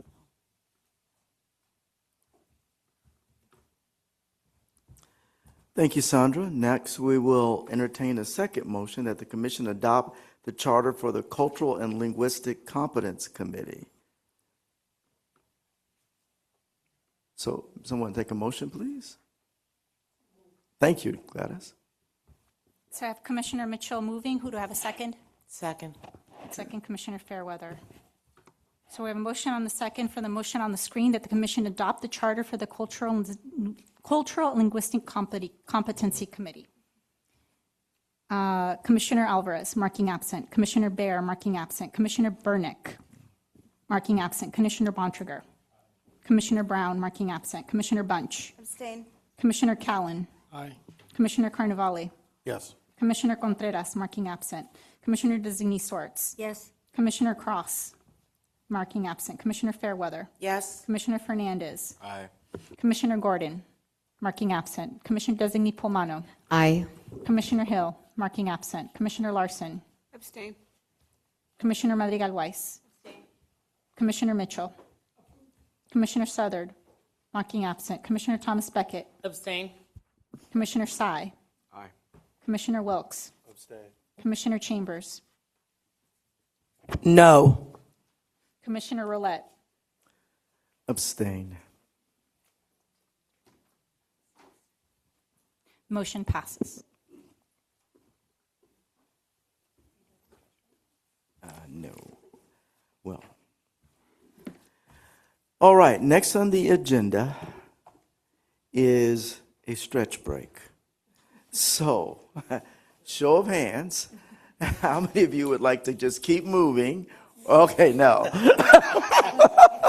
I think that's a no. So why don't we take a 5-minute stretch break? That's a motion to approve a 5-minute stretch break. Okay. All right. We are now at agenda item 15. Thank you all for staying. We are going to make quorum all the way to the end. Mental Health Wellness Act update. We will get an update on the Commission's Mental Health Wellness Act, or MHWA, portfolio, along with a request for application outline for review and approval of the previously approved $10 million in the Mental Health Wellness Act funds to support full service partnership, also known as FSPs, to the rest of the universe and all of us. Very briefly, I'd like to provide a little bit of clarity on the work the Commission has done around FSPs, because some of what we'll be hearing about happened before many of the new commissioners were on board. In February 2024, the Commission approved setting aside $20 million in MHWA funds to address sustainability, workforce development, accountability, and infrastructure related to FSPs. In August 2024, the Commission approved a request for a proposal outline allocating $10 million of the $20 million toward FSP performance, management, and improvements in service delivery, which was awarded to third sector. In April 2026, at the Program Advisory Committee meeting, the committee voted to reaffirm the existing commitment of the full Commission to use the remaining $10 million of the MHWA funds to support technical assistance, grants, and research related to FSPs in the areas of infrastructure and workforce. The work that will be proposed in this agenda item aligns with the new strategic plan update that the Commission voted to adopt at our May 28th, 2026 meeting. We will now hear from Callie Clark, Thank you. Acting Deputy Director. Wow, thank you so much, Chair. I'm newly Acting Deputy Director of a newly branded Grant Program and System Innovation Department. So it's lovely to see you all today. I'm going to be quick, but I'm going to take you through one of what I believe is our most important and diverse levers that we have for improving behavioral health in the state of California, which is our Mental Health Wellness Act portfolio of grants. And what you will see as I go through this is that while we have a lot of really amazing grant initiatives, Mental Health Wellness Act funds are incredibly diverse. They cut across different perspectives, interests, and they touch on various populations, and they're a portfolio that we can be extremely proud of. And then I'm going to bring to you what we are asking to do with our future Mental Health Wellness Act funds. So I want to kick off first by talking about our Empath portfolio. So Empath are our emergency psychiatric assessment, treatment, and healing portfolio. These are very, very, very important investments that we have with 10 grantees across the state of California to build out spaces specifically for individuals who go to an emergency department in need of acute services for mental health, but who typically would have been served in a traditional ED department, maybe not the best environment for them, right? And not necessarily promoting the best outcome or healing for them. Instead, what they have are separate observation spaces. And in those spaces, the individuals can have their needs met without having to be in a very loud, crowded, and often backlogged ED. Initial looks at Empath do suggest that they can really dramatically increase client outcomes. We are looking at the Empath portfolio across the state, and we've invested our monies there. And they're in various states of implementation. So unlike a traditional program, Empath need to be built from the ground up, and those can look very different. And we've learned immensely about how local logistics, planning, and just the bureaucratic nature of getting something done in the state can mean that those can take a year, or they can take 3 or 4 years. So, but it is an incredibly important program, and we've seen empaths begin to open across the state, and I've had the luxury of being able to visit some of them and see the dramatic impact that they can have myself. That project is ending in 2027. We also currently have a SUD concentrated pilot, which is medications for addiction treatment. We are working with 3 counties, Los Angeles, Nevada, and Marin. That project is on a similar timeline, slated to end in 2027. That project is really looking at the system and how we can work in the system space to expand MAT treatment across California. We work with a coordinator, an evaluator, a TA provider, and we serve in the space between the county and various state agencies to identify barriers, challenges, and levers that we have to get MAT services expanded. We have a white paper which we are currently reviewing. We've shared with DHCS. We're taking feedback on.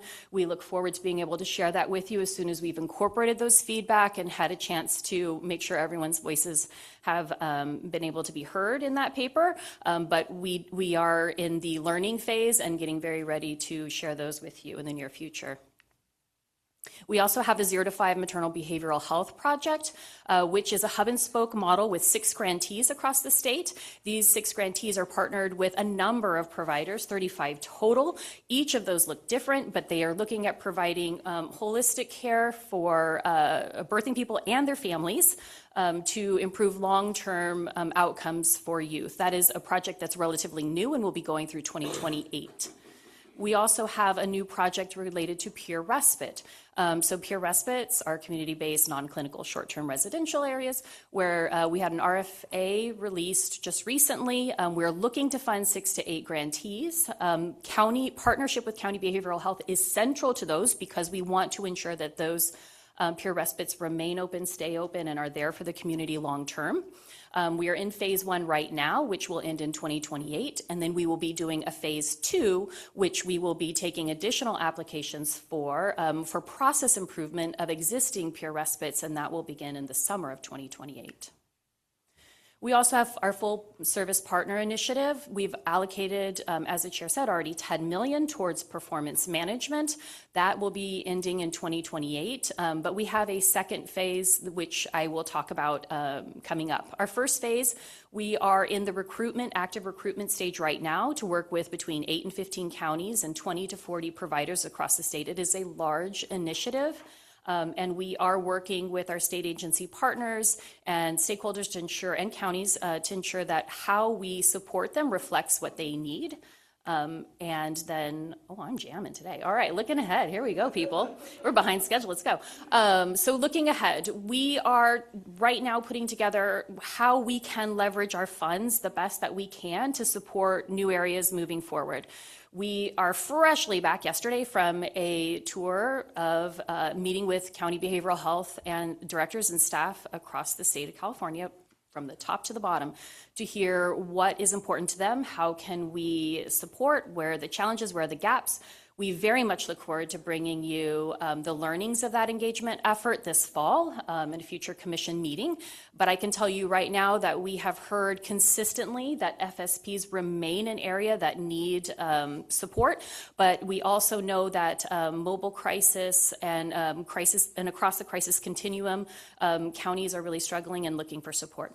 So for our future Mental Health Wellness Act funds, there's a couple things that we're looking at. One, we need the populations to really stay focused on improving crisis services for our priority populations. We want it to align statewide with statewide efforts. That's important to us, and acknowledge efforts from other agencies. For instance, current efforts with 988. And then for data, it's very important to us that any future grantee that we support them and that they have quality data so that we can help along the way ensure that their programs are doing the best that they can and that we have a way to assess the potential impacts of those programs. And then lastly, this is very important to us, we want projects to be sustainable. We've heard time and time again that when projects come and then lose funding and then have to close, that can actually do more damage to the community than coming in and providing help for 3 years. So we don't want to do that. We want to see projects be sustainable, be successful, and be here for the long term. So with that, we are investing in their sustainability by providing any support that we can, and we're asking them to come in our RFAs typically with plans for how they plan to be sustainable.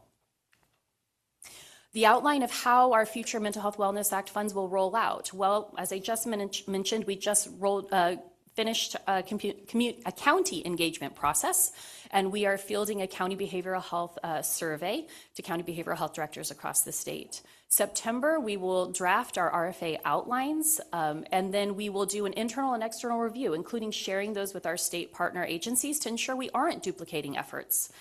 Then we will bring that RFA to PAC in November and then back to you all in January with a target of a February release. And if we do that, if we get that done in February, then we expect to be able to award funds in May.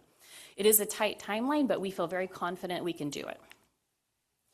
That is where we're headed with the next phase of Mental Health Wellness Act funds. So I gave you a recap of where we've been. It was very fast, I know, but then where we're going, and I want to reassure you that what you will do is see an outline for how we plan to use those funds in the future. One part of Mental Health Wellness Act funds that we are moving right now is the second half of our full service partnerships funding. We had $20 million, as the chair said, previously set aside for for full service partnerships from our Mental Health Wellness Act funds. Pardon me, colleague. Did I see a hand go up? I thought Did we? Oh, okay. I thought someone was going to ask. Please, no, if you have a question, Do you have please, a question, at any time. Okay. Okay. Thank you. But we do still have $10 million that we need to focus and get out the door. So I'm bringing to you an overview of how we would like to focus those funds. This is not new. We brought a similar plan a year ago, I think. And we just wanted to check back in with the commission because it has been some time. We've had Prop 1 rollout. We did bring this to PAC, and PAC felt comfortable reaffirming spending the money this way, but I want to hear from all of you. So we had, as I said, $20 million previously set aside.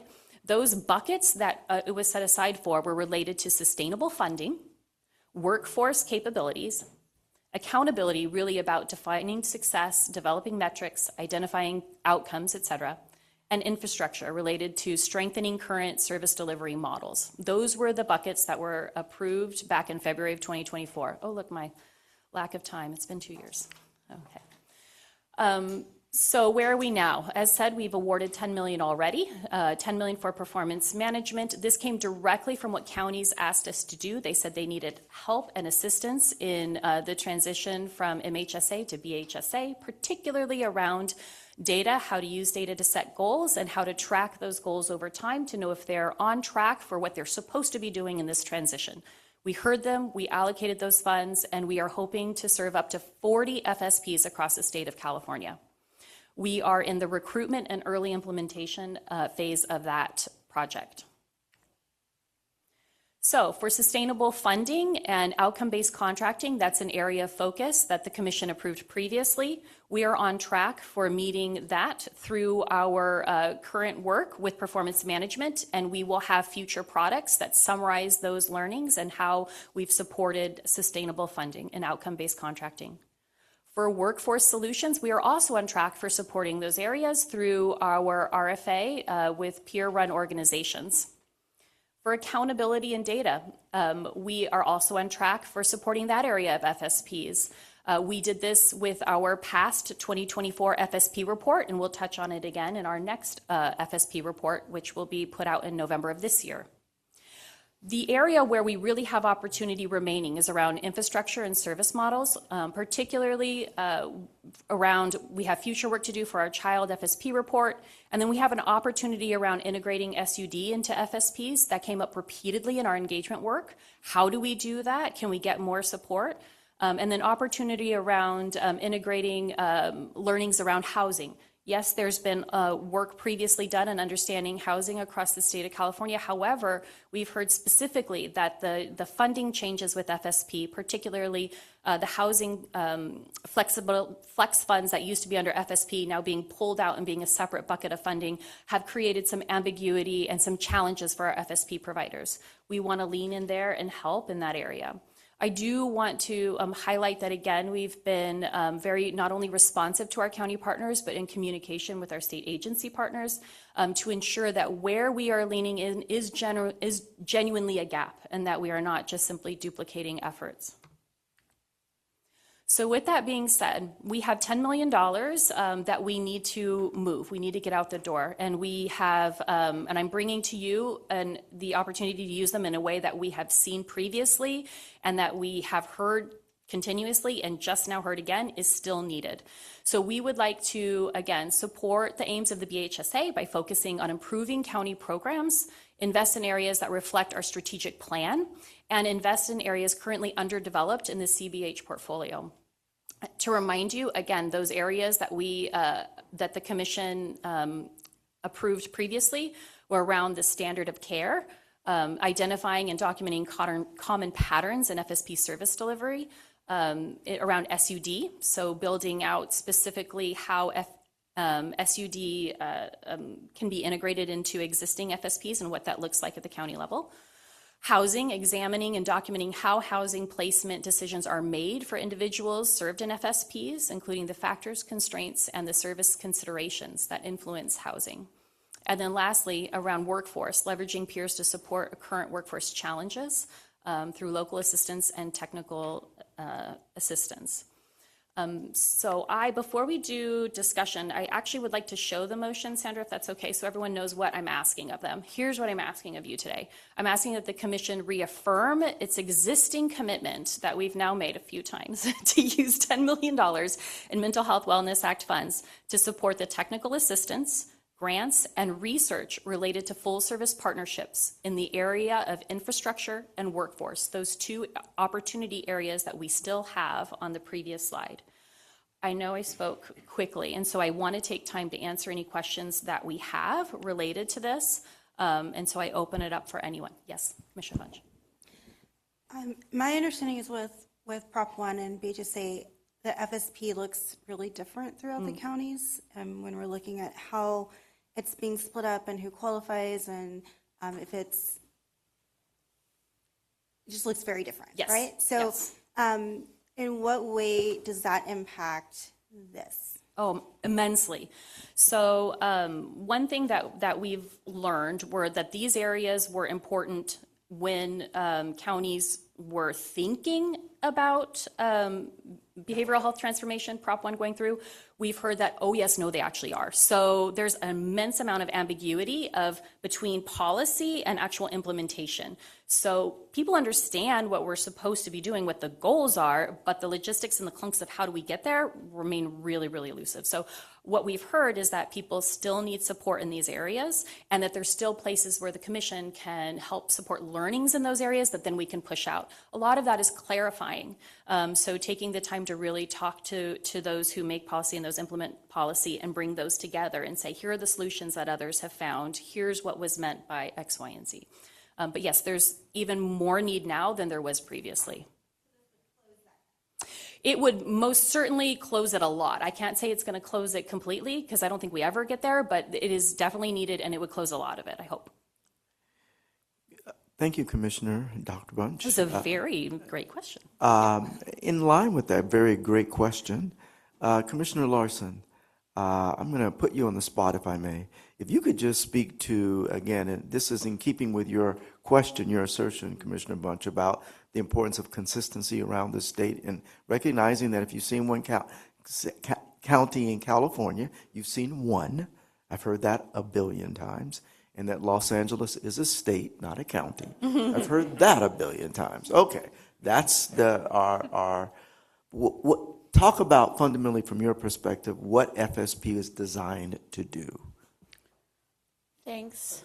Well, I think most people know that FSPs were designed to reduce homelessness originally, before MHSA was ever passed. Yep. And they were created to do whatever it takes to reduce homelessness, incarceration, and hospitalization for people living with serious mental illness. That they have proven time and again that that's what they do. They were intended for adults and that were experiencing those conditions. And the hope is with the priority populations and the allocation in Prop 1 that we will continue to achieve those great outcomes for those populations. I think it's really important for all commissioners that we get grounded around that sort of an initial expectation and current expectation given Prop 1. But I actually had a comment as well. Yeah, please continue. I knew you did, so I want to call on you. On the infrastructure item, I agree with like the topic areas. I think they're great. I'm a little concerned about identifying and documenting common patterns. It doesn't feel like action oriented, like we're making a difference. Like if the common patterns suck, like that doesn't help anybody. Like I think I would feel more comfortable if the under standard of care we were identifying best practices and spreading best practice. You know, there are FSPs that are operating at full capacity and doing a really great job, and those should be expanded upon and grown and developed. And so there's just a couple of these where they're saying examine and document, and I feel like we could maybe have better language that's like, you know, spread best practices, build on what's working, eliminate what's not. Go ahead. Oh, no, Brenda, you go on. Well, I was just going to say, I think these are abbreviated versions because and maybe that was what Callie was going to say too, is that this is coming from the strategic plan update, and so that's where all the language is. So yeah, I'm sorry. We did take a broader language and try to make it extremely succinct, but most certainly that is a large bucket of the area where we would like to focus. So yeah, if that got lost in translation and my brevity. The way we laid it out in the strategic plan update is the way we're intending to do the work. Other comments from commissioners? Yes. Okay, I have two caveats. One is I'm probably intruding on Commissioner Larson's area, and I'm not sure how to get it to fit into full service partnership. Okay. Maybe there's a way, but what we're finding is that there's wide disparities across the state in coordination between the 988 response centers and the county behavioral health department. And so I think a good use of our funds would be to help counties where this coordination is a struggle. Maybe we try to focus it on the responses to people who are potentially eligible for full service partnerships to make it fit the purpose. But we're trying to right now finalize the legislation on interoperability and coordination, and this is a big hang-up we're running into, is the disparity across the state of the coordination between, because some of them are county behavioral health do the 988, but in other cases, it's nonprofits or other entities, and the coordination is lacking. No, technically, the full-service partnerships should be responding to their own crises after hours, in which case clients wouldn't need to call 988. I'm saying technically, if someone's in an FSP, then their team should be responding to them after hours, and they wouldn't have to call 988. Are these new people, new client, or existing FSP people you're talking about calling the 988? That need help to get into FSP, right? Correct. Keandra, she's saying new people, not to connect them, right? not existing FSP clients. So it's a referral. Yeah, I think, referral. Yes, and the referral would be improved by better coordination between the non-county 988 responder and the county with the behavior. nonprofits or whoever else, Correct. not the counties. Correct. Yeah, Brenda and I are on the 988 committee too, so. I was just also going to add, oh, I'm sorry. No, Rachel, go I ahead. didn't mean to interrupt you. If you No, want. I was just gonna say that I think that's something that we can, I think the meeting is next month as well, that we can highlight as well. Yeah. I'm sure legislation goes faster. And I was going to say, this is for that 10 million from, because we had put 20 million for FSPs, and so we did 10 million for performance management, and then for the rest of the 10 million, we're saying we're going to do the standard of care review and the housing piece, those pieces with the rest of that 10 million. We also, the next part of our conversation, which I think we'll be talking about at the next program advisory committee meeting, will be the next 20 million of MHWA funds. And the crisis continuum is something we are anticipating will be part of that conversation, both in the PAC and at our next commission meeting, because we'll want to get outlines together for that, and that's what we'll be bringing. So we're doing that work, but we're very well aware, I think because we are a part of 988, but also with our conversations with our with the state partners, we're going to be meeting with them to try to get their input as well, and just try to get everybody's thinking on it. So you're actually kind of giving a prelude to that of what we need to talk about. And then also we'll be hearing a little bit later on the IPF presentation, but there were things coming up and for ideas that we're helping to shape and that are helping and shaping to influence our thinking on the next round of MHWA. Yep. So just to clarify, you will hear from us some more about how we plan to use future Mental Health Wellness Act funds and how we would like to focus those across the crisis continuum and filling in those gaps. And 988 has been especially coming in and out of 988 and what happens to who and has come up repeatedly. And so I hope that when we bring that back, you see that need reflected there. And that will be, we'll have it at the next PAC, but then we'll also be back here at the commission in January with an outline for that. Any additional commissioner comments? All right. Seeing none, Mariani? We have 2 in-room comments and some virtual comments. Our first is from Stacy. Oh, no, sorry, that's for the next item. We have 1 comment from Jay online. Hello again, Commissioners. Jay Calcanio from the California Behavioral Health Association. Just wanted to encourage the Commission to, for future full-service partnership funds, the remaining $10 million to support community-based providers, especially in terms of workforce readiness and building up the infrastructure to actually provide FSP services. Thank you.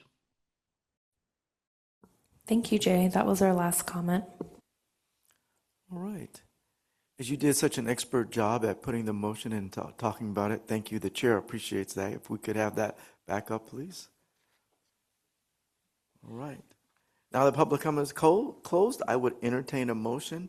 The commission reaffirms its existing commitment to use the $10 million Mental Health Wellness Act funds to support technical assistance grants and research related to full service partnerships in the area of infrastructure and workforce. Thank you. I'll second. Thank you. All right, we have a motion and a second. Thank you. We have a motion on the second with the motion on the screen that the commission that the commission reaffirms its existing commitment to use $10 million of Mental Health Wellness Act MHWA funds to support technical assistance, grants, and research related to full-service partnerships in the areas of infrastructure and workforce. Commissioner Alvarez, marking absent. Commissioner Baer, marking absent. Commissioner Bernick, marking absent. Commissioner Bontrager, marking absent. Commissioner Brown, marking absent. Commissioner Bunch. Commissioner Callan. Yes. Commissioner Carnevale. Yes. Commissioner Contreras, marking absent. Commissioner Designee Swartz. Aye. Commissioner Cross, marking absent. Commissioner Fairweather. Aye. Commissioner Fernandez. Aye. Commissioner Gordon. Aye. Commissioner Designee Plumano. Oh, marking absent. Commissioner Hill, marking absent. Commissioner Larson. Aye. Commissioner Madrigal-Weiss. Aye. Commissioner Mitchell. Commissioner Southard, marking absent. Commissioner Thomas Beckett. Aye. Commissioner Sy, marking absent. Commissioner Wilkes. Aye. Commissioner Chambers. Aye. Commissioner Roulette. Aye. Motion passes.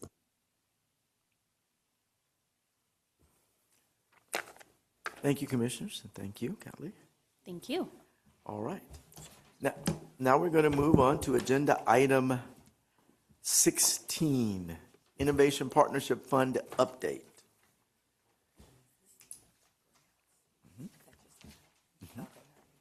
Okay.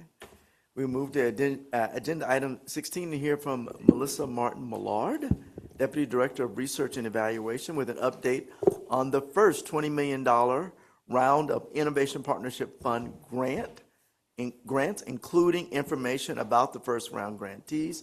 She will also highlight key insights emerging from the procurement process. I know some of us have already provided Brenda with feedback related to the procurement process.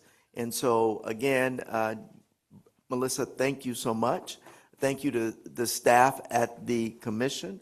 This was a gigantic undertaking. You had how many applications did you receive? 307.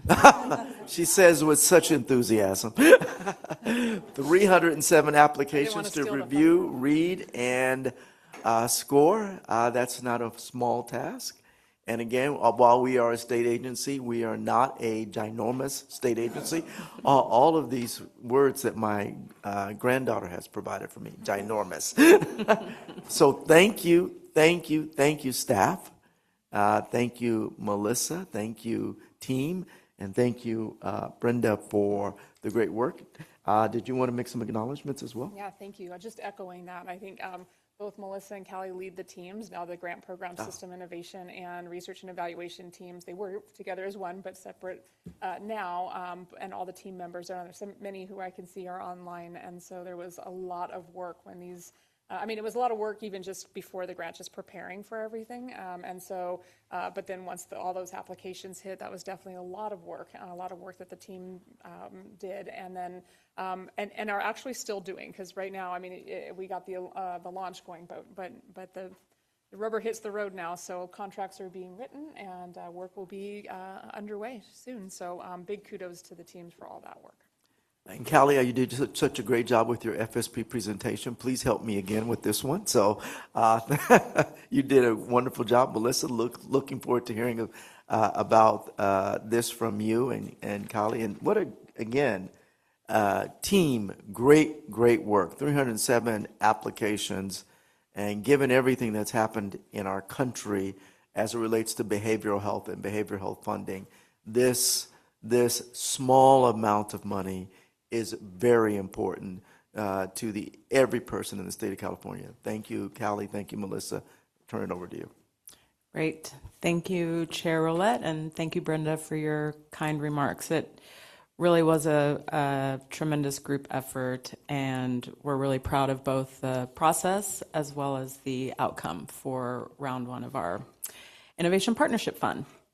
So good afternoon, everyone. My name is Melissa Martin-Millard, Deputy Director of Research and Evaluation, and I'm keeping Dr. Clark up here with me as the representative and acting deputy of our grants program and system innovation team. So I'm really delighted to share an update on the Innovation Partnership Fund, our progress to date, and what's ahead as we move into round 2. So, as you all remember and know, the Innovation Partnership Fund provides $20 million per year over 5 years, contingent on ongoing budget approval. We heard from Brenda's ED update that the full $20 million was restored in the budget after, again, tremendous staff and stakeholder advocacy efforts, and we are in the process of planning for year 2. We adopted the IPF framework in October of last year, and by January of 2026, the request for applications and outline were approved. At this point, as Brenda mentioned, year 1 awards have been issued. We are working on those contracts presently and hope to have them executed by October. And concurrently, we are actively engaged in planning and procurement activities for round 2. So just to remind everyone of what our round 1 engagement process looked like, we spent over a year really thinking through, listening to our community partners, our state agency partners, doing a lot of internal review to get this right, to get the IPF framework right. So we began in early 2024 with an internal analysis of the BHSA statute. And then in January and February of 2025, we completed our internal analysis of the county innovation under MHSA. And then in April 2025, we issued an open call for concepts just to get a sense of how the community and our different stakeholder groups were thinking about innovation, what ideas were kind of ready to bring to the table. Through July to September of last year, we held listening sessions. We also vetted our progress and our framework through both the PAC and the CFC committees. They provided input in July and September. And also during this period, we were working with and collaborating with state agency partners to get their input and feedback. This work culminated in the adoption of the IPF framework in November 2025, followed by approval of the RFA outline in January 2026. And just to note, because we spent so much time on getting input and really iterating the framework, we're going to continue using that same framework for round 2. We're making some minor adjustments in some of the logistics of the process, but the framework remains the same. Okay. So our round 1 procurement timeline, I mentioned the framework was adopted in November of 2025. We then released the RFA in March 2026. The application period closed in May 2026. Scoring took place in May and June. Boy, did we score. And made our timelines with the volume. But honestly, we were so thrilled to have such the level of interest from the community. So we were thrilled to have so many applications to read. And then in July, we issued the intent to award, and so again, we are in the process of working on our contracts now. Okay, so a little just snapshot so you can see a little bit about the applications that were submitted. Again, we were thrilled to have such strong interest with 307 applications submitted. The majority, 62%, were applying for the large grant bucket, and 38% submitted applications for the small grants. About 7% of the applications came from county behavioral health agencies. So really the vast majority of the interest and applications we received, 93%, came from non-county behavioral health organizations. And primarily these were CBOs, nonprofit agencies. We had pretty good regional distribution. We had, over a third of the applications came from the Bay Area. The Central Coast had 17%. Los Angeles submitted 24%, a quarter of the applications. The rest of Southern California, 21%, and the Superior region submitted 8% of the applications.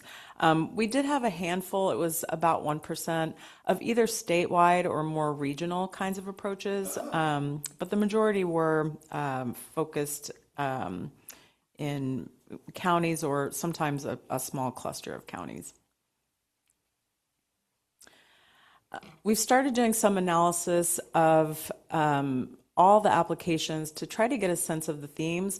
This is kind of our initial rough pass at analysis. We're going to continue trying to mine the applications for information that can feed into round 2 and help us think about some of our other procurements like Mental Health Wellness Act future funds. But, you know, there were lots of different focus areas, but these are some that really bubbled up to the surface as being most prominent. So we did get applications that included services and supports for substance use disorder, many applications that were targeting prevention and early intervention efforts, outpatient services. In terms of service models, we saw proposals that focused on development of new and innovative ideas or approaches, care coordination, lots of applications focusing on non-clinical supportive services, peer-led approaches, and care integration. Applicants consistently address system challenges such as disparities, gaps in services, cultural competence, continuity of care, fragmented systems, transportation barriers, stigma, and distrust. So really trying to frame the strategies and approaches to address these persistent system challenges. And then projects represented both community-based and field-based settings. Oh, let me go back one slide. I forgot to just talk about the wide range of populations served. Really lots of diversity in terms of the target populations. So there was a range of age groups represented, racial and ethnic communities, justice-involved individuals, diverse language groups, trauma-impacted populations, and individuals who are unhoused or at risk of homelessness. Oh, shoot, I'm going the wrong way here. Boom, boom, boom. Okay. Okay, so I'm not going to have time to go into detail about our round 1 awardees, but we are really excited and thrilled to be working with both our large grant and small grant awardees. These projects represent, there's several projects that are focused on peers and peer training and integrating peers more into the service continuum. There's a project focused on CDEPs, one that I wish Commissioner Burnick were still here because there's one that's focused on supportive employment that I think he's going to be really excited to track and follow over time. Projects focused on housing solutions. There's up in the rural Superior region, a large implementation infrastructure project. So lots of just really interesting and I'm sorry, I forgot to mention our the MAT, the Medication Assisted Treatment Hotline project. So just a lot of really interesting projects that really span age groups, the service continuum, and spread across the state as well. So we're really excited to be already starting to work with these grantees, and I cannot wait to come back and share the work that they're doing. And I know earlier, I think Vice Chair Chambers, you mentioned wanting to go out and do site visits. I think scheduling some time this next year to go out and see some of our Innovation Partnership Fund partners will be really exciting. Okay, so the next 12 months, we are really looking at supporting implementation of these projects. After execution of the contracts in October, we'll do project launches in November. And by December, we will start to get data from grantees. Of course, this won't be outcomes data, it'll be process data information, but we're really going to be staff are going to be working really closely with grantees to make sure that they're launching and that we're identifying really early on opportunities to improve and just support them. We in early 2027 or in March, we are going to start getting the quality improvement plans. So we built into the grant monitoring structure places for grantees to really identify where there are some challenges and potential need for technical assistance or support from the commission. So we're, again, really planning on taking a very active role in partnering with grantees to make sure that these projects are successful. In September, we will have our year one annual report. So this will be our first opportunity to kind of see projects all up and running and what some of the early learnings and impact are for those projects. All right, so moving into round 2 and our procurement plan. So we are still in the process of looking at the current applicant information. We're engaging with counties. As was mentioned earlier, we just finished a round of site visits to 3 different counties where it was really helpful to hear counties' perspective about gaps and opportunities there. And as was also mentioned, we are in the process of finalizing, and we'll get out into the field, a county survey to give all counties an opportunity to weigh in on what would be most helpful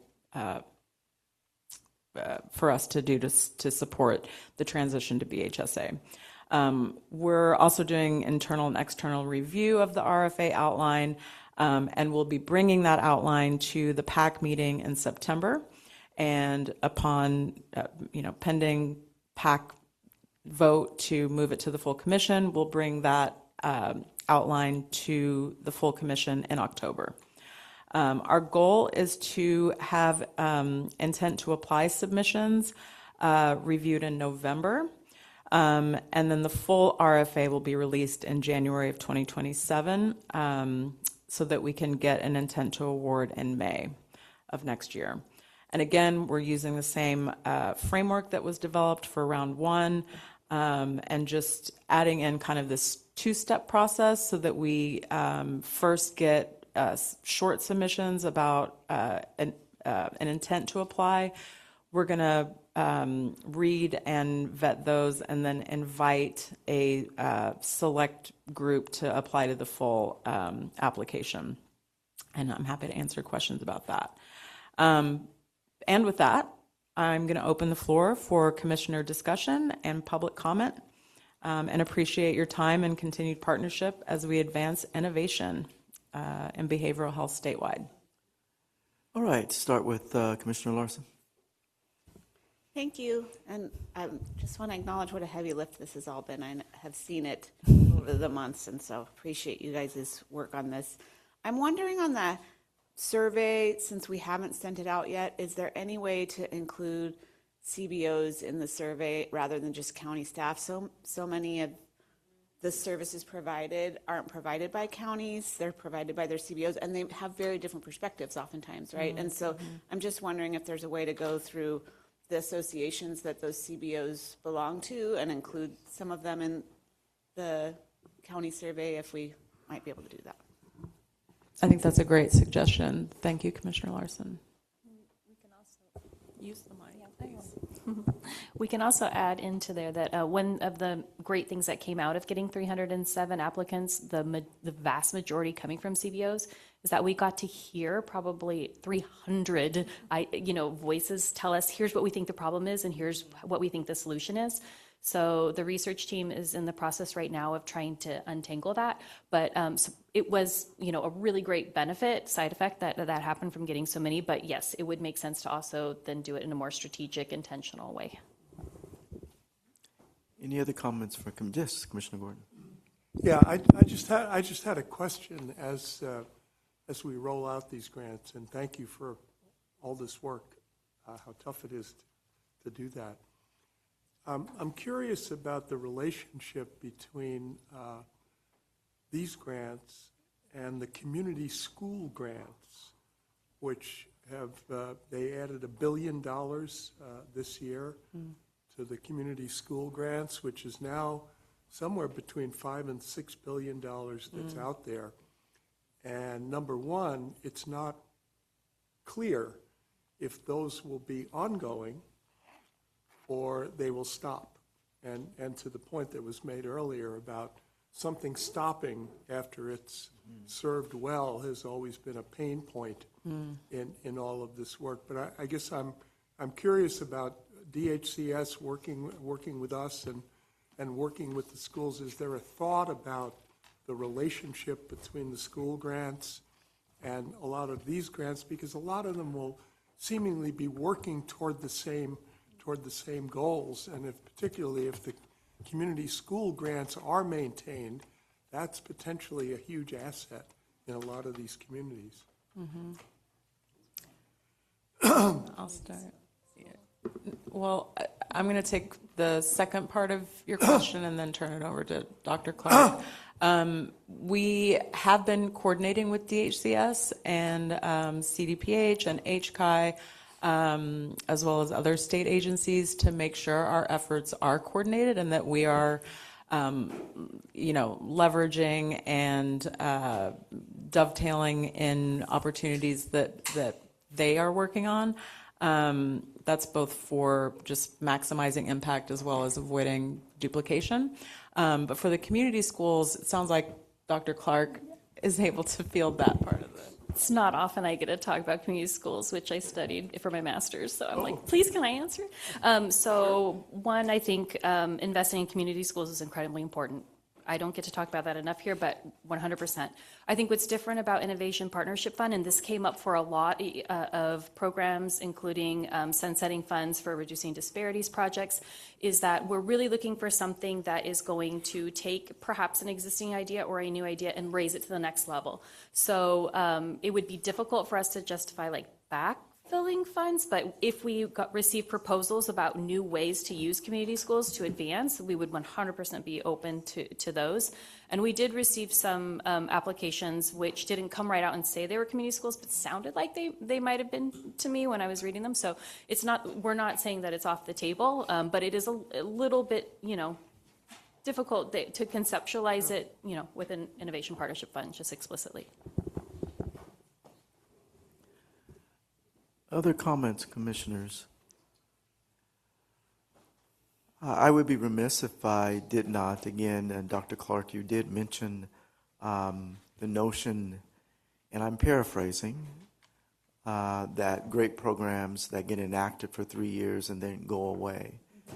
And that comment, what resonated for me is, again, not to be controversial, but this notion about sustainable financing. And I know that there is a commissioner here who feels very passionately about that, as I do. I think that it's very important that when we have programs that work in this space, that we come up with a way to sustain them. And that's one of the drawbacks from my perspective of associated with innovation and innovative projects that we start that can't be sustained. We've had lots of conversation at this commission about alcove and the innovation associated with that, and then the sustainability question gets presented back to the commission to solve the sustainability problem that we're experiencing. And I'm hoping that we start asking the applicants to also think about sustainability as we think about finance and innovation in the finance area and the importance of sustainability, not just for projects, but for behavioral health. And then the other point that I wanted to assert is the notion about the process. And I would be remiss if I didn't say Brenda and I have had lots of conversations about the process. And Karen, thank you for your advocacy around, and yes, might be considered a bit subjective. I represent the perspective of CBOs, and their CBOs provide a great deal of behavioral health service in our great nation state of California. And so making sure that there is an opportunity for them to influence the process by soliciting their opinions as it relates to innovation and what we're doing as a commission, very important to me. And then this is just a detail that I know that you all are thinking about. And that is how we evolve as a commission or as a state agency, and making sure that we have a dedicated portal for these kinds. When you get 300 applications, the traditional email process just doesn't work. It doesn't. And I didn't get permission from Brenda to say it, but I've said it to her a lot of times. We need to evolve in this part of our process because, again, this is the one place where people can come and apply for funds around innovation. And we need to have a state-of-the-art process because we want to continue to be, better said, a state-of-the-art state agency. And we are evolving. I'm very excited about our installation of Flux, which is grant management software, which will provide that portal and streamline a lot of processes that we've currently, relied on email and Excel spreadsheets to keep track of everything. This Flux product is going to be a real game changer, I think, for our internal processes. We're very excited. And I knew that you were going to be doing that, but I wanted you to say that, so thank you. I could tell it was a cue for members of the public want to hear that, and they Yes. want to hear that those of us who sit on the commission are being responsive to their process improvement recommendations. Yes. So thank you. Yes. I would just add, and this is a perpetual thing of funders, particularly private funders, wanting to only fund new projects. And so you stand up a new project, and then how do you keep it? So one suggestion I would have is to help because you need to have this innovation time to demonstrate that something works, that your thesis has legs. So to help them with an evaluation process and how they can gather their own data and evidence to then demonstrate to future funders that this is something that that works, that has a return on investment. Mm-hmm. Yeah, let me just make a couple of comments around sustainability and evaluation. Thank you, Commissioner Fairweather, for those comments. We really tried to build in sustainability planning from the beginning. So it was a question that prospective or grantees had to respond to in the RFA. Part of our scoring criteria involved whether the applicant was able to demonstrate that they had at least a preliminary plan to sustain their projects beyond the life of the grant.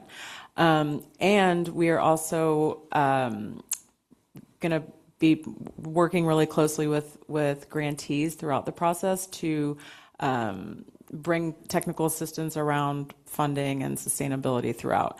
We're also building in evaluation from the beginning. Part of our contract development process is making sure that we are talking about folding in data indicators, performance measures from the beginning that the grantee will then be submitting as part of their monthly and quarterly progress reports. So we agree that we want to set these up for success beyond the life of the grant.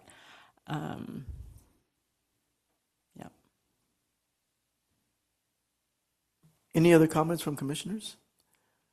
Mariani, we'll transition to you now, public comment. We have 2 in-room public comments. The first one being from Stacy.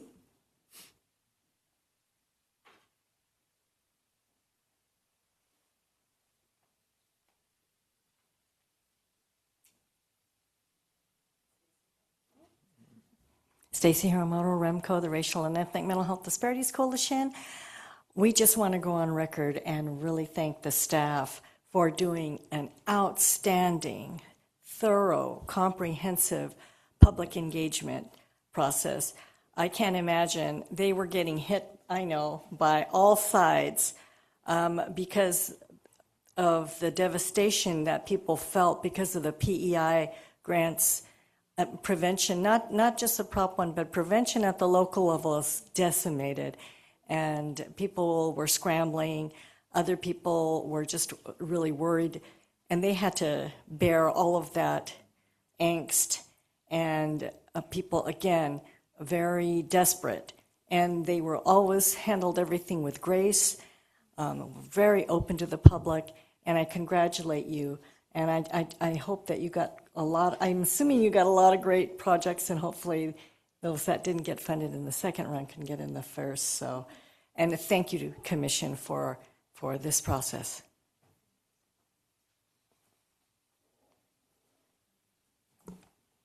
The second in-room comment is from Lauren.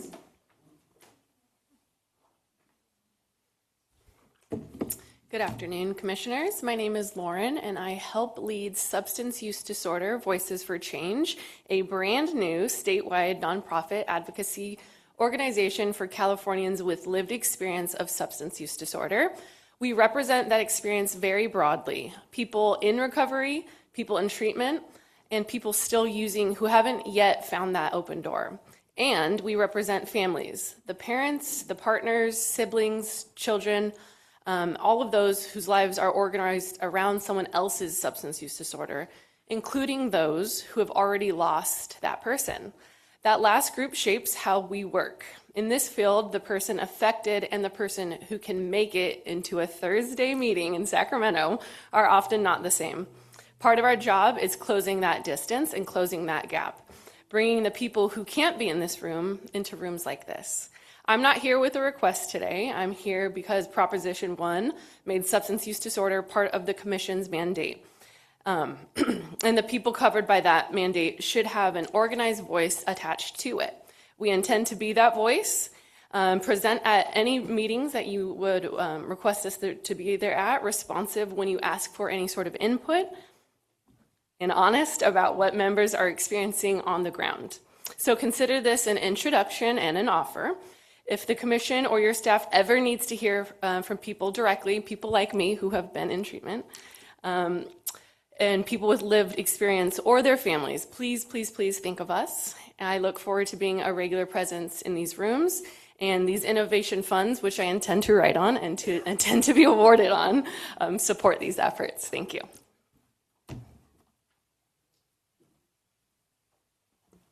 Thank you. We do have some virtual public comments. The first one is from Jay. Jay, you are unmuted. Thank you. Hello, Commissioners. Again, Jay Calcanio from the California Behavioral Health Association, representing community-based behavioral health providers. First, we wanted to congratulate the Commission and the first round of Innovation Partnership Fund grantees with the recent awards. We look forward to the successful implementation of the awarded programs and activities.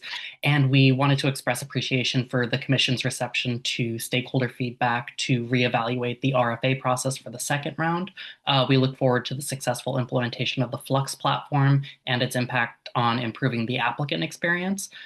Building on this change, we also encourage the Commission to engage with stakeholders to identify further opportunities to improve the applicant experience and enhance transparency in how applications are reviewed and scored. Thank you.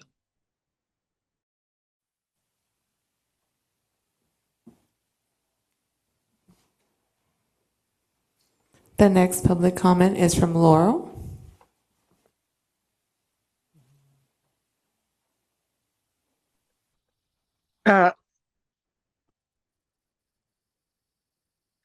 just want to say thank you as well and echo what the last two speakers have said.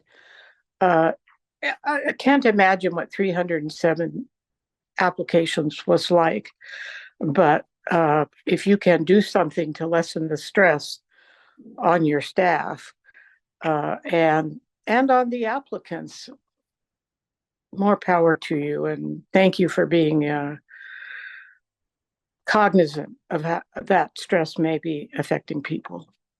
Thank you.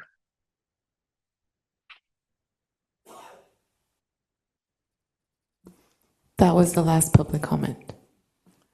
Thank you so much. I appreciate the presentation. There is no action associated with this item. Again, thank you, and we look forward to other updates and the next round. Thank you. Now, commissioners, we are going to move to what Commissioner Callan, I promised I would do for you, and that is we're going to be exiting a little early today. All right, I would like to thank all commissioners as well as members of the public and commission staff for joining us for our August meeting.